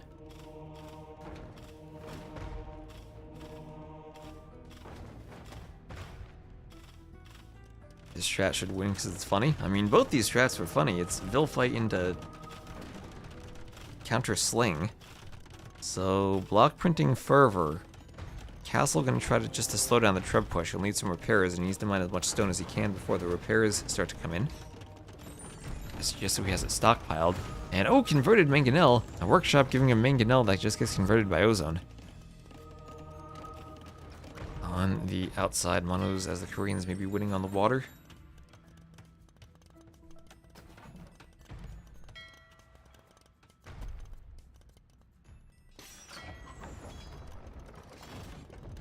Treb hitting the town center.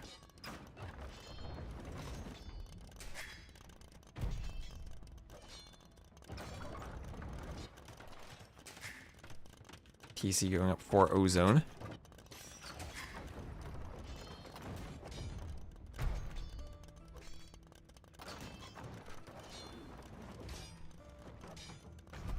And TC, ooh, did the Treb hit a Vil? The Treb hit a Vil. Treb sniping off a Vil under the TC. And where are these Vils going to go for FedEx? Transport ship, maybe? Don't see one around. They could go to the outside. Another TC for Ozone. You could have one team on the inside and the other on the outside. Oh, but that TC being denied as the Knights are there. The Knights are there in time. They could run in and try to snipe Monks, but they will get away. Double Monk defense for Ozone. Don't understand Teutons for this. Teutons were just for the tower rush. And it just so happened that turning into a Sling is what the game ended up becoming.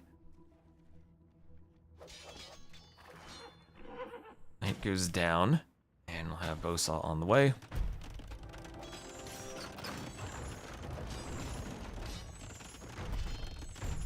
Treb's going for the castle.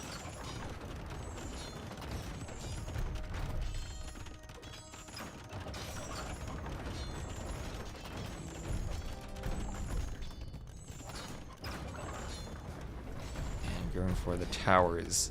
That tower is crumbling. 1, 2, 3 Treb shots.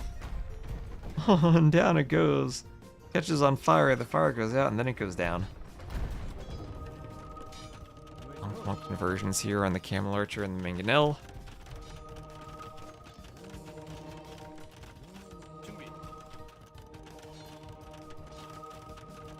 Conversions on the way in, a Vil converted.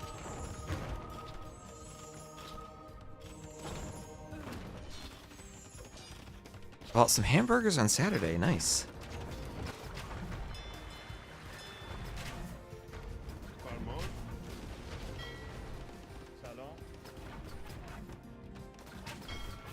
Four galleys taking out some of the galleys, but galley number's good for Lobo still.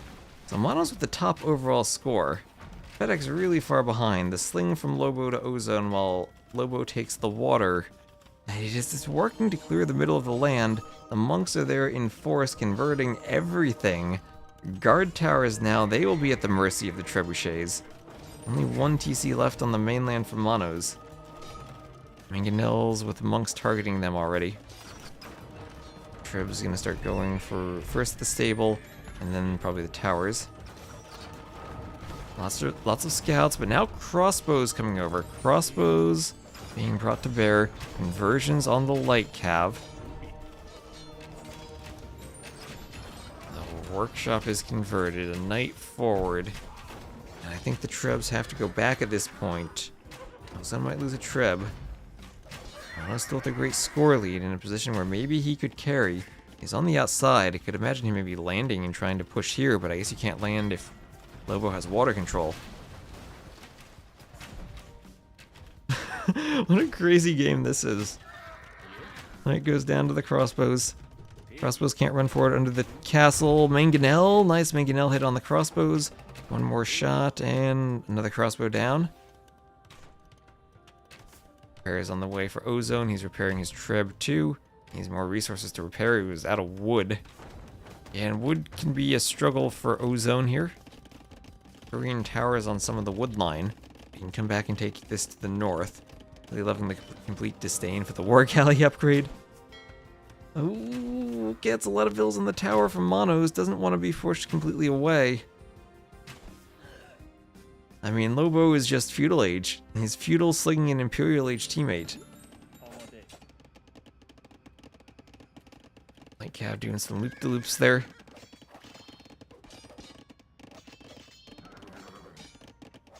Light Cav hitting each other as sling continues.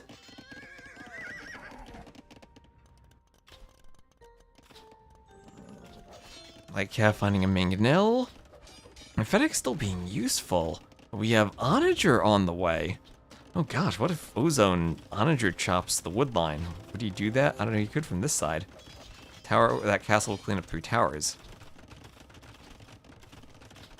Here's Halb. Lobo's still sending food.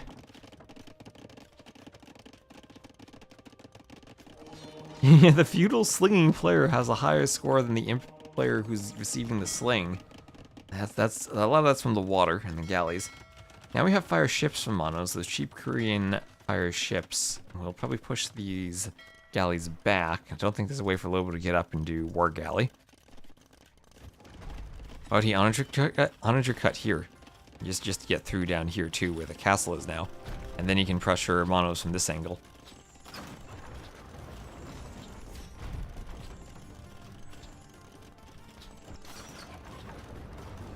Maybe it's just a way to deal with the crossbows though. We do have Imp on the way from Monos. And FedEx just booming on the outside, nice and calm. Vil count's actually ahead for Wonder C.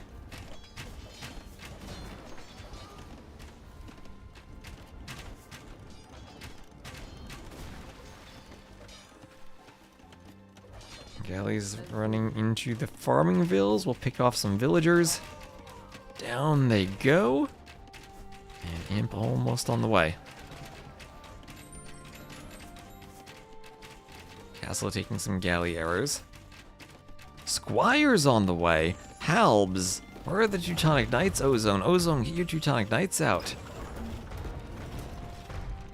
Trebs clobbering more guard towers. At least that survives 3 shots. Ooh. Therefore it needs to go castle now. Now we have Imp. And now the question is, how do you fight the Imp opponent? Well, it's Koreans. What are they going to do against Onagers? And hello, Sunnyflower.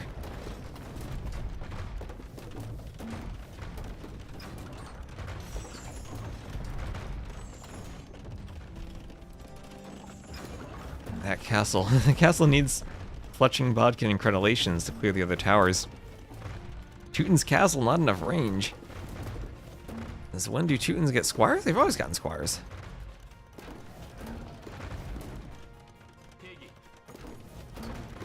Castle might not go up with a treb on top of it. Is he still feudal? He is slinging. He is slinging. And he's just now clicking up to castle. Yeah, they lack husbandry for their cap, but they have squires.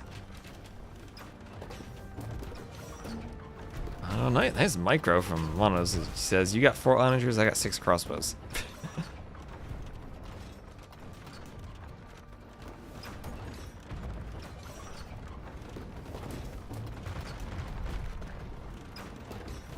What an absolutely insane game this has been. It feels like does Ozone have this? Are the Arbalests enough?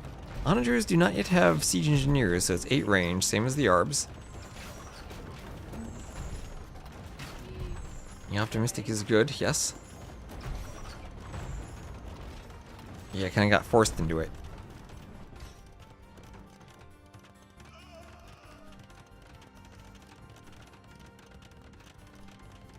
Tower's going up.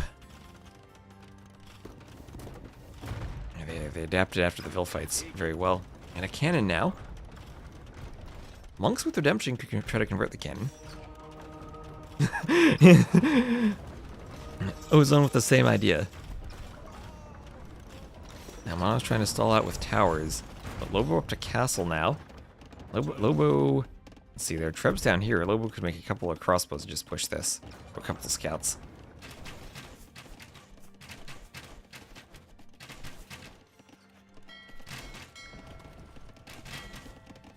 Galley's hitting the farms.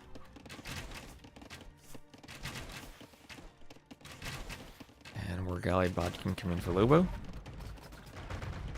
Has so many towers of sieges around to delay. Well, he's Korean, so he has a lot of range on the towers.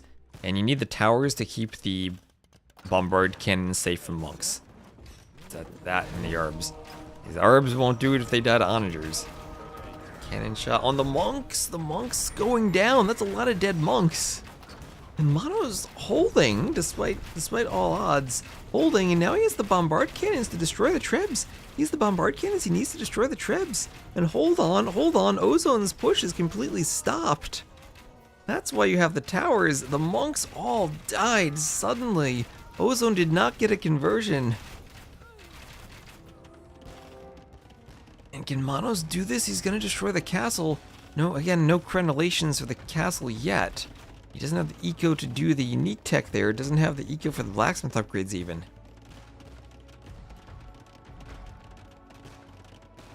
And FedEx now. FedEx still rebooming, but he's up to 74 Vils. As the Berbers, he'll be okay. Wonder C with a Vil lead.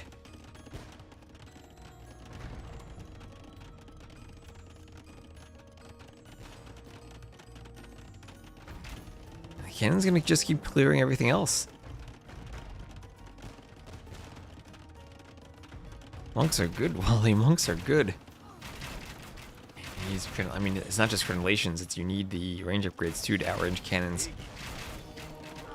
Especially now that they have siege engineers with 13 range.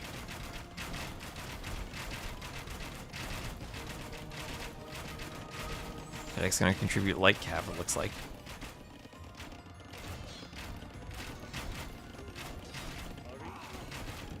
Herbs on the wood line too. Herbs on the wood line. Remember, this team was not on the outside. Oh, they're trying to transport ship castle drop. The transport castle drop with the 20 Vil transport is a new thing. We've been seeing a lot of them. And hello, Andy Chen. Bill's there on the outside, hitting FedEx's TC. FedEx, though, is reboomed on the outside over here, so FedEx rebooming everywhere.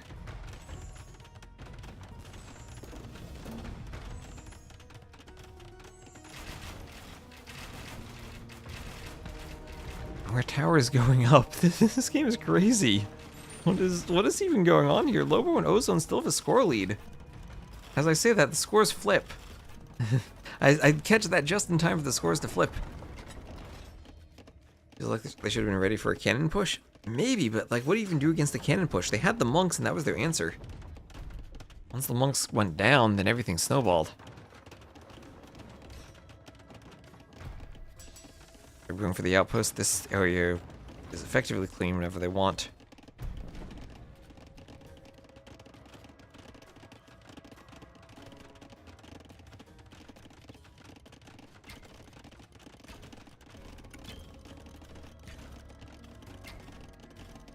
Dunks is not a good answer to cans if they're still all alone. Yes, that's fair. So workshop on the outside for Lobo. He's doing forging. What is he gonna do as Persians? Oh gosh, what if he goes War Elephant? What if we have Teutonic Knight plus War Elephant? But no, he's gonna call the GG, as this push in the middle is too much to defend, and Wonder C, against all odds, somehow holds on.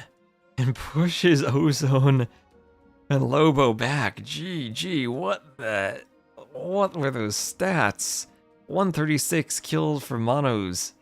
Only 46 for FedEx, but he did a lot of early damage. Let's see how the ecos were affected there. Ozone never quite recovered from that Vil fight despite the sling. Slinging 96k, receiving 64k. Feels like a good nerf to me. At 26-minute imp time, he did so much damage, but they held on. They held on. That was a game indeed. Whew. 48-minute horse collar from both Darksides simultaneously.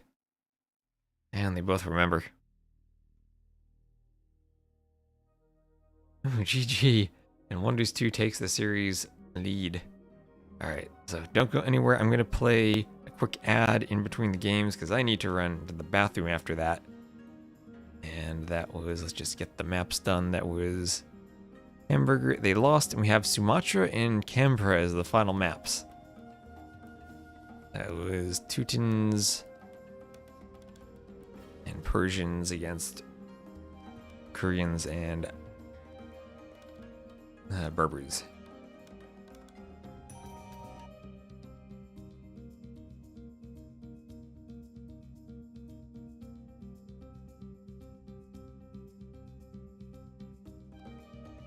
And Tundra Blitz with the Carto emote. Yeah, sorry. So I'm just going to play a quick ad. I'm going to run to the bathroom, and then we'll get game number 4.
Oh, look at those gigafied emotes on Twitch. So, hope you're all ready for game number 4. And I don't know if DE's telling me what the map is correctly. Here we go. Open capture age. And it will be on Sumatra.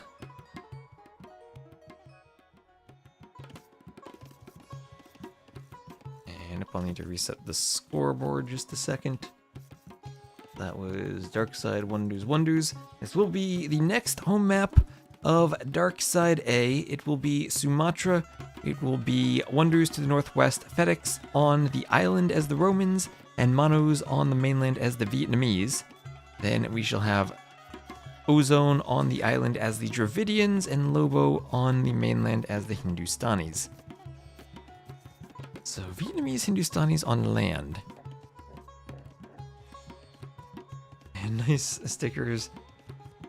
Yeah, that's how Twitch monetizes in the chat. You can do huge emotes for bits now.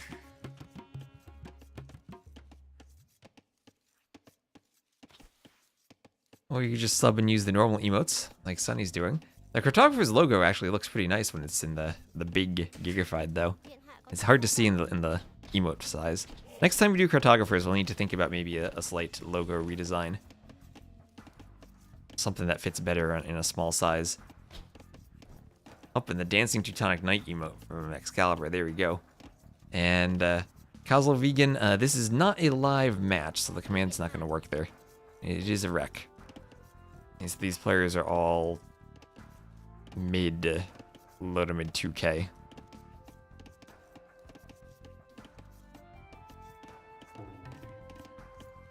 So Mono sending Vils up to the lumber camp.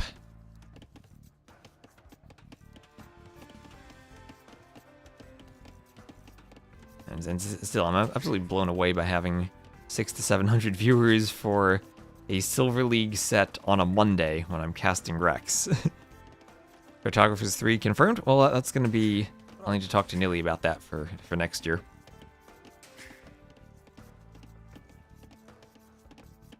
I think that there's room... I think fitting it in 3 weeks is a bit tight, and I'd like to do a slightly longer event because there are enough teams interested in playing that I think that makes sense.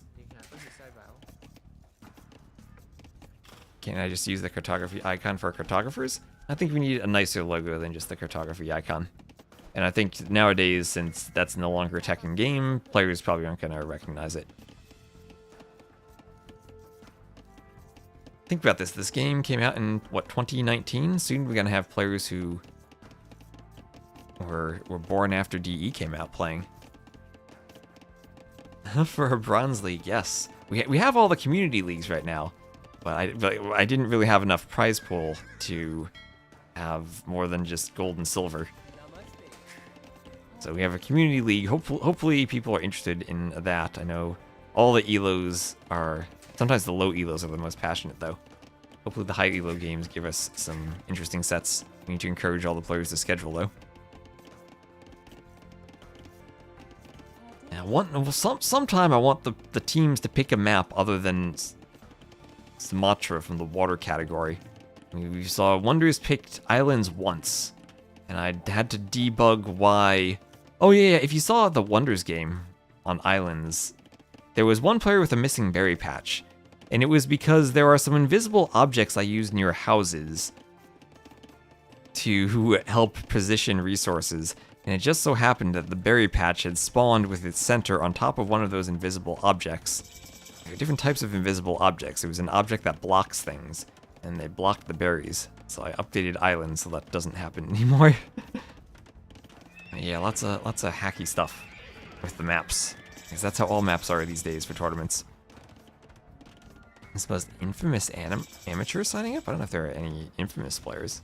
T90 and Dark are still playing in the Silver League, and they'll be playing this week. Technically, that's scheduled for Wednesday now at 17 GMT, but we're going to see if we can reschedule that for Tuesday, because the round's supposed to be over by Tuesday. We'll see. And hello, BranCan2. Welcome to the chat. Look at that. Look at that face. So, Water Buffalo's taken under the TC. We'll have some galleys coming out from the dock from Ozone.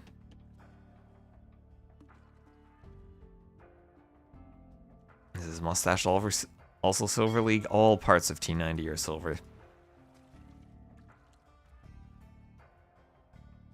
So galleys, there we are, galleys sailing past each other like ships in the night. FedEx has one galley to defend. Ozone wants to get to the fishing ships.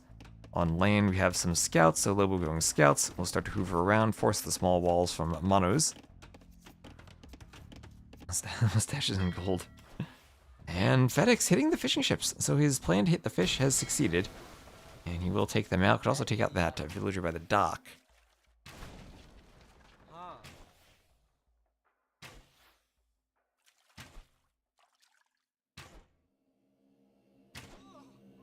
That down he goes. The other galley's coming forward.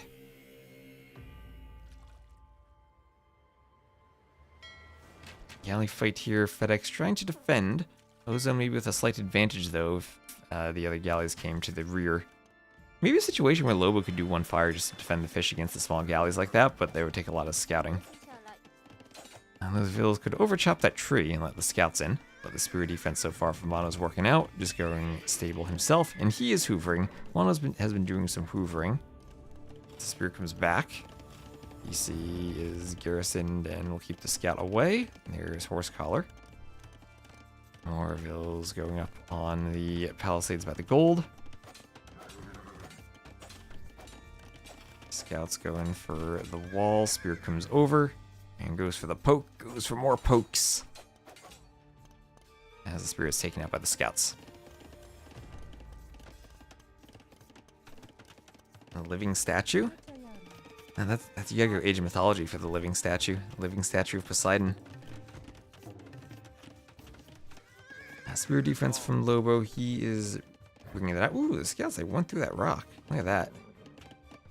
The graphics and the hitbox is not lining up. Ozone's still forward. Monos and FedEx taking a slight score lead. This goes to game 5. Sudden Death Canberra would be the map. And what a map to have a game 5 on that would be.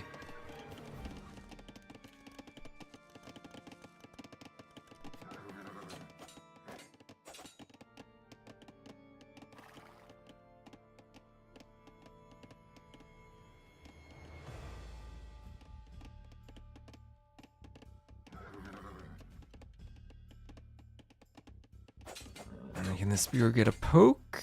It can. One poke. Someone mentioned Prostagma. Hello, HQ. Oh, yeah, Age of Mythology is also getting another expansion. They're adding the Japanese to it. I did not play the Chinese expansion they made at all. Hopefully it's better than Tail of the Dragon was. So, fletching on the way for Lobo as the archers come forward. And now, will there be a range transition for Monos? Yes, double ranges as the Vietnamese. Pumping out the archers now. Scouts into 2-range archers. What year is this? Usually you see scouts into 1-range skirms. This is an aggressive switch to archers.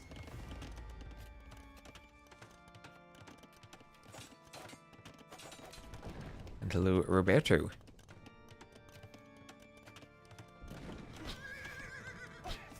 Scouts still running around. Archers need to come to the front for Monos, maybe. Veil's on the gold. Stone at the front. Archer is gonna look for an escape route there. Lobo, I think, realizing he's down in numbers. On the water still. Ozone up. Ozone is up. He's down in galley numbers, but he is up. And FedEx is going to push forward. This is going to become a very tricky set now for Ozone as he gets to the castle age. He needs to keep his numbers alive. And then once he gets a war galley and Bodkin, then can fight. And if he thinks this is just an equal fight where FedEx isn't going to jump, he could even maybe just try to go forward. The more forward he is, the less time FedEx has to click up. Because if you look at FedEx's resources, he's not up yet. You do have no market usage either from Ozone, just clicking up with a clean build. And having that's often the key to the water maps, having the build behind it. Did not even have to do a single farm. And Lego Balin79, thank you for the follow.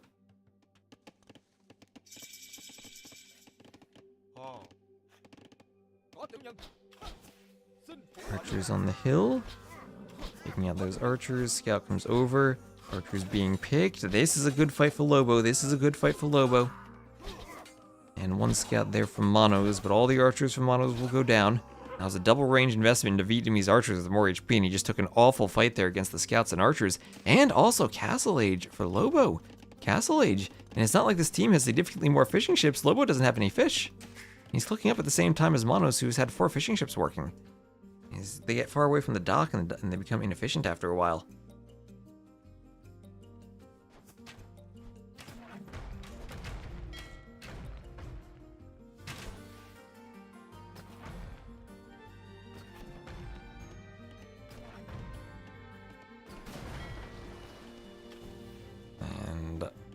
More galleys for Ozone. Fighting the galleys. More galleys come out.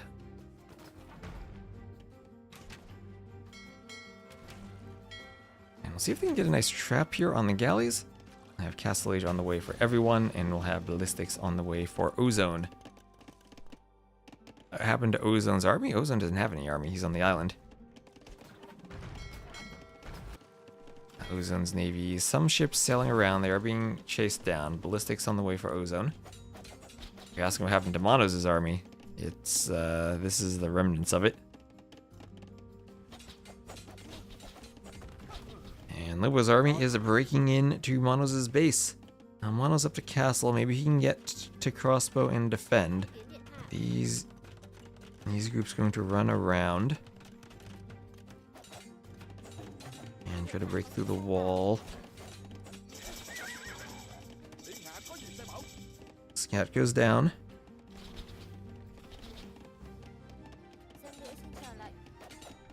Bill has to repair the house as the archers come forward.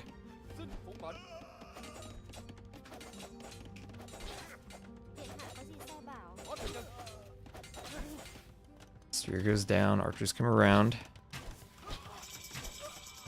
And the archer's gonna pick Vills. The archer's gonna pick Vills. Also pick crossbows. Well, that's a lot of Vills that are gonna go down. The scout's even getting Vills. The scout's gonna get cleaned. And Lobo will see that university. He'll see what Monos is going for. Lobo gonna wall. He's gonna wall all the way down at the dock. And he will be fully walled aside from the part of the wood line he overchopped. But other than that, fully walled. He might need to go behind the palisade. But tower up on the gold as Vills go back to the wood line, but that might not be a safe spot. On the water, feels like Ozone's still with the lead. 21 galleys to 19. Ballistics on the way already, though, for Ozone. Not in yet for FedEx. This could mean the start of the fight is good for Ozone, and I think it is. But a few galleys taking a lot of damage. Crossbows still zigzagging in the north. Love playing water to try and kill any transports. Speaking of which, we do have a transport now, and Ozone is heading to the mainland. A scout and 9 villagers are going to come over behind the walls of Lobo and have a completely safe boom behind those walls. Being able to wall the entire map. I don't even think I've seen someone walling the entire map, but it's great for giving that boom to your island player.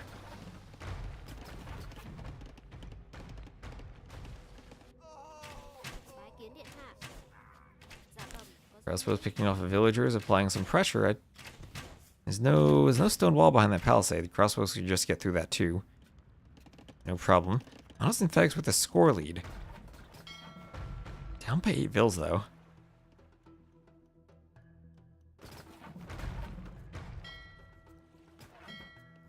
The war galleys have to run away. His armor on the way for Lobo.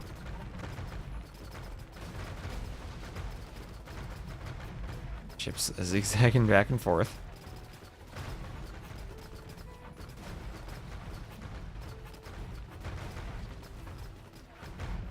Okay, FedEx very aggressive in pushing forward. I have a TC up for Lobo, Ozone booming. Ozone, maybe the dash to the mainland did mean he's falling behind on water.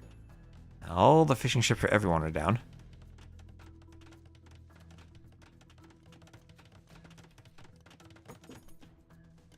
Stone for Ozone, maybe a castle to redock could be an option for him. These galleys still keep running. Oh, there are 16 Vills on that transport. Okay, this is risky. This is risky. Ozone's gonna make it though. He's gonna make it. Galleys don't see it. And we'll get those Vills safely to the shoreline. Is at the front now. All the aggression is being forced from Wonders.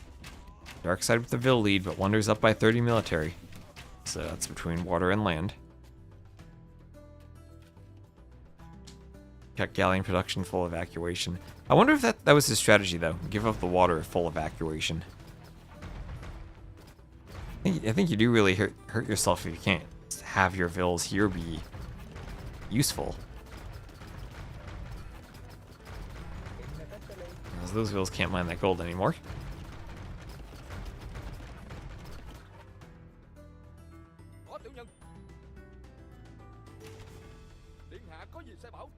And crossbows going to fall back.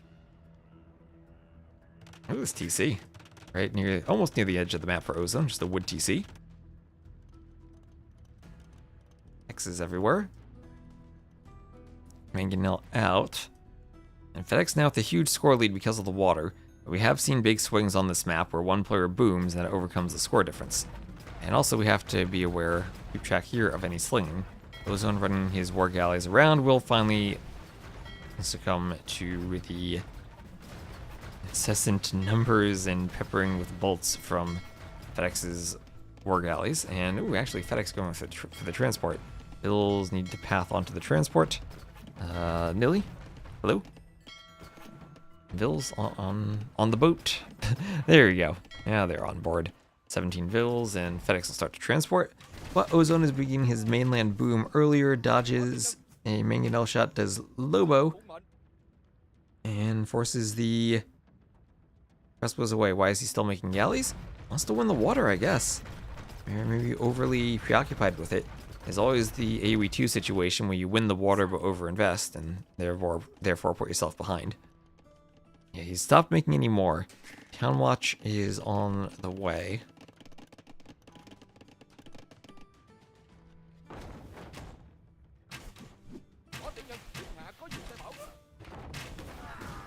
Mangonel goes down to the crossbows and skirms. Maybe he needed to transport 40 vills and it would be better? I mean, the plan hasn't failed yet. He is still booming. If you look at the villager count, it is 65 to 57, so he actually is ahead in villagers. This team could start adding fishing ships though, but it's only 3 fishing ships for FedEx. I mean, right now we're in a situation where FedEx has spent more on the Navy and isn't fishing. So if Ozone doesn't lose too many vills on his island,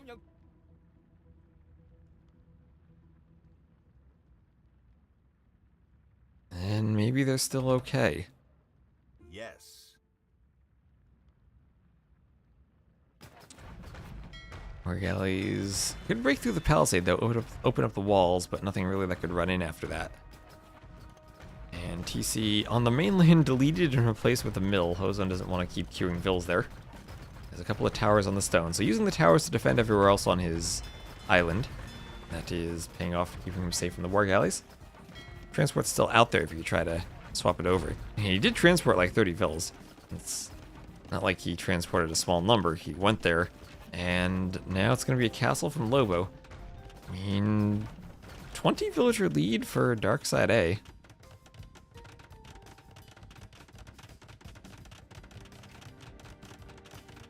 And Ozone now slinging. Ozone going to swap to slinging Lobo.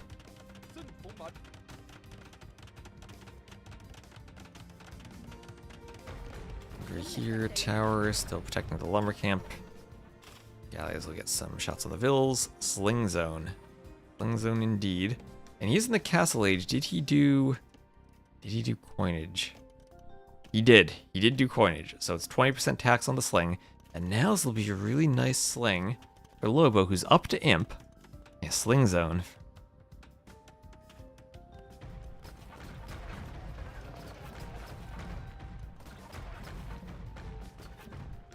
Market hit from all the war galleys. Armor? Oh, it's gonna be Glom's. Okay, double castle Glom production then, with the scale mail armor upgrade. Okay, against the mangonels and crossbows. Is this a play? I guess it must be. Skirms are forward for Lobo, still doing some raiding. Lobo has a great score lead over monos on the land. Galleys? FedEx definitely does not need more galleys.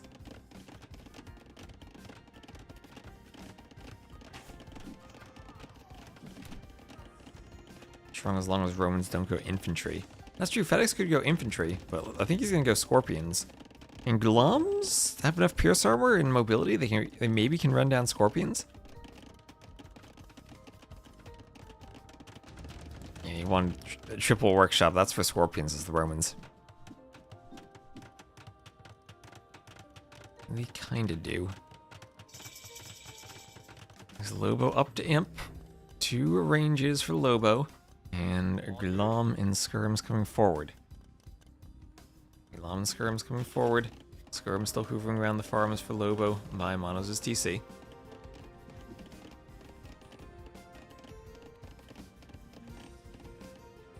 Those walls will be opened. We'll have a castle for Lobo and Imp for FedEx. I mean, a castle for Monos and Imp for FedEx. Castle for Lobo, too. And a castle drop from both of them, and Monos just says, no, I can't get this up. And the Glom's are going to start raiding. Chemistry, Thumbring on the way. Back defensive castle for Monos, both of them with castles in the back.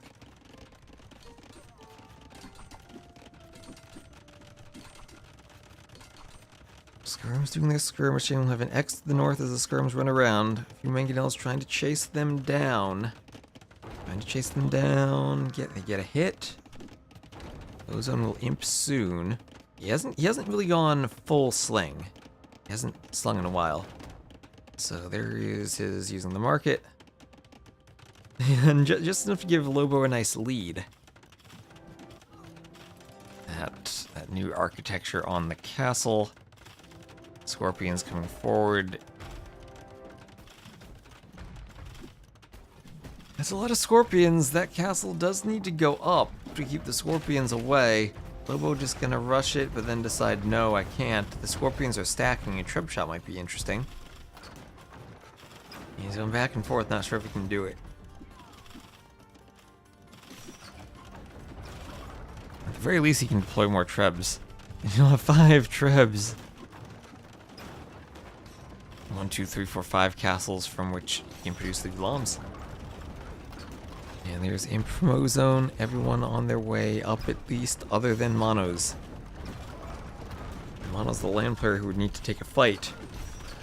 What did your Vidians do against Scorpions? They could go Siege Onager, maybe. They could go Siege Onager. That is an option. Siege Engineer, Siege Onager. Or Hindustanis have Siege Engineers, Onagers. Your Vidians, Siege Onager, no Siege Engineers. So Onager Cannon there. And then Bombard Cannon with Siege Engineers for the Hindustanis. Great play by Darkside this game.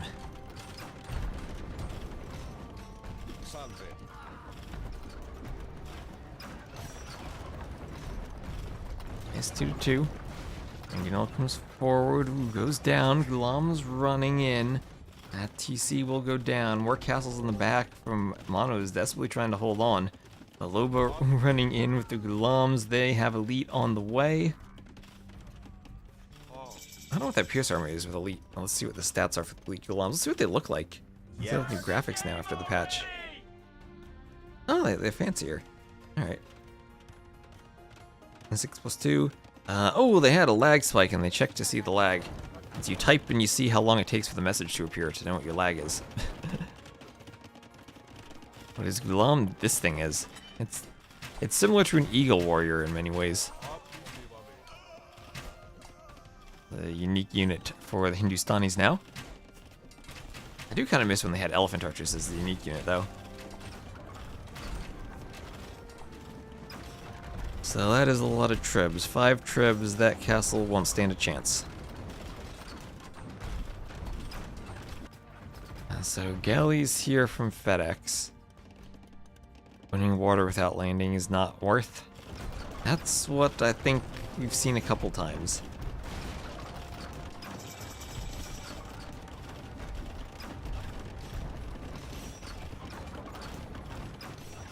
And now the castle's down, the trebs will go down. Imp from Monos. What's he gonna do with it?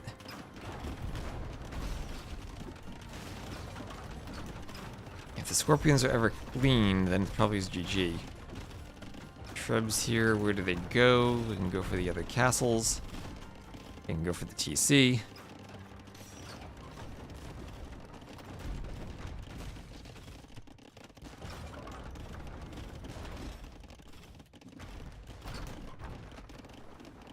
Trebs going for the TC.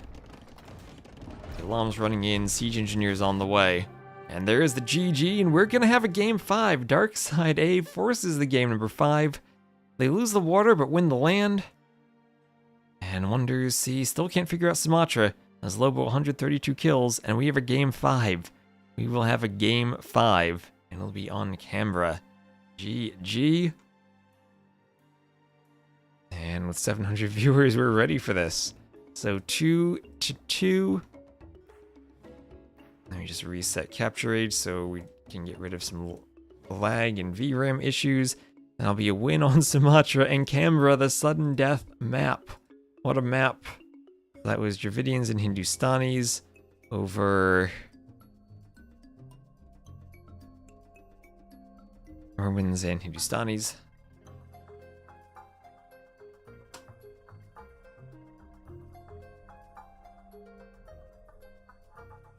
Hello, also Skylar and Abhinav on YouTube. I probably didn't pronounce that correctly, but welcome. And it is now Canberra. Game 5 on Canberra. Alright, and here we are. Game number 5. This one decides who advances to the semifinals. Single elimination. So this is the final game for one of these two teams. We will have Darkside as Ozone to the north, playing as the Red Celts, and Lobo to the west, playing as the Yellow Burmese. Then for Wonders, we shall have Monos to the east, playing as the Blue Bengalis, and FedEx to the south in the Yellow Byzantines. So Celts Burmese against Byzantines Bengalis, two water-focused civs in Byzantines Bengalis, Celts eating TCs, and Burmese Monk may be the focus from the Burmese. Okay, is this sudden death? Yes, Fredo, yes, indeed it is sudden death. Welcome, everyone.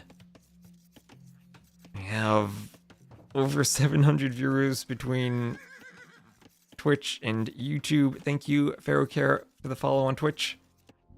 Reminder, we are trying to get 15k followers on Twitch, and if we hit that, I'll add another $500 to the prize pool, so I appreciate all the follows. And here we go on Canberra. Thank you, Positive Pessimist, for the follow. And Lobo will be going for the dock. Indeed, this is the Chaos category. Drones are in the cards for the Byzantines if they go Imp. We will have this huge fish in the middle. Everyone can fish from it. It should be within tower range. You can dock the sides. This will be Lobo docking in the middle and not blocking the shallows. You can block the shallows. You can block the water if you want. If you unfollow and refollow, does it count twice? It does not, Belgian Waffle Legend. It does not, unfortunately. I've not seen Imp work on this map. Has it happened? Have we gotten to Imp? If you do, you get Trebs. We've gotten lots of castle jobs, so I forget if we've gone Imp.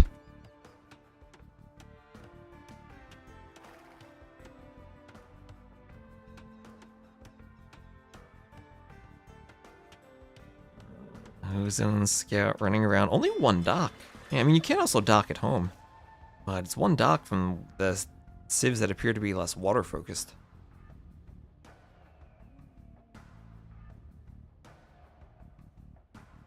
I'd imagine Rathas for monos would do very well against potential whatever the Celts could do.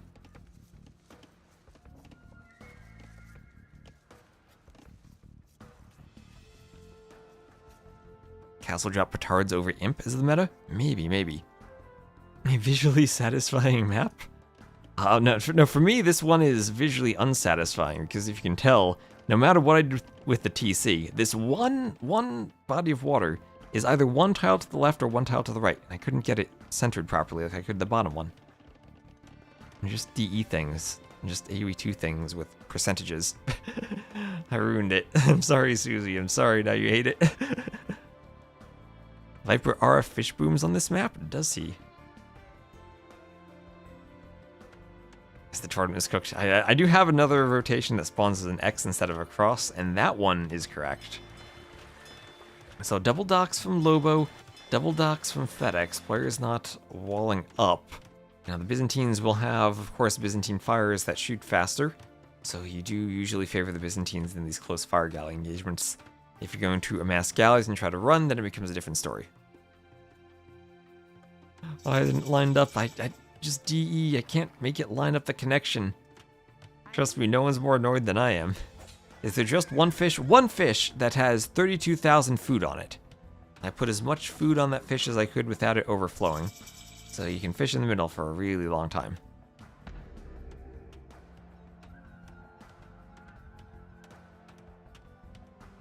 So outpost for FedEx. Fire galleys on the way. Fire galleys for FedEx 2. Anyone else notice it isn't lined up? I don't know if anyone else noticed it, but I noticed it. No, there's more than 32,001. It's whatever the power of 2. It's like 32,700 something. Whatever that power of 2 is near there. Like 2 to the 15th or something thereabouts. Is this Rex? Yep, these are Rex, but I've not seen them yet. And they will determine who goes to the semifinals. 32,768. Yes, that sounds correct. Either that or 67. Probably 32,767. Because 0 is also there, and it's probably an unsigned int. One fish, two fish, red fish, blue fish. Well, green fish, yellow fish, as green and yellow are fighting on the water. But yellow against Byzantine fires will have a nice demo. If the fires get back to the TC over here.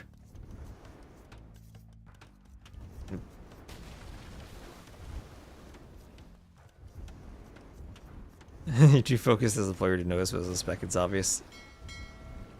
As a map scripter, it's even more obvious. So FedEx losing some galleys there. I'm trying to get Lobo trapped, maybe, before the reveal can repair. Lobo needs to bring that one back to shield it. He does. FedEx trying to save his fire, but he'll end up losing here. Byzantines can't overcome pure numbers like that. How much fish is on the TC? This is just a normal shorefish, so nothing special about that. Just a shorefish. And hello, Fairy. Is it 16-bit limit? Yes. This is I need more food, and it overflowed, and it broke. This is the most I could put on it, but it's not like we're gonna hit that anyway. So Castle Age for blue and red, and where is that Ville going? We have a barracks here, and what is blue gonna do to pressure Ozone and Ozone's TC?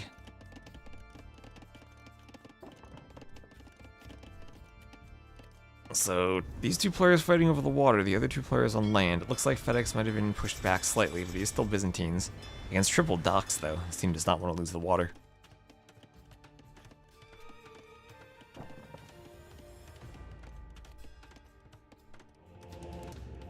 And Workshop Monastery up for Monos. He's going for a monk rush.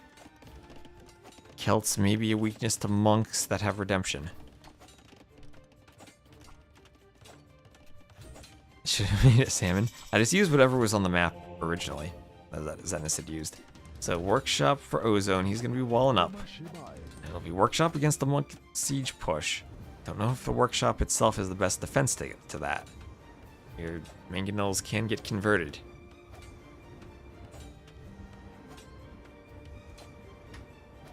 And in the middle, fires still fighting each other. A demo from FedEx. A demo from FedEx. What can he hit with the demo? Can he get a demo? Get a demo! That was nice. That was nice. But this will be another nice demo. Ooh, sailing around the back of the dock. Gonna get a sneak attack from the rear. Ooh, but that was a good demo against FedEx from Lobo. He has one packed school of fish. This is a one packed body of water for ships to be fighting on. I feel like Lobo has the advantage in numbers there. So Siege Elephant from Mono's looking to break through. Double Monastery Workshop push. And Defensive Mangonel from Ozone.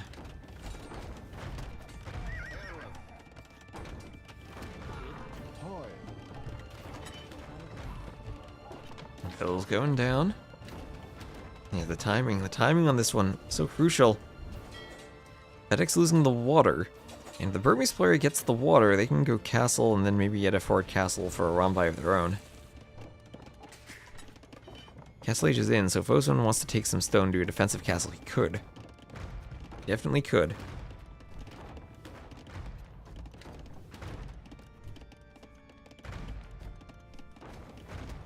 You began your atheist playthrough in AOM, we're told. I saw someone had a YouTube video about that.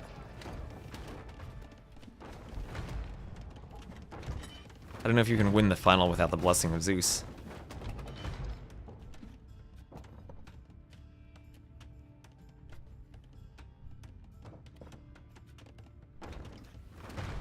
So, Mangonel defense from Ozone. His team does have the score lead.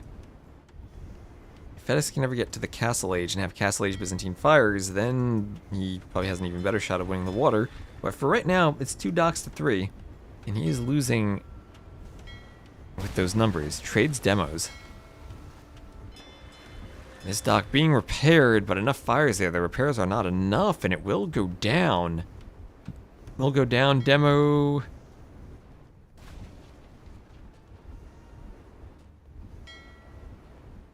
Okay. Fires pushing, but we have a push now. Monks want conversions on the Mangonels. Oh, don't let the monks convert the Mangonels. And your TC will just get eaten. And play through Fall of the Trident. Okay. We need to look at the, maybe the New Atlantis campaign. Or the Golden Gift, that's there too. And Gags, thank you for the sub. I'll count towards Partner Plus. Thank you. I don't know how to say this. CR, lots of letters, 82 for the follow earlier. Thank you. Another dock there from FedEx, trying to hold on. Trying to hold on. It is an Elephant Ram push, Rams and Mangonels.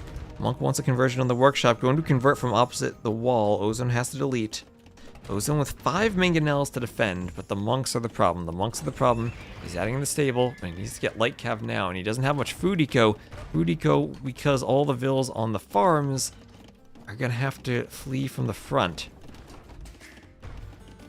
Okay, and the push on the TC, the push on Ozone's TZ, Bengalis versus Celts. Could this do it? Could this do it? The other 2 players are not being aggressive on each other.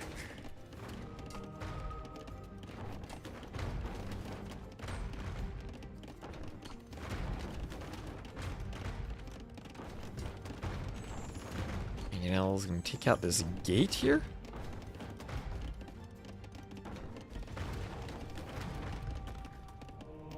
Mangonel's gonna go for the gate. Meanwhile, in the middle, it's still just a stalemate, maybe slightly being won by Lobo. Manos and FedEx do have the score lead, and this push from Manos is scary. This push from Manos is very scary for the TC of Ozone. Imagine your buildings being behind your city wall, decide they no longer serve your civ, but that of the enemy because an old man behind the city walls was shouting something. That is how it happens. Ozone is housed, losing the houses at the front, so it needs to build more in the back.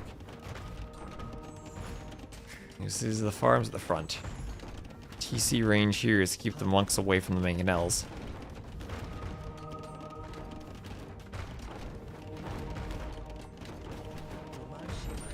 Mangonel, 1 conversion is in, a monk goes down, 1 conversion is in, and Vaughn, Wiki, thank you for the follow. Converted Mangonel goes down.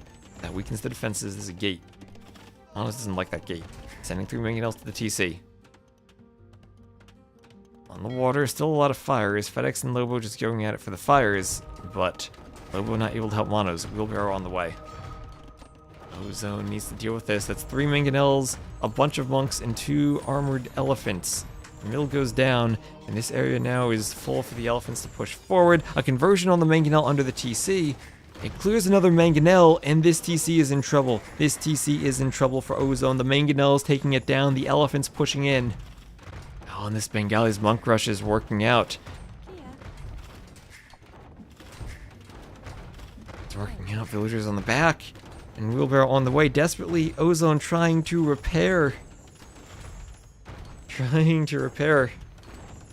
How's he gonna stop this though? 1 or 2 light cav.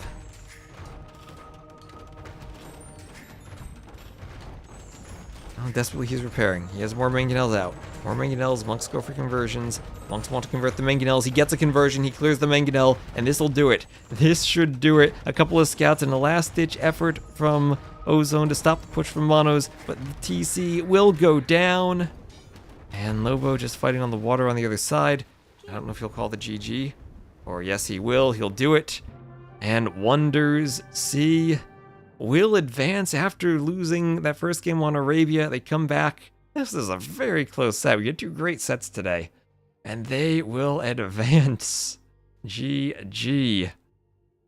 So 12 kills from Manos, but 13 raises, and there's one that matters. Celts not able to stop the Bengali monks.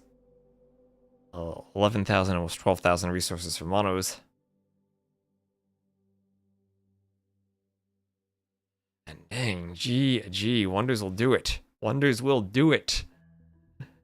GG, and hello LL on YouTube too. Whew, so that is Wonders 3-2. 3-2. We've had what is this? We have almost 800 people watching between the two streams.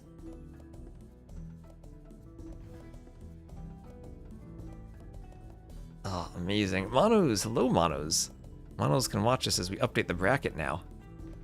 Let me get this closed in the game. Congrats to Monos.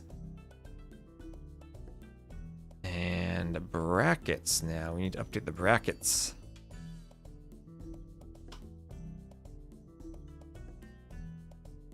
Oh, it's the Gold League. You need the Silver League. Oh, my brackets are updated. My admins are doing their updating. Monk Rush for the win. We all love monks. So, semifinals. It'll be Wonders C. They'll be playing against the winner of T90's team and the Reprard team. This is scheduled for Wednesday. We kind of need them to play Tuesday, though, because the semifinals were supposed to be Wednesday. So we'll see what happens there. On the other side, we have Vietnam advancing past Darkside B. Both Darksides. Pushing to the limit in the quarterfinals. And then we have OS Plus versus LYB, which is Vivi and Bad Koala. So Vivi Bad Koala against Vietnam, at least they should all be in a time zone to schedule with each other. Oh, this is swag. T90 and Dark. Maybe the dark horse in the tournament. I get a set of steak knives. They'll get some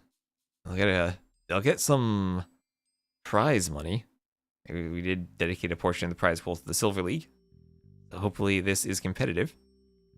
And the finals will be played on Sunday before the main event finals. Hopefully players feel motivated there.